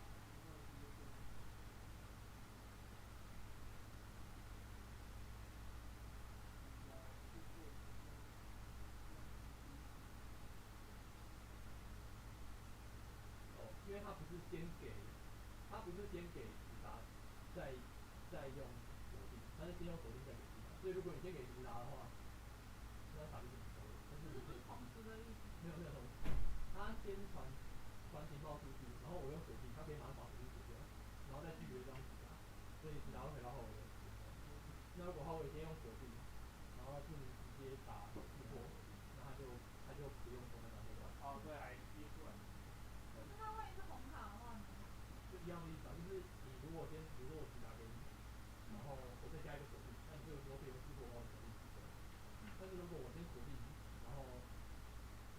之后再多一张直达给你，这样你就不会再提到我手机。其实我锁定你的时候，你要瞬间觉得你要不要瞬间哦，就是你出牌的时候一定要决定要不要，我锁定你，你一定要你要出货的话，就是现在赶快决定要不要出货。如果你现在不出货的话，可是如果你结果，因为刚刚的基础是在他传黑色的给他，如果他传红色给他，直达给我，那不会怎么样，就是他不想要黑卡，他不想要收到黑色卡。他已经不能收到黑色卡，对，他不能再收到黑色卡。你用他的锁定，让他直达过去，他是比较爽的。他已经被锁定了，就是我已经被锁定了。他已经失控他锁定。对啊，就所以他就不想传给他，对啊，所以他就不传了，他已经被失控了，他就不传了。好，继续啊。好，先用这个规则继续吧。所以是要情报先用还是功能先用？没有，就是你看你能打。哦。对，所以要照顺序。反正试货的顺序就是。试货他什么打出？有人打功能牌，有人打功能牌那边有试货，就要马上试货一项功能。好，有后续记录。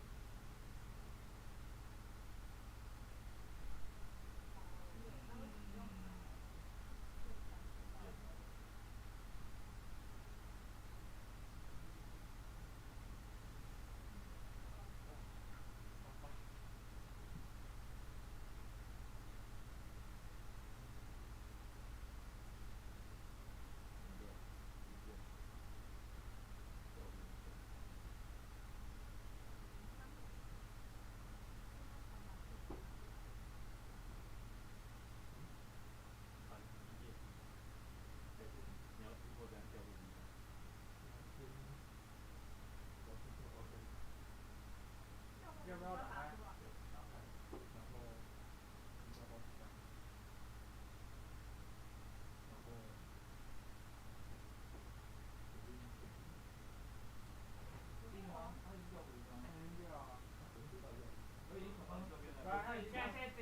然后他已经轮到你那边了。他已经跳过了。他已经轮到你那边，所以他锁定锁不到你那边啊。可是你输掉我那时候我就不锁定。那你要可以啊，那你就不能用调包，调包是传到你。对啊，我知道可以说。对。哎，可以啊，调没有在情报传递的时候。他在传递的时候就可以用调包了。是破译成在自己的。是你传的时候，你打出来，他就可以调。好，你要躲远一点是不是？你要躲远一点是不是？识破。他识破你，识破锁定，还是识破调包？那他现在锁定了，我可以抽2张牌。对啊。告诉你告诉你，反正这2个先没有了嘛，因为我锁定完就没有。没有。你先锁定，学姐了嘛？学姐就可以抽嘛。哦好。然后你又调包了，然后验证你识破他的锁定，然后比分又锁定。对，所以。然后但是学姐不能抽啊，因为他没有带起来。哦好。对不对？所以现在还是锁定。对，现在是锁定。所以我要识破。你要识破。我要识破他的锁定。对，好，识破2张锁定。那我再锁定一次。他再锁定一次。那我再识破。他再识破一次。那我识破你识破。识破我识破，那没搞了。你说叠在这里面选。你现在还不能收。你现在还不能收。这黑牌。他还没收，他收了才能收。可是他如果收了就赢了。对啊。他收就没用啊，我就赢了。对啊，对，我说他收了就。等一下，这都没收了。你们都没收了。你必须开招。好了，我自杀帮你们啦。原货啊。他在解啊。他在解。那你还有什么招？我在解。再解一次。有吗？没有，我就说了。等一下。有没有人要？有没有人有招？有没有人有大可以开？我家赢了。开大。没有。没有人有大。干嘛不生气啊？还骂队友？我就没有啊。我大开不了啊。他不是我队。对吧？酱油仔。我大开不了。没有。确定的。好，继续收下吧。那我就赢了。还是觉得这牌没对手都没有蓝牌。我一开始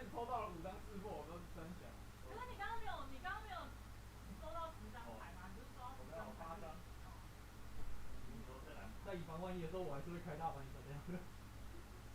哎，是男的吗？你男的？我也是男的。哎，跟我们同队啊。哦。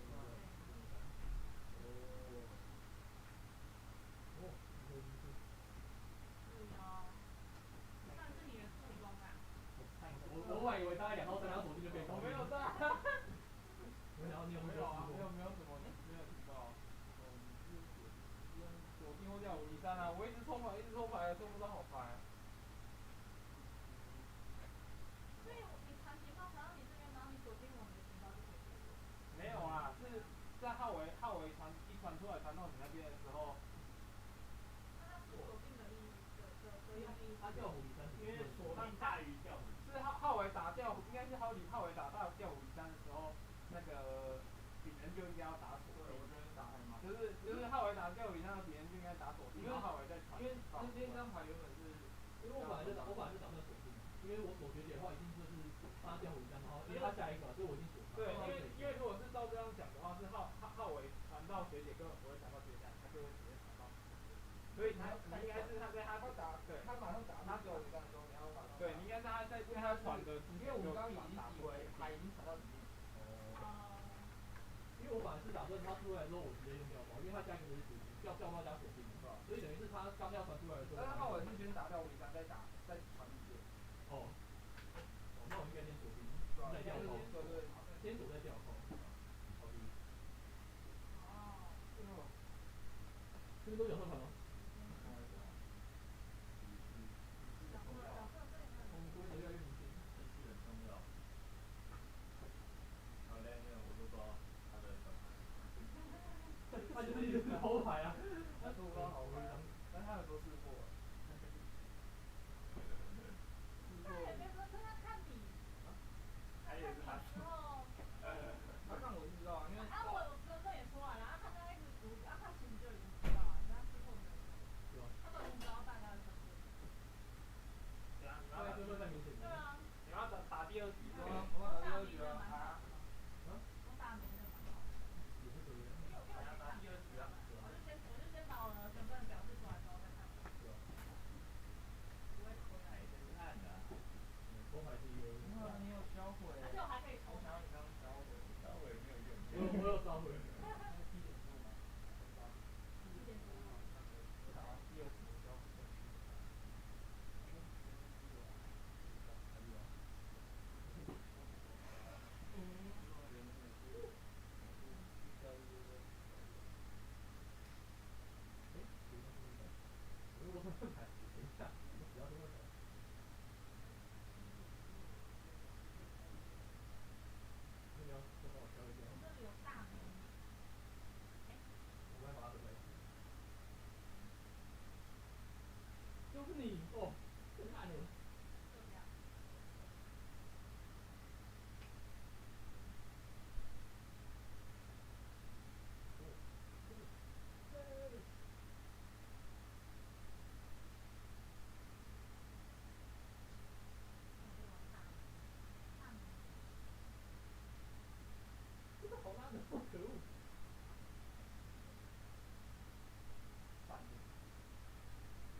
一开始不会太远吧，不会太远。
没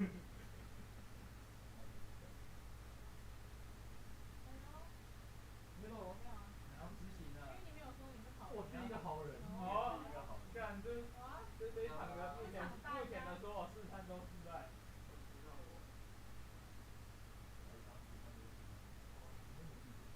非常还好。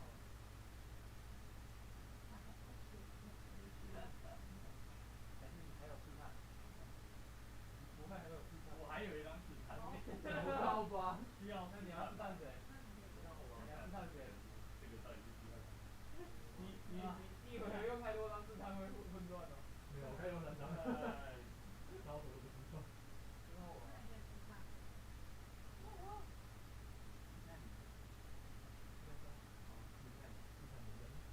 中了吗？哦，厉害厉害厉害！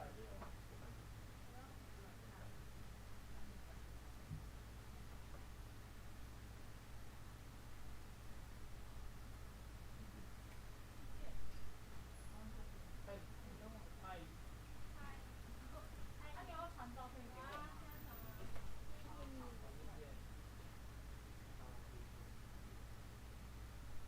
那我继续打我的。可以吗？那你要开一下。这什么？笔电。收。好。哦，你要死了！我要死了。你要赶快揭露一下你的身份，然后得了2张。快公开你的身份吧，大。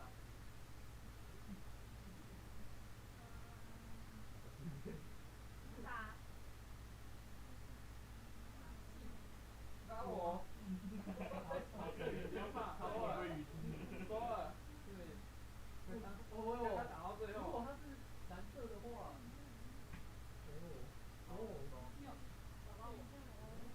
我还没有塞上去呢。还是之后再传？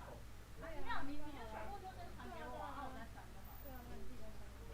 哎，袁婷。要收吗？收了。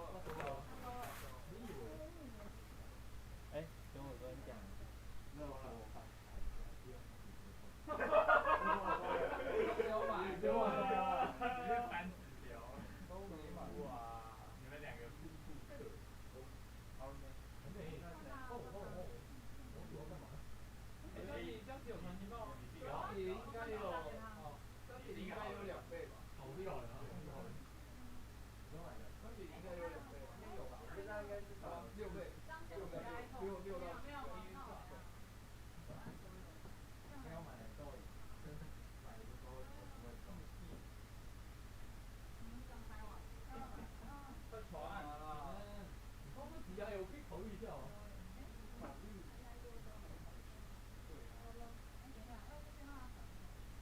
哦，我决定要。4万5。不要，我要选成绩。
以不用锁，我可以刚刚讲的，我可以，我可以不锁吗？我可以摆着放一放吗？好啊，这是我的吗？这是我的。然后我可以这张体验交五张。他说交五张。对啊，所以现在你不能不收了。就你不收的话，那张牌就不收，就是那张牌。那我可以。可以，可是你的是角色技能，对不对？对。那四文锁换枪。没有角色技能，它的四维使用交互一下。是啊，使用啊。它的角色技能是不能被闪。可是他说他说效果跟叫五三一样，但是没说。所以的话，你的是什么？你的是什么？副本吗？对。那。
开起来，不要开起来，它开起来才会就是主动盖起来，就是用完调虎离山，它就可以。没有，我是主动把它盖起来之后，等于是用一张调虎离山，等于是调虎。啊，翻开就可以。翻开的话就是我没手牌的时候可以翻开。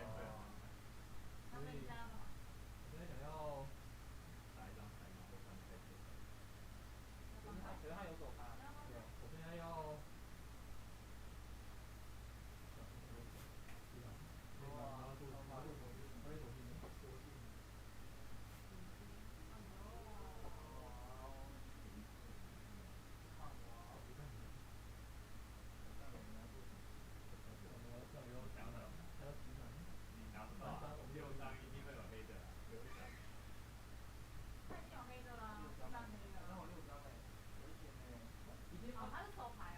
手牌集3张红色，看3张蓝色，加一起。哦，那你的吗？我是手牌好像有。干嘛？摸摸鸡排。你干嘛把它盖起来？没有人知道他的手牌是什么。刚才有人记得是可以看牌的，不是吗？商业道具。哎，好用吗？现在没有。不可以。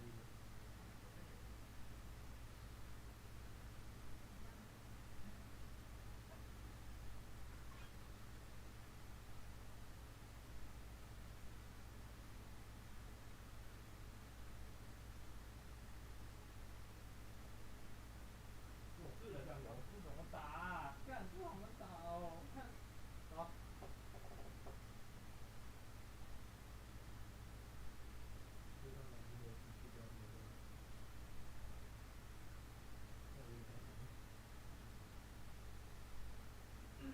那我刚刚随便提打给你。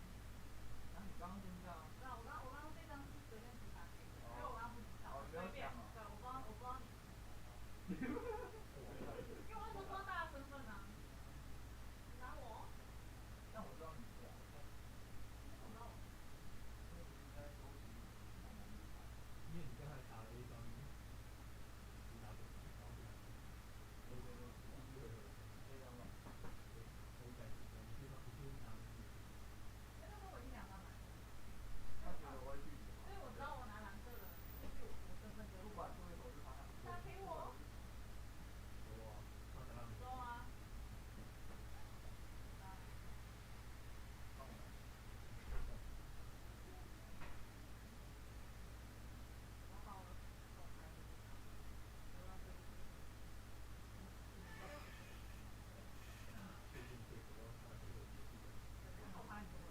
这个手环超重。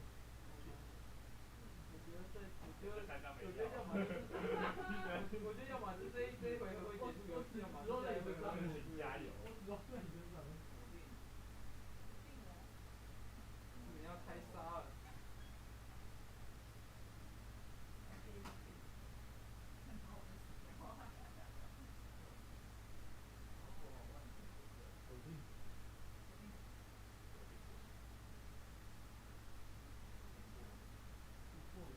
锁定，开牌，头两张，再试破，锁定，再锁定。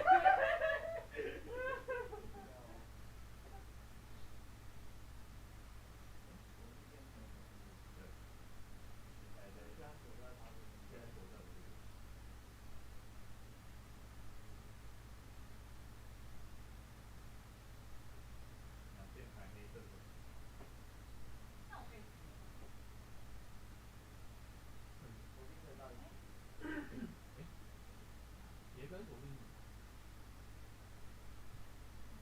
啊，锁定可以这样理解吗？锁定可以结啊，锁定之后可以结啊。可以结他的东西。可以结啊。对啊。他现在锁在他那里。我先想想我要怎么打。你锁了枪。我锁了炮。我锁了炮，枪铁可以锁。我先博弈一下那个。博弈炮。博弈火。开牌，直接开一张那个。开一张。那是对牌。我知道看到。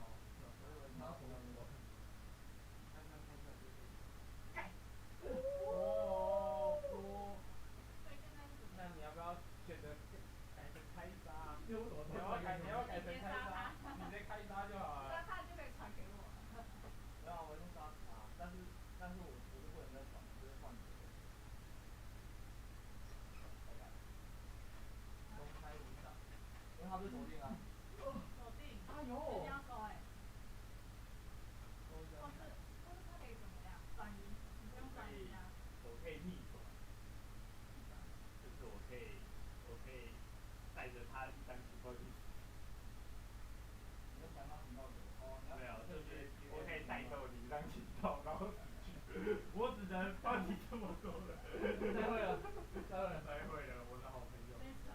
对，黄龟一。那所以现在锁定在我们上。没有，现在结束了。现在号为止了，换你换你抽牌。因为他传这个。对，反正公开文本给他。那我抽3张。铁不 boy。幸好我没有直接那个博弈学姐，不然黑盾开出来。为什么你问？我想跟你说一件事。我打安全一点啊，打安全。而且我现在先直播。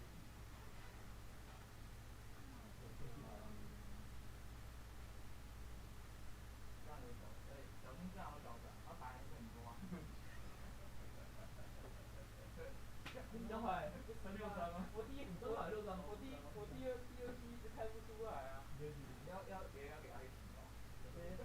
如果别人给我黑情报，我就可以在所有人面前塞上去。他的技能是你做的黑情报纸可以在所有人面前塞一张黑情报，然后盖。没有。可以啊。但是可能一张黑情报，你要再放一张黑情报在自己身上。对啊。所以我说我开不了别的技能，因为我会死掉。除非你有烧毁。对，除非我有烧毁。那我用。你可以从会议进一下。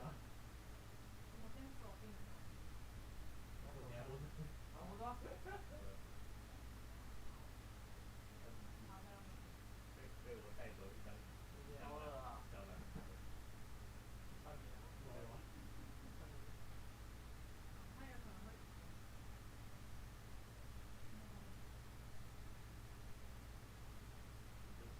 指望你的做。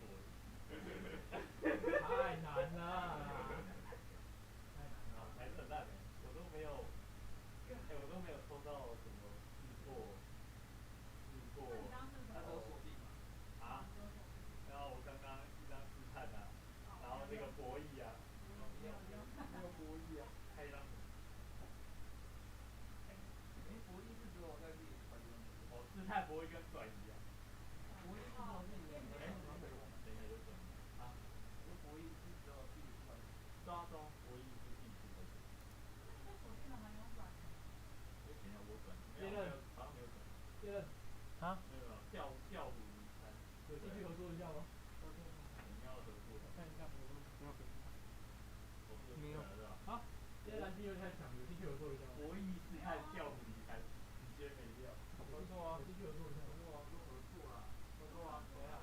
合作啊，你要不要啊？要赢了。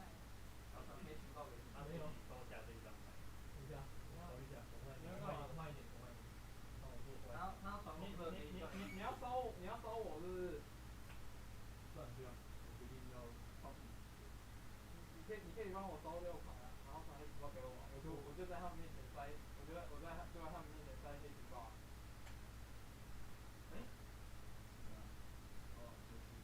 我就不会在你面前塞黑情报，就在他们面前塞黑情报。然后先帮烧他的黑情报，先换牌，我先烧自己的黑情报，因为他黑情报是，但是他黑情报就算被我塞了一下，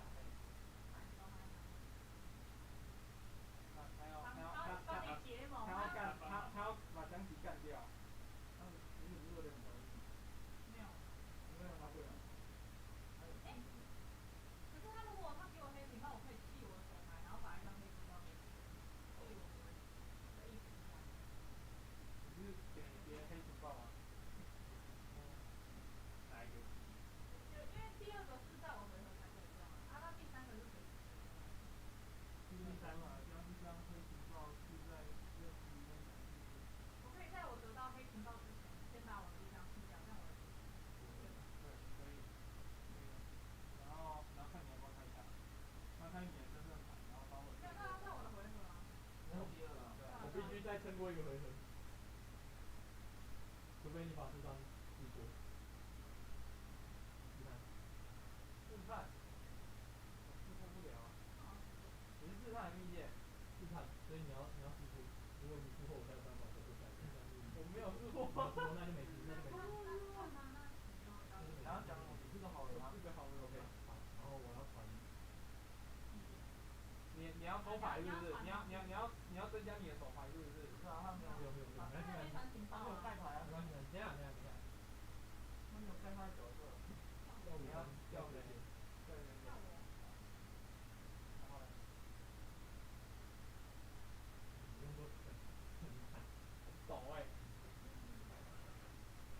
船直达，可以，走，然后不要害我吧，我看你吗？走，多两张，然后走，这样走，我都知道，好，然后你，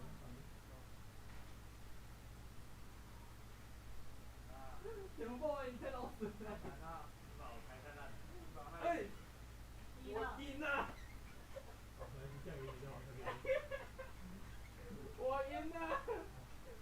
不管我做什么事他都赢，这一分。你赢了？对啊，我有6张手。我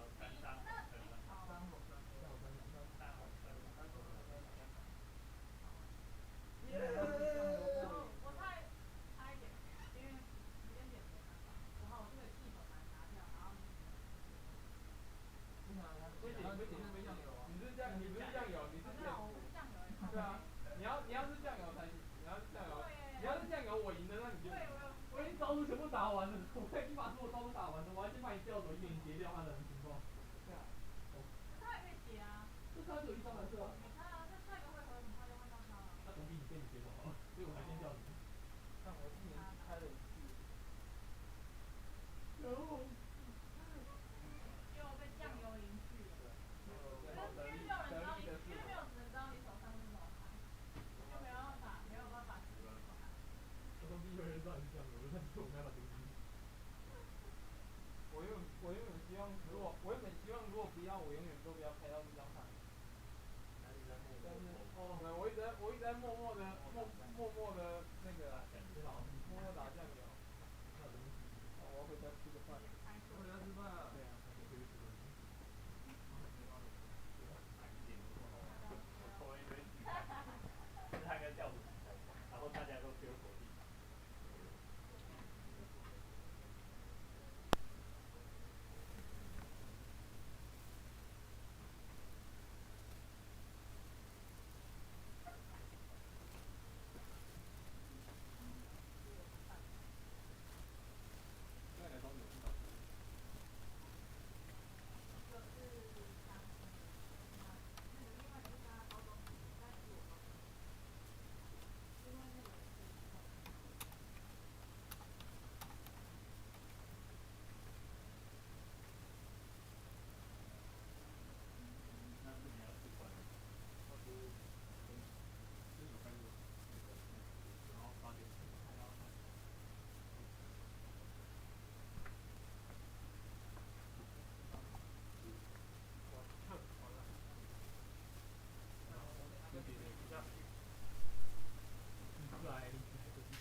哈哈，我在那边想那么久，因为我不管做任何选择，最后都是你会抽到哪个。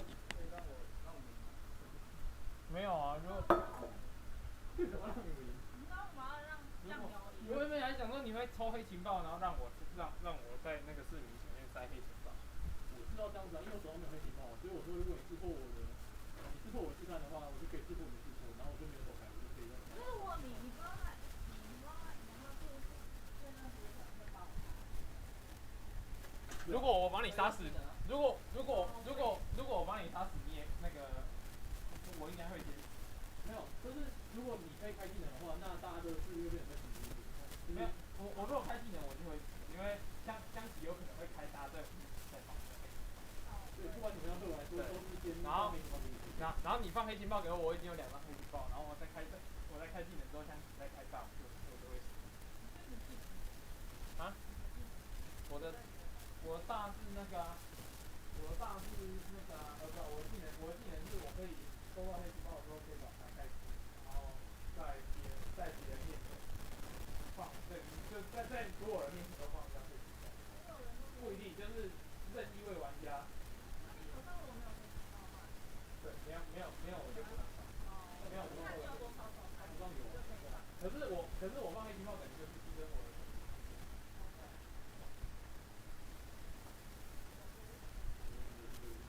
我不想法做任何的改变这个运气，但是我不会让改变我的运气，我不会让被杀，我不会让杀掉我的同伴的人获胜。自己看他死好不好？没有，自己那边跟我生活锁定他也死掉了。那你就要锁定他，那没办法啊。不行啊，因为不然学姐就要赢了啊，我可以做这种事。掉包啊，我可以掉包啊。你结束啊。我没有结束啊。我只有这么被锁定啊。我可以掉包啊。而且你锁定我也不能掉什么。我可以掉包，只是我的掉包是蓝色的。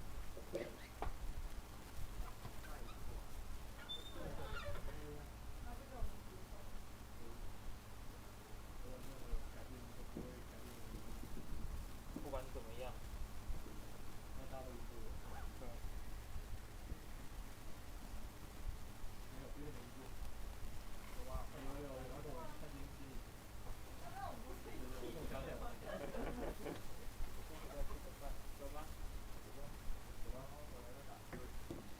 没有，我先把我的东西弄好，让它跑。跑完，我再让它嘴。你要进去吗？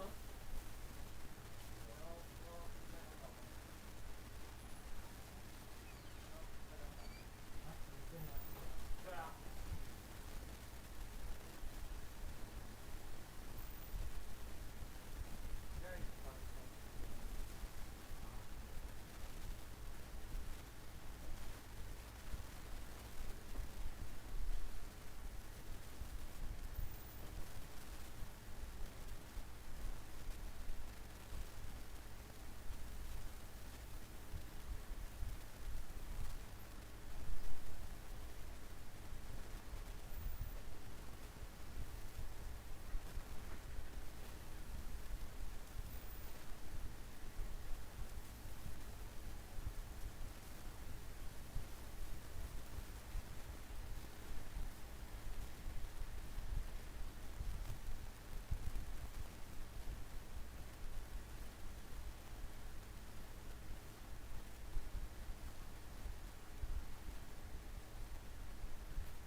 看我歌迷报完之后看起来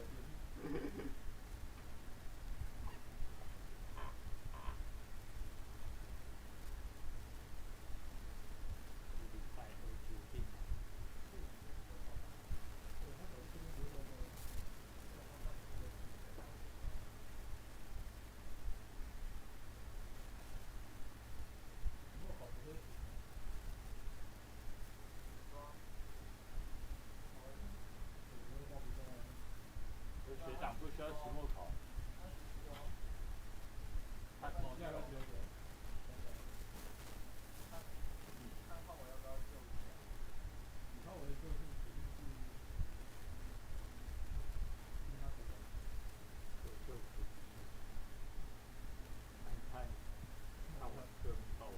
看你要不要去。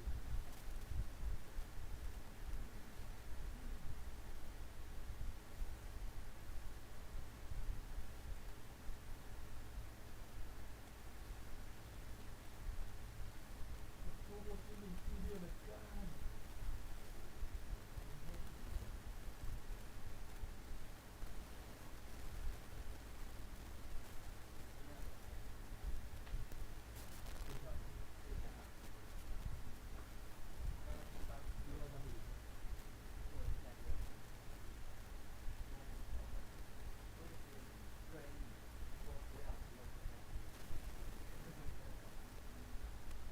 我觉得应该达到3比0。下3.0这样。要保险一点，你就开2个人，跟3个人加 RNG 1场，你就直接2个进球都没有。我开14000，14000。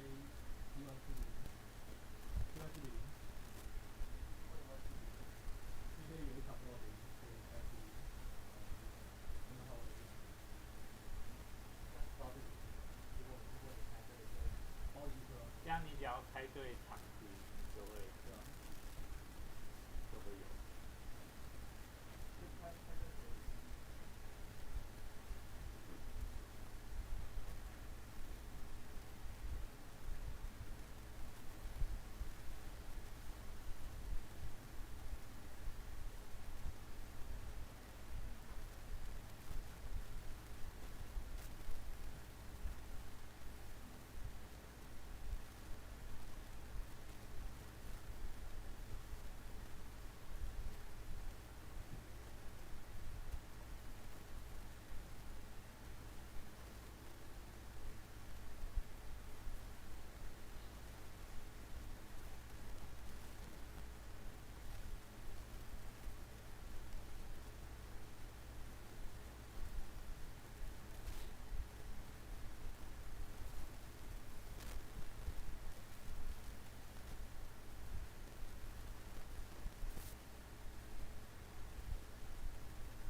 在播中岛美嘉的歌是不是？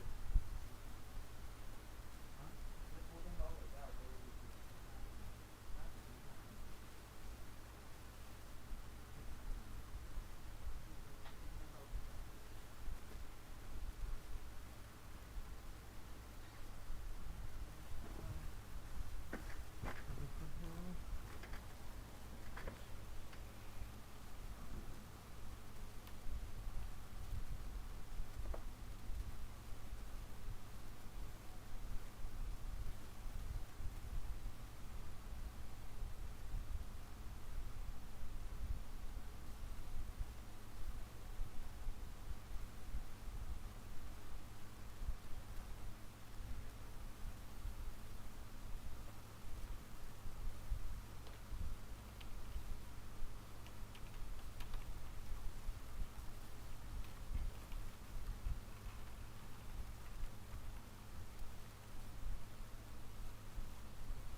over here represents the rate.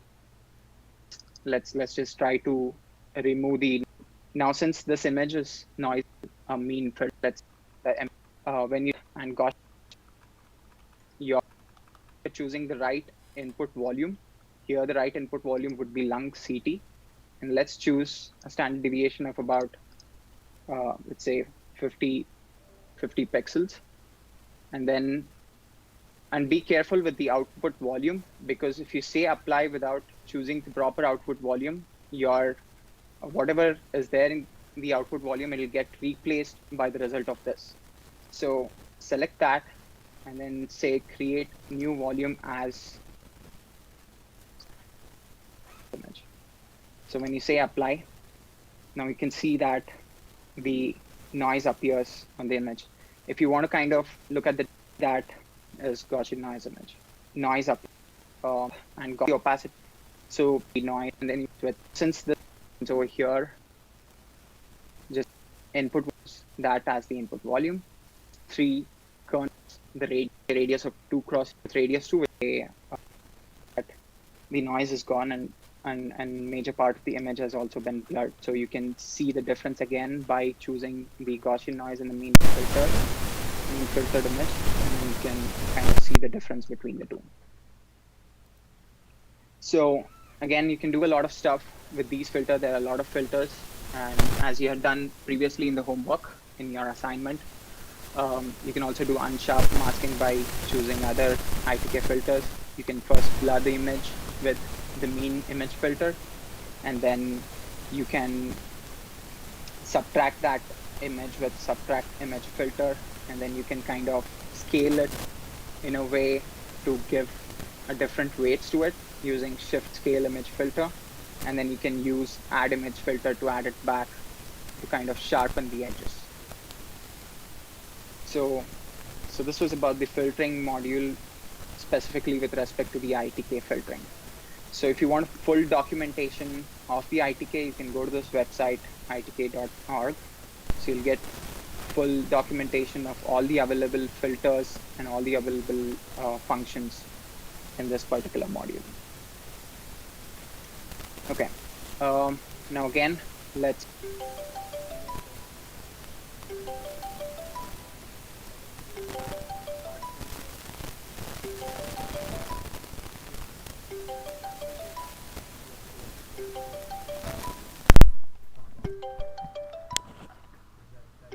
try to do some transformations on this image.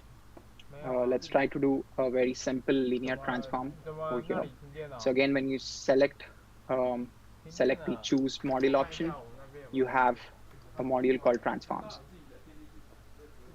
So select that, and then in the active transform, tab, you can go ahead and say create new linear transform, and then you'll get a bunch of options. So if you already know the transformation matrix to transform this particular image, you can directly edit and enter over here. Or if you want to do some simple kind of translation rotation, you can use these options here. For example, let's try to rotate this image in the Z plane, or towards the inferior and the superior plane. So I'm just choosing maybe about a 30 degree or 20 degree, 30 degree of rotation. Now, again, choose the image which you want to transform, and then press this arrow button. So this will kind of transform the image and rotate the image 30 degrees. Now, if you want to, so this is, you're just viewing the transformed image over here, but if you want to actually apply the transformation, select the transformed MR head over here, and then press this tab called Harden Transform. Now your volume has been completely transformed. Now you're looking at the actual MR head itself, which is rotated by 30 degrees. So now you applied rotations, or you can, if you want, you can even apply translation. Now let's try to save this image. So if you press Ctrl S or Command S, you get an option to save this image. So make sure you're trying to save this image, and then select the directory where you want to save the image.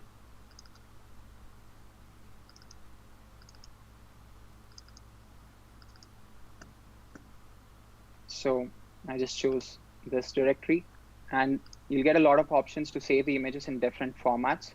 Some of the common formats is NRRD is a format which is given by the slicer itself, but if there are other formats which are most commonly used, such as Nifty, so you can go ahead and choose any of these formats, but I'd prefer to save it as a Nifty file. So let's change the name of this as something like transformed.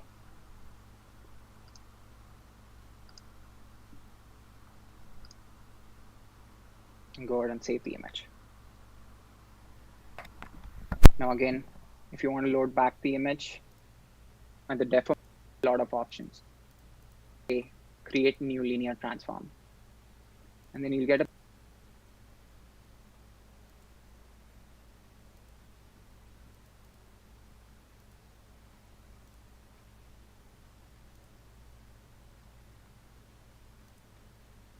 Question: would you build a website for a major brand with more than 200?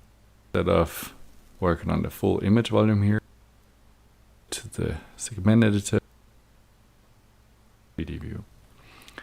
And now you see that our, so at least this panel here, so it just had the background and then the full forearm. Whereas it should have found some threshold all the way up here at maybe around 1,000. The span of pixel this auto method actually does. So just on Wikipedia here, there is a very good illustration. Let's try out first with its auto threshold image filter. So maybe before applying this image filter, let's have a look at what this auto method actually does. So just on Wikipedia here, there is a very good illustration. So like a few examples of like an input image, like a grayscale image, and it becomes some binary image, like there's a background and a foreground. And if we have a look at this visualization down here, then we can see that there is kind of two distributions in this image, like some background here and some foreground image. And what the auto method is doing is trying to find an optimal way to separate these two classes. So this method is great if there's a clear pixel intensity distribution difference between create a new label mask. So input segmenting and some kind of background. So let's now go back to Slicer and have a look at how the method performs here. So input volume, just a forearm image, and then we create a new label mask as the output. Then we apply, let it run. And then we see now it labeled, in fact, the full forearm, instead of usually you would only be interested in like some of the bones in the forearm. So we can go here again to modules and then data. Here we have all the data that is shown in the scene. And here with this small eye icon, you can hide or show either the images, the sliders here to slide through the volume. Then we can slide through like instead of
过期了，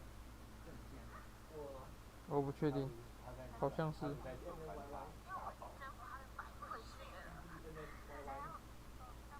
像。1月31日，3月再下，还没过吧？没有吧？3跟4，注意一下。好像是很不错的茶叶。对啊。我可以喝掉吗？应该是真的。可以喝啊。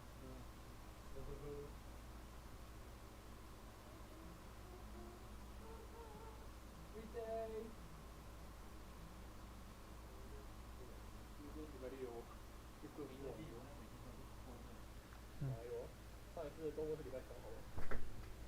差不多也才3天。不知道每半个礼拜过一次周末。现在是大周末，大周末都不能喝酒，什么都可以喝。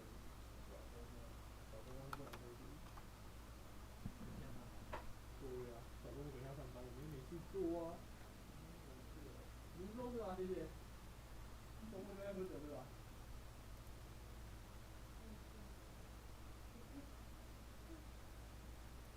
你晚上喝酒还是？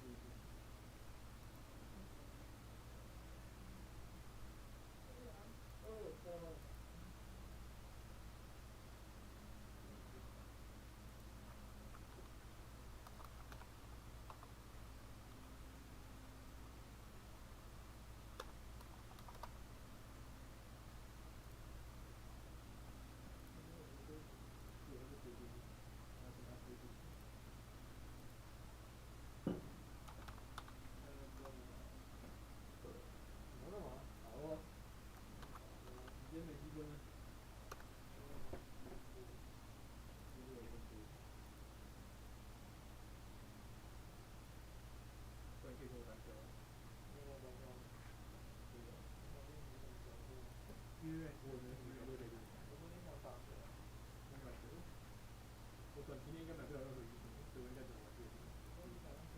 没有偷懒，外面我随便上去找。有一些一定打不赢的就算了。你说提摩或伊瑞利亚之类的。看建国康的水，不用不要。难吗？我看看。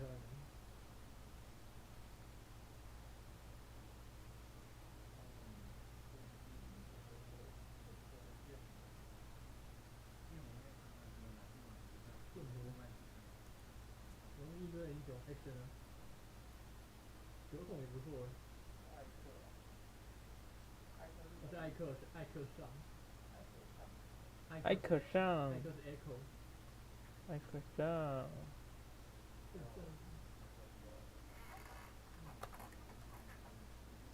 酒桶啊，艾克上啊，蒙多医生啊，屁啊，伊瑞利亚，伊瑞利亚哪有啊？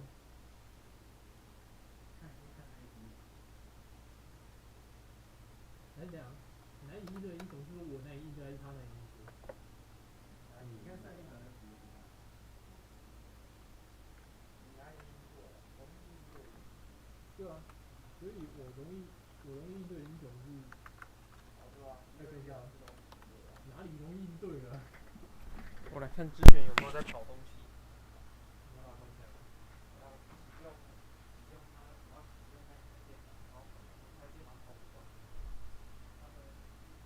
现在可以当下都搞一下。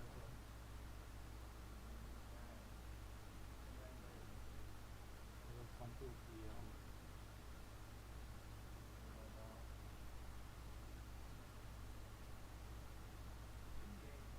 这2颗。那我就挨手上，挨手上。啊，不好意思啊。我刚连续点了。连续点了2次。那我传赖给你。150年1点78年。啊？那我还是打电话给他。喂，之前。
给之选的。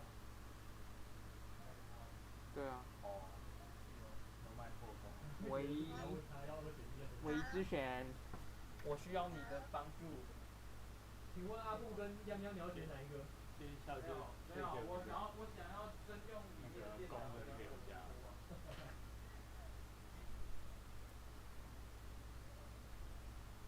那就生成破空，然后清一色2级或3级。就哪个是2级，哪个是3级？还是浩伟都一样？我等下叫浩伟帮你。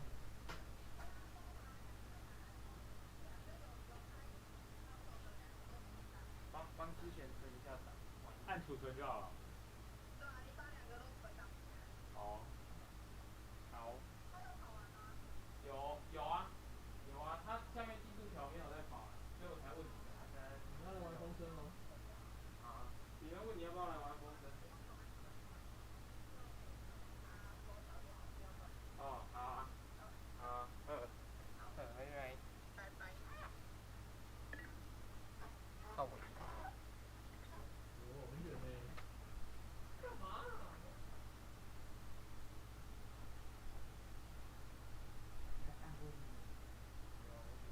我真的不知道他的招式是什么。不知道他会转来转去。他 R 是怎样？他机器很小，然后他还要被小被砍。哦，所以他在 R 的时候可以敲他的。他只刀在 R 很远。R 可以动是不是？他在走位啊，只是他蓄力而已。而且没有很长。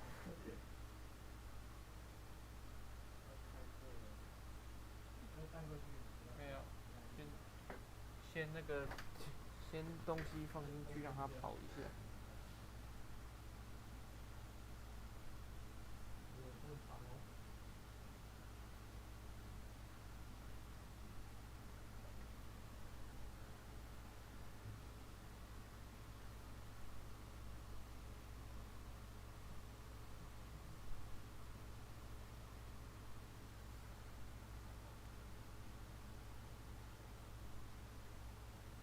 我都长诶。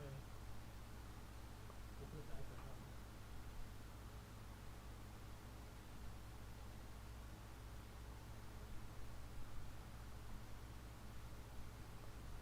哎，有没有上二？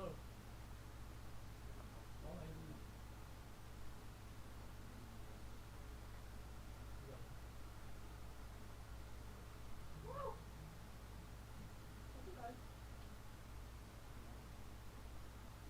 干嘛回头点它？应该回头点了上。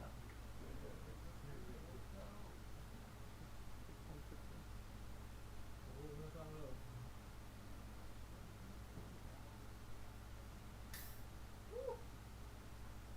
还能喝酒？这飞机讲出来就好像这个没过时。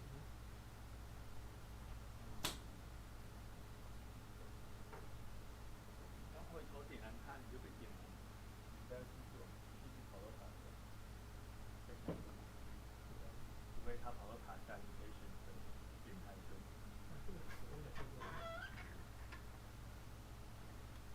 我有不闪现吗？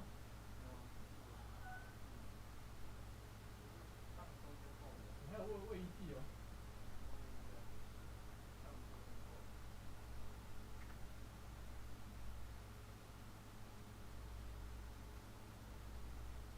哎。无所谓。可以哦。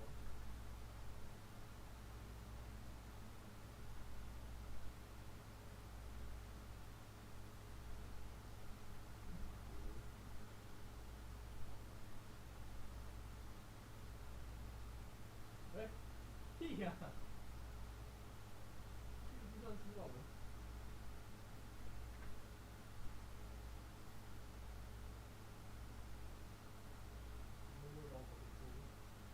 他现在那个叫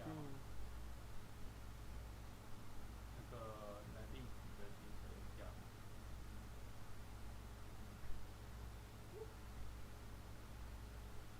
一样是破空3级，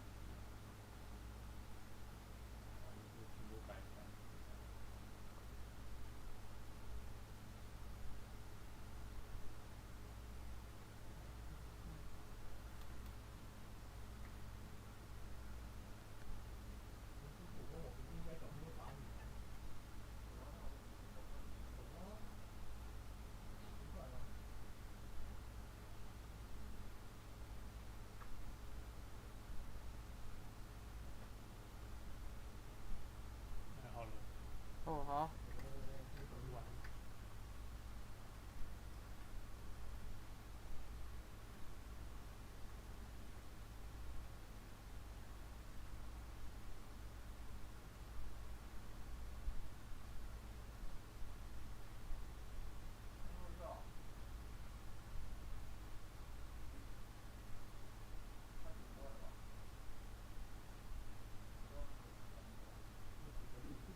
啊，你还没少吃我已经。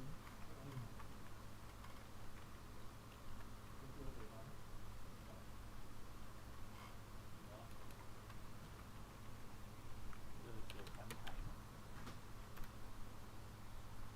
你两个比分打一定是你比较快的。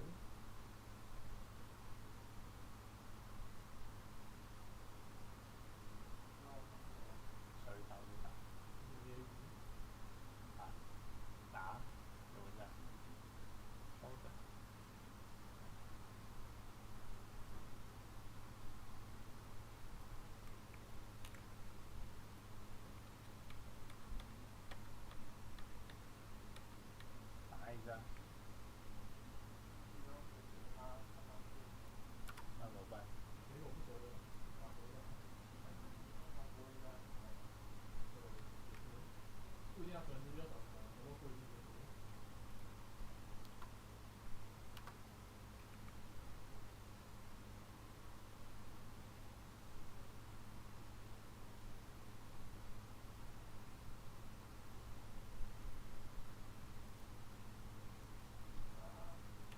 那你有很生气，为什么不能换其他？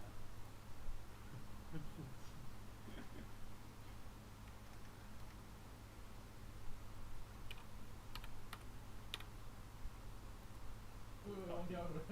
读到看不下来。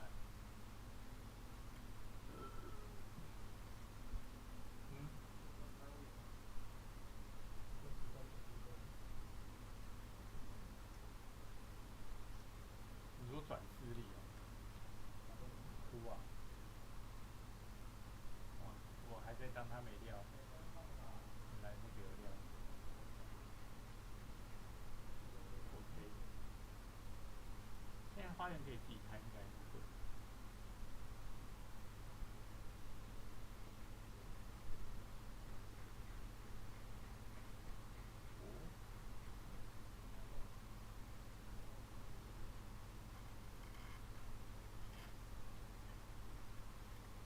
不要把淡忘一下，因为我也会淡忘。有任何可以追击的时候。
最近的头。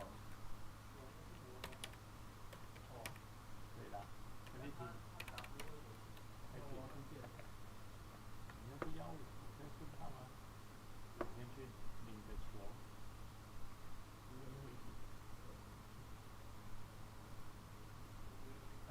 先领个球啊。我会撑着不行。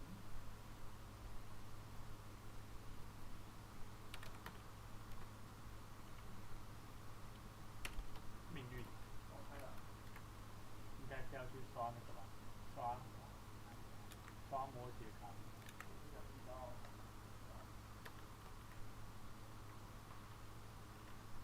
怎么办？是命运。这种说人，哇，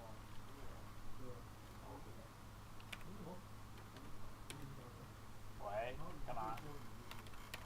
啊？对呀。中华，我点现在要打哦。撞球。现在没投。那就有点难。被杀了啊！这么无聊。那你还被打到我？我也被打到我。很久吗？马上都来了。可以的，下次要打再冲。开始。OK，拜拜。撞球。没错。陈翔。陈翔要找你打撞球。我要帮你开吗？他要找那个吗？我另外一个同学去吗？不会啊。他可以打。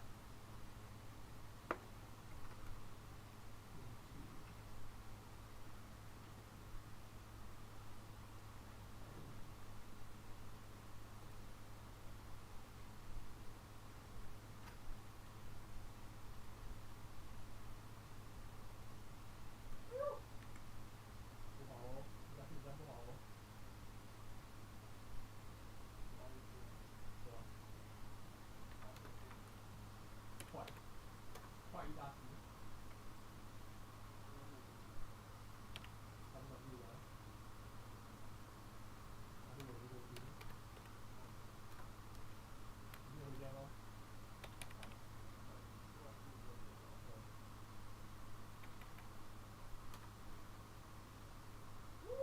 他生气了。他变大师哎。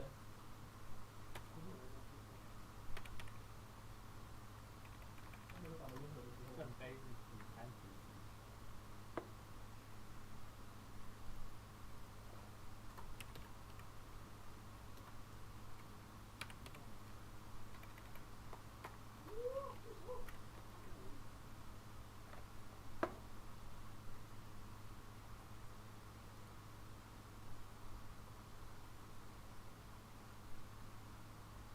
买多少？